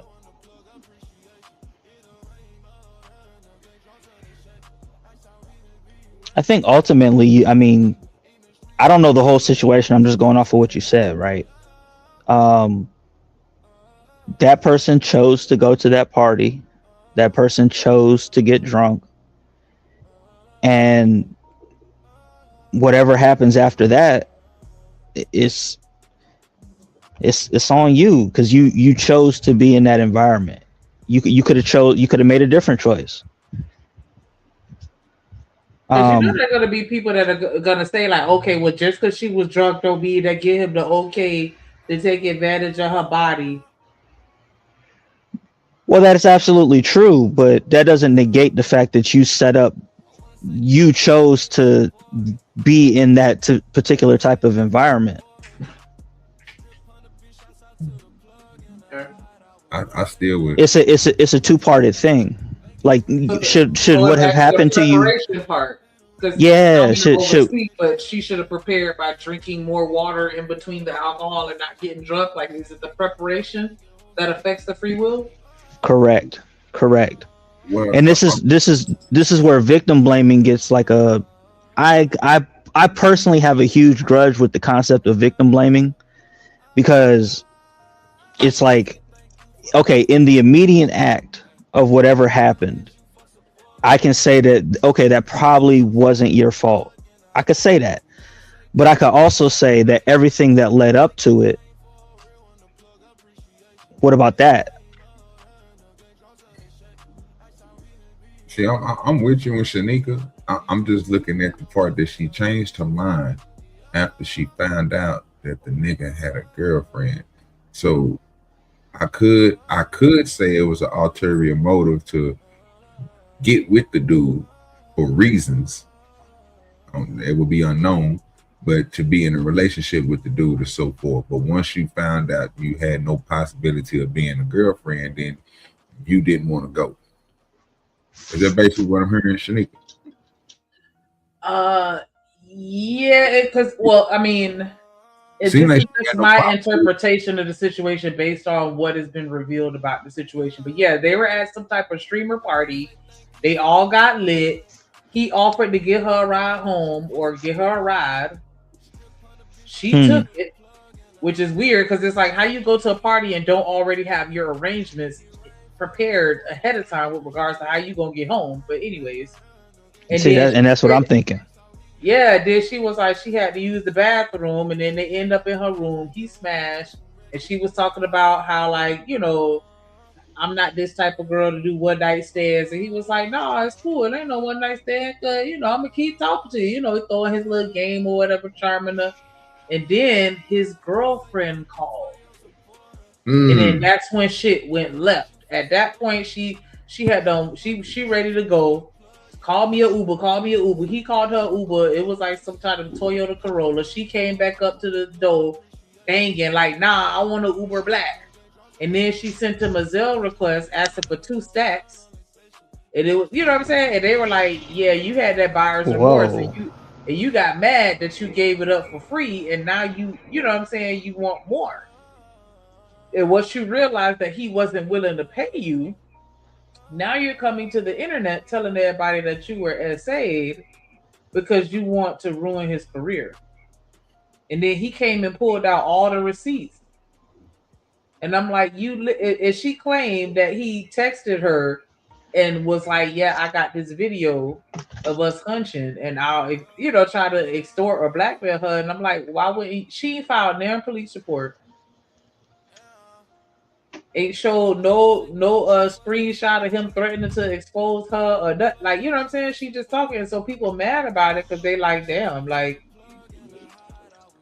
we actually listened to you, and now it's just sounding like buyer's remorse. Like, you consciously made that decision with your old free will, but now you trying to say you didn't because he pretty much sweet talked you out your panties.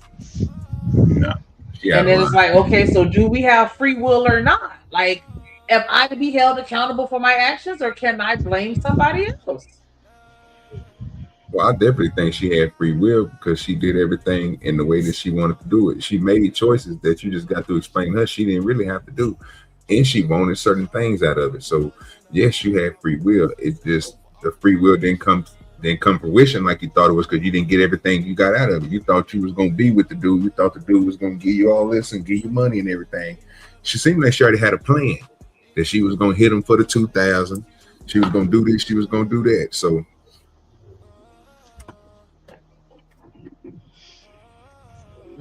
It sounds like a lot of free will to me. Yeah, sound like free will to me too. Let me play a little bit more of this one. Oh no, for you for the second one? I just don't think that you get anywhere blaming somebody else. Like even if you were within your full right to blame somebody else for something that happened to you, how do you evolve, or how do you learn from a situation if you just blame somebody else for something? So like, even practically speaking, it's better to take complete ownership of it.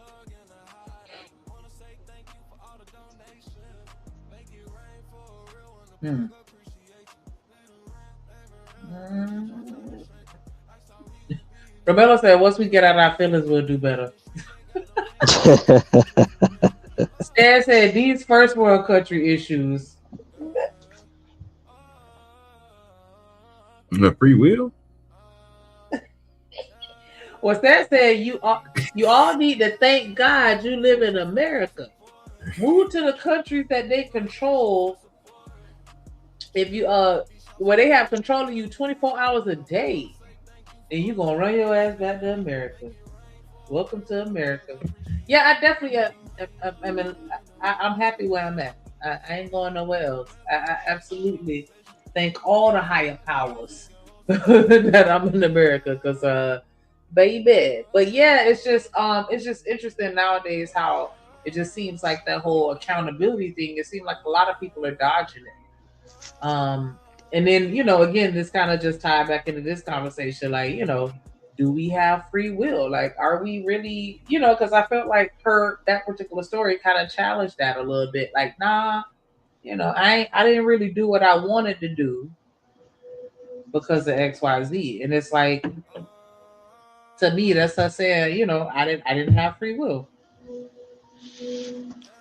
Yeah, but that's a little different, man. Like, one person's free will can be inhibited by somebody else's free will, because even if everybody had free will like that, there's still going to be many people who their free will be impeded upon because it's being blocked by everybody else's free will. And now we're talking about survival of the fittest.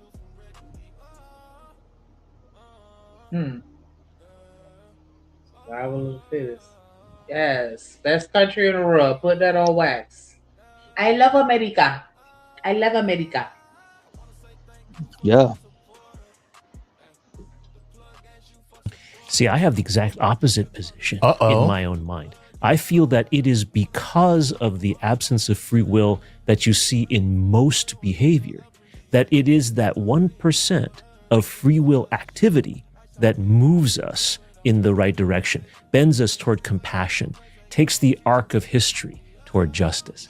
But but going back to what Neil just said, there are people who actually suffer from personality disorders, that suffer from brain disorders, where they can't do what you just said. They can't express compassion. They can't move towards the day when no one even thought to analyze it that way, as a brain disorder. Yeah, you were just an a-hole. Yeah, exactly. That was it. Now, if they can't, you can. You can show that person compassion or understanding. And therefore, free will as an entity exists. Charles, you're drawing a line that I have seen be in constant motion over the decades and over the centuries. That line that you're saying, they don't have free will, but I do. I don't know that I can. See, I have free will over some things and not over others. Someone can see me and say, that person needs help in this way and has the free will to help me. I see somebody else who needs this help and free will. Together, it is a network. It's not that any individual. So you have to draw the line for every individual and even perhaps for society. Does the criminal who's born in poverty have free will to not be a criminal if most of the people in prison came in below the poverty line? So there's some sociological force operating there. So that where we are less susceptible to that force. I think that's a great analogy. Let's say this. That's say crap. those folks who have been branded criminals by our society are. I can't do that. I can't do that because you got people who were born in affluent communities that also commit crime, that are criminals. Now, it may be a different type of crime, but still crime. Like Bernie Madoff. Or, you know what I'm saying? Like, I don't know if I could roll with that.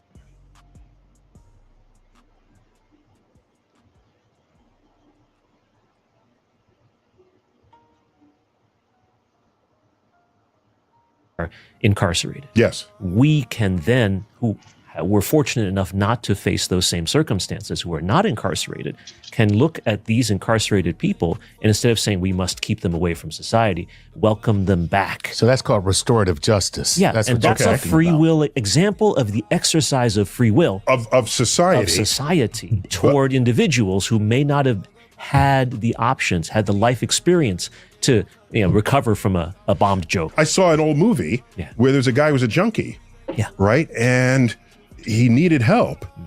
But they said, no, the cops came and arrested him because he was a junkie. Right. Today, you wouldn't do that. Right. You would say the person needs help. They need, right. Even if that person had robbed somebody, that person needs treatment. And the people who cannot shake whatever it is that afflicts them tells me that free will cannot be as free as we think it is. Do you remember the shooter in the University of Texas at Austin? I remember that. Okay. Yeah. There's a movie they made out of it called The Tower. Yeah. Where he left a note saying, "I just want to kill people. Something must be wrong with my brain. Please, when I die, look into this." They looked, and there was a tumor putting pressure on a part of the. In fact, that's how we learn anything about how the brain works when you have this situations like this. Person had the free will to write a note. He had the free will to write the note. So he did not have the will to resist shooting. But that's the line that you were talking about is a partial one. Why isn't that line always in motion as we learn more and more about how the mind works? It is. Okay. So what's the correlation with willpower and free will? Because it's like, I know I shouldn't be eating these donuts and I don't want to. But they call me. And I Just be calling me. Just be calling me, man. From eating at least 3. Dunkin' Donuts, man. It just be calling me. Just be calling me. Krispy Kremes, man. Krispy I don't want to eat them like that, but it's like once I start, my body just won't stop. Like, why don't I have the free will to stop myself?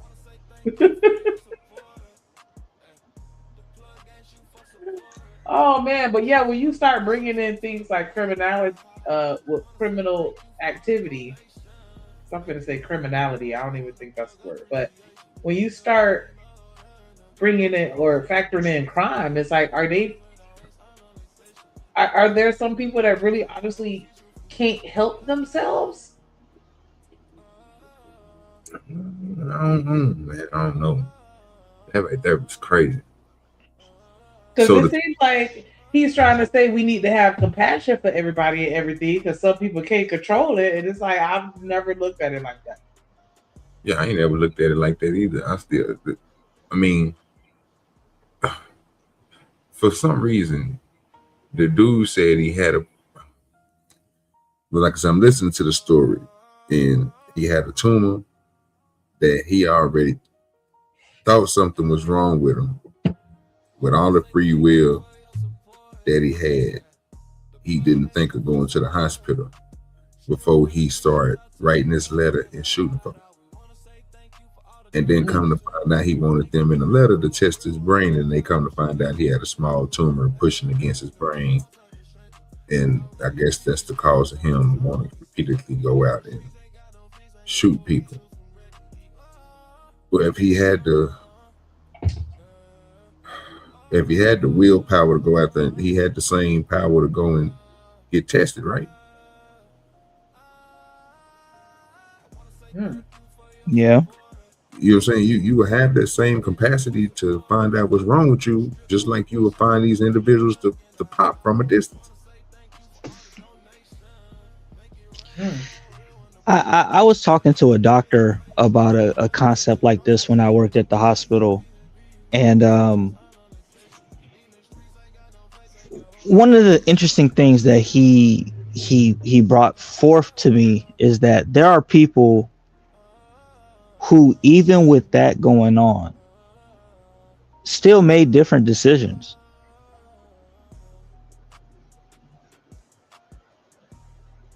Like they weren't a slave to their impulse. Because that's really what we're talking about, being a slave to your impulse. There are people walking around with the same kind of conditions, the same kind of mental conditions, and yet they make completely different decisions because they ignored that impulse, or they did their best to curb said impulse. So it's not as simple as what's the Astro dude on the screen, the guy not in the red shirt, I forgot his name. It's not as simple as he's trying to make it out to be, where it's just like, okay, this guy did what he did because he had a tumor on his brain, when there could be people that have tumors in relatively the same area that are living their lives doing something different. Right. Or people who have different compulsions to, look, man, there are people, I believe there are people in these YouTube streets that have the same kind of psychotic mental psychopathy as like a Ted Bundy. But instead of doing what Ted Bundy did, they doing YouTube streams.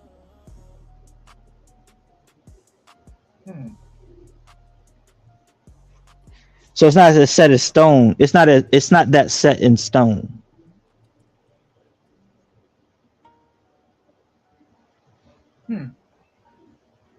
Melo said crime is subjective. Slavery was legal in the past, so those are poor agreements. I mean, yeah, or arguments maybe. It's only like a few more minutes of this, so we can wrap it up. So then maybe it's a line of convenience today, but tomorrow we're going to find out, oh my gosh, that person has no real free control over their behavior, over their personality, over their tendencies, over their treatment of others. It's not a line of convenience. It is, in your words, a perimeter of ignorance. When Newton said we couldn't explain certain things, right? God must have done it. Of course. That's a God of the gaps. Of course. That delineates what we don't know. The line you describe, I hope, is in fact that perimeter of ignorance which we slowly are moving toward and moving so that we do understand what the true nature of free will is. So this is where people will push back. Most people are concerned not about the actions, but the consequences. So what they're thinking about is the punitive response to someone who does something wrong. And is a punitive response a deterrent for somebody doing something wrong or doing something wrong in the future? Especially if they don't have the free will. Right. So there's the other side of this entire analysis is, how does society interact with people who are being brought into the circle day by day? We're learning what we have control over and what we don't, biophysiologically, intellectually, emotionally. Yes. Why do people need anxiety meds? Or do they have the freedom to not they have be children. anxious? That is why. That is why I'm telling you. Anxiety meds is crazy work. Oh shit! Hey. Yeah. What up, Drip? What up, boy? I've been listening the whole time. I just been sitting back chilling. Okay, let me throw this out there. Do you have more freedom? Does more choice automatically equal out to more freedom? Oh. Yeah, that's a good ass question, like a motherfucker.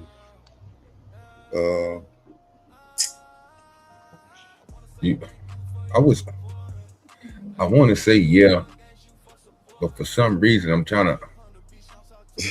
I'm gonna go with no. because you're getting opportunities to make those choices. So those are opportunities, bro. That's what I was. Damn, dude, dirty. You took it right out of my shit. I was just you know what I'm saying. That's God damn it. You know I'm on this weed free zone. You can't be asking you and Shanika. That's free zone talking about he like the philosophical conversations.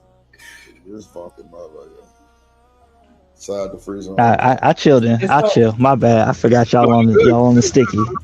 I'm over here drinking too, so I'm just flowing with the combo. I'm drinking. I just might say something that might be slow but smart at the same time. Just you know. We sticky, man. Yeah. You know what I'm Yeah. Because a lot of times I think people think that because they have constraints that they're not free. But oftentimes, if you're talking about, let's take a concept like discipline, right?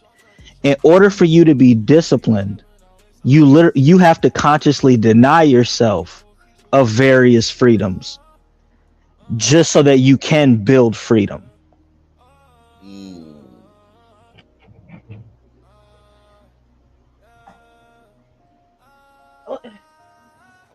Go ahead, Shanika. Take a swing at it. Because I get what he's saying, and that's why I had to kind of like I went to kind of rebuttal it a little bit, but then I was like, I mean, I do agree with what you're saying because I do feel like when I don't have the same number of choices as somebody else, I do feel like my freedom or free will is inhibited because that's just like, you know, and I hate to bring it back to crime, but it's like if there were no laws in place, there are absolutely some things that are against the law right now that I'd be doing. And so it's like I don't have the free will to really do what I want to do unless you don't limit my choices.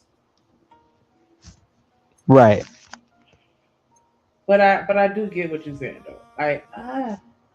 Because I don't think people want more options. I think people want more agency, which is not necessarily the same thing. Because options, you know what I'm saying? When you have more options, you ever been to a restaurant, right? And on the menu, there are a plethora of options. Now, people will, hey, what are you getting? I don't know, man. This cheeseburger look good, but this chicken sandwich look bussin'. But this Philly cheesesteak look crazy. But this, you see what I'm saying? Like when you get more options, it makes it harder for you to actually make a decision. Information overload. Right, as opposed to if you've ever been to a restaurant where they only have 3 or 4 options, you could easily choose what you want to make. Now you don't have the freedom to choose anything, but you do have but it's easier to make a decision when you have fewer options. Now I'm not saying you should have no options, but it's easier to choose between 3 or 4 things than it is to choose between 20 things. Okay, choosing those. So to that point, choosing those. And look, I agree with you on that. Choosing those 20 things that you have instead of choosing 3 or 4, right? The criteria you would go about choosing that, what would that be? Would that be on taste, what you on what you feeling that you want? Are you going off of feelings, or would you go off of logic? Like they have quality over quantity, right? Do dirty. Well, that too, because I'm thinking, well, you have 20 things on the menu, or more than 20 things on the menu. Right. The logical thinking will be, well, they have a lot on the menu, so if I'm going to take a chance of eating something here, I think that's why people ask, or I even do it too. You ask like, what do everybody get? Like, what's y'all best thing on the menu? I always do this shit here. Yeah. Frequently about, so you don't have to worry about the taste being off something that's old or anything like that. Like your mind don't go float to that, because It's something that they use all the time, so you know it's going to be fresh and good. So that's why most people choose that, or are they just going because they have all the options? You see what I'm saying? So that would right. That would be a part of that. Well, they just want the best out of the options. Yeah, and I think that's I think that speaks to the agency side of it, right? Because let's say you go to a restaurant and everywhere you go, when you go for the first time, like, okay, for me, right? When I go to a place, let's say like an American buffet, which is pretty general across the board. They're gonna give you a plethora of options. Right. I typically want to know what your burger tastes like, because I know if your burger is good, I could kind of spread myself. The next time I come, I was like, okay, I had the burger was popping. Let me see what this other item looks like. You know what I'm saying? So I think either people will go with what everybody else is going with, where, you know, hey, what's your meal of the day, or what do most people find? And like, even if you notice, like when you go into restaurants, they'll have certain indicators on certain items that say like, this is a fan favorite. This is what everybody get, you know what I mean? And people will choose from there. And once you're comfortable with a place like that, then you can open up the doors to choose other things. Right. I ain't gonna lie, I've been scammed by the waitress before. They told me some shit to get, and I got that shit was horrible. But like, But yeah, that's something that I do ask though. Go ahead, my bad. So, Free, are you saying that by limiting my options, that actually allows me to exercise my free will a little more, because I'm able to make more of a, I don't want to say educated decision, but more of a confirmed decision? No, not a confirmed. I'm sorry, I can't think of how I'm trying to say this out loud. But are you saying that I'm more inclined to get what I want or exercise my free will if I don't have that overload of options? I think that you're more. I think that in life, the way humans are, I think they're more confidently able to make a decision when they have less to choose from. And they're less likely to actually make a decision when they have more to choose from. Because I don't think free will is a benefit to human beings, because people can't handle that many choices. I agree. And that's why so you prefer that we live in a world where we think we have free will, but we really don't. Yeah, I think free will is. That he asked Neil in the video earlier. Right. Yeah. I think the beautiful blend is the determinism aspect is these are your options. You have 4 to 5 options. The free will says, okay, let me choose this option. But if you lived in an extreme where you had ultimate determinism and you had ultimate free will, I don't think that that's necessarily good for human beings. So I think that the healthy balance is your ability to choose between less options.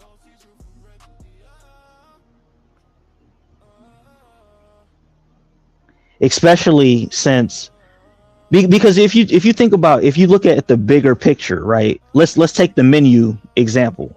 You go to a restaurant, there's 20 items.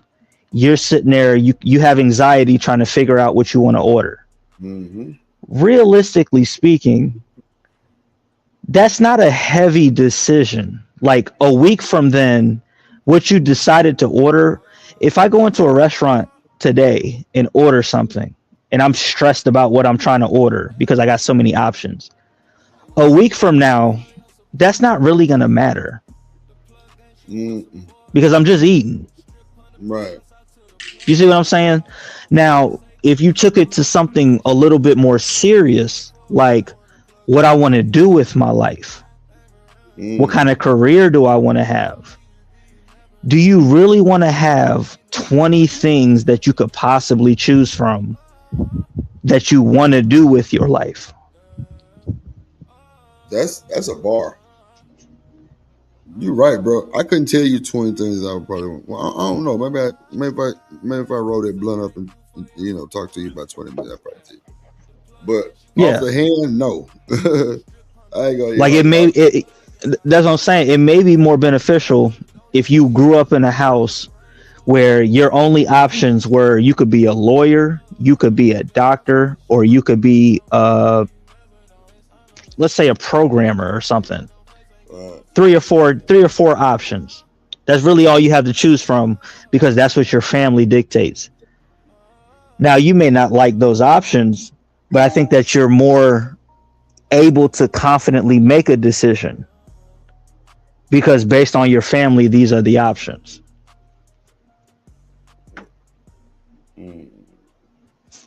Okay. I guess so. Yeah. Let me play this last couple minutes. I'm taking them every day, and I got 3 reasons that I take them every day. Some kids need them because they have parents. Okay? I'm just saying. Very nice. Okay, so Charles, if we're going to exit this conversation, if we find a point of agreement, it's that this perimeter of ignorance, we recognize inside the perimeter there are forces operating against free will. Yes. Our physiology, our neurochemistry, and physics. Yes. That surely that perimeter may grow. Yes. But it's possible that there's a limit to how far it will grow. Yes. Beyond which we have to admit the existence of free will. Yes. Okay, I'll give you that. There very nice. We are. That's a great job. It doesn't have to be absolute in one direction or another. It's a bit more fluid. Okay. I'm okay with that. There is uncertainty in the universe. I embrace it. I'll tell you this much. I've been married for 20 plus years. I do not have free will. On that note, Chuck and Charles, thanks for helping us with this explainer. Awesome. Ain't bullshitting. Look, dude already over there about to pass out. Nigga about to die. Oh no, I'm good, bro. No, I'm talking about you over there coughing. I didn't brought us the weed. No, I always be saying that when somebody be coughing. That was me coughing. Oh shit. Yeah, I'm over here rolling up another one, brother. I'm trying to catch up. Nah, that was crazy. Yeah, I like the guy. I like what the guy in the red shirt said. I tend to agree with him more. I never did look at it like that. I appreciate you saying it the way that you said it, Free Zone. If you got less, if you got 4 items, you will be less, and you will be less impulsive because you only have those 4 items to choose out of. But then when you have those 20 items, right, it's going to be a kind of a hard decision. You got to use a little bit more intel to get, but like you said, you have to try out the burger, try out something that's there, then come back the next week. But this what goes to that free will, though, right? If you went to that place that had them 4 items, this is where that free will kick in. That place with the 4 items was so good compared to just that cheeseburger. Now you got to choose all of options. I think that free will is going to, especially if you're not just doing something just sporadically on the impulse, then you're going to go back to that place that was good to you, which is going to be them 4 selections instead of going there and trying to go through it. You see, but when you do, if the food wasn't good, your free will will send you back to that place where that cheeseburger was, and then you will have to go to what would be the next viable thing. Since I know the cheeseburger good, let me try this. And that's why you say at that point it would be an impulse. Bro, I was just gonna say that. You already get free will, Right, because see, that's the thing. A nigga would go back to his fan favorite having too many options. He'd go back to his fan favorite. Like, you know what I'm saying? Just say we at the restaurant and it's 50 million, it's 25 options. You know what I'm saying? We sticky, man. We ain't finna look at 20 options no way. We gonna go back to the fan favorite just to be safe. Yeah. Now, if you extrapolate that out, I'll make a slight pivot, right? This is why the relationship conversations are so overran and so goofy, right? Because people are like, we're at a point now. Like, there was a time where your family made these decisions for you. And now, because people don't really have families like that, or they've turned on their families, or their families are dysfunctional for whatever the reason is, right? You're in this free world where you have where you have an overload of options that you can choose from. And in that scenario, we're seeing that people really don't know who to choose. They don't. And so even from a relationship standpoint, relationships were much better when you as a person had less options, because typically your family did a lot of the choosing for you. Now you did have some say. It's not as cut and dry as, because even when people talk about like arranged marriages and all that stuff, right? The people still had a choice in that arrangement for the most part. But you were more apt to choose the person that was arranged for you because you had less options. And I think that's just the way the human psyche operates. That gives you have more clarity when you have less options. So I think the free will thing is very overrated. I think that even the determinism is very, going all the way is overrated. The sweet spot is right in the middle, where you have less options, but you can still choose. Bars. Man, look, that was a great way to end the show right there. Yeah, Goddamn free. I ain't know y'all ever really like into, man. Look, Shanika say, man, we gonna get this for free zone. I ain't lying. Just for you. And shit. Look how bars Yeah, man. the whole conversation. That's great. Goddamn. Yes, sir. Everybody in tune, everybody in tune. Yeah. I'm fucking with it. Look, man, we finna get up out of here, man. Shit, we gonna catch y'all tomorrow at 5 o'clock. Man, hope everybody getting their Christmas shopping in. Hopefully everybody getting ready for the new year. Hoping everybody getting their lives together for their New Year's resolution and shit. You know what I'm saying? All that type of stuff going on. Free Zone, you want to give your final thoughts? Nah, man, shout out to y'all. I always enjoy these discussions. I'm definitely open to being wrong, because it's definitely a conversation that we build on, right? I don't know when the next time you're going live. I did want to get your take. I did want to get your take on the whole. What happened? He literally just said tomorrow at 5, nigga. Oh, okay, yeah, bet. I want you to cover the Izzy. I definitely want you to cover the Izzy. The tag team match that they had on Izzy's, because that shit was entertaining as hell. I be honest with you, I rock with all 4 of them for different reasons. A lot of this shit wrestling to me, bruh. So I just see 4 different personalities. I don't really have a love or hate for any of them. But I just enjoy I enjoy good content, man. Enjoy good effery. But shout out to you, Shanika, for making the pivot to that clip, because I do enjoy those conversations. You know what I'm saying? Because I think a lot of people think that life should be a certain way, when realistically it ain't. That you want it to be this way, but it's the other way, and the other way ain't too bad, man. Like people, like I said, bro, people don't need a whole lot of options. You just need to be able to have clarity to focus on the options that are presented in front of you and maximize those options. Because only in maximizing those options do you actually create freedom for yourself to choose better options later. And I think that's what the key is. But I'll drop off, man. Holla at y'all. Peace.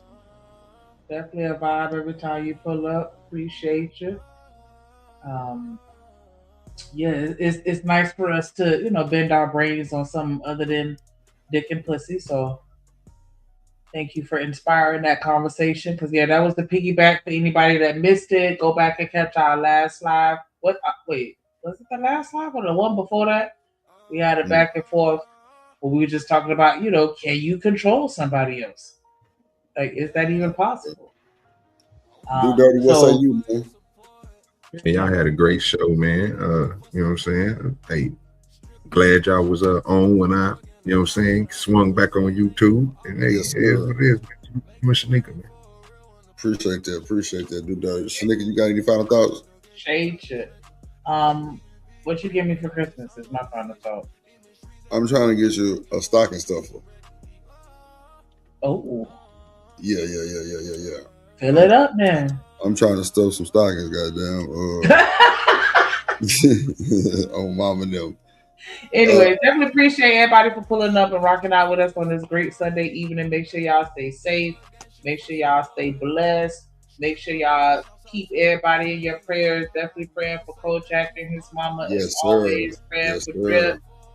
Definitely sending prayers out to everybody that got something going on, even the ones that don't have nothing going on. We still pray for you so we can stay like that, because you know what I'm saying, you just never know. So And we praying for hit the like button and subscribe.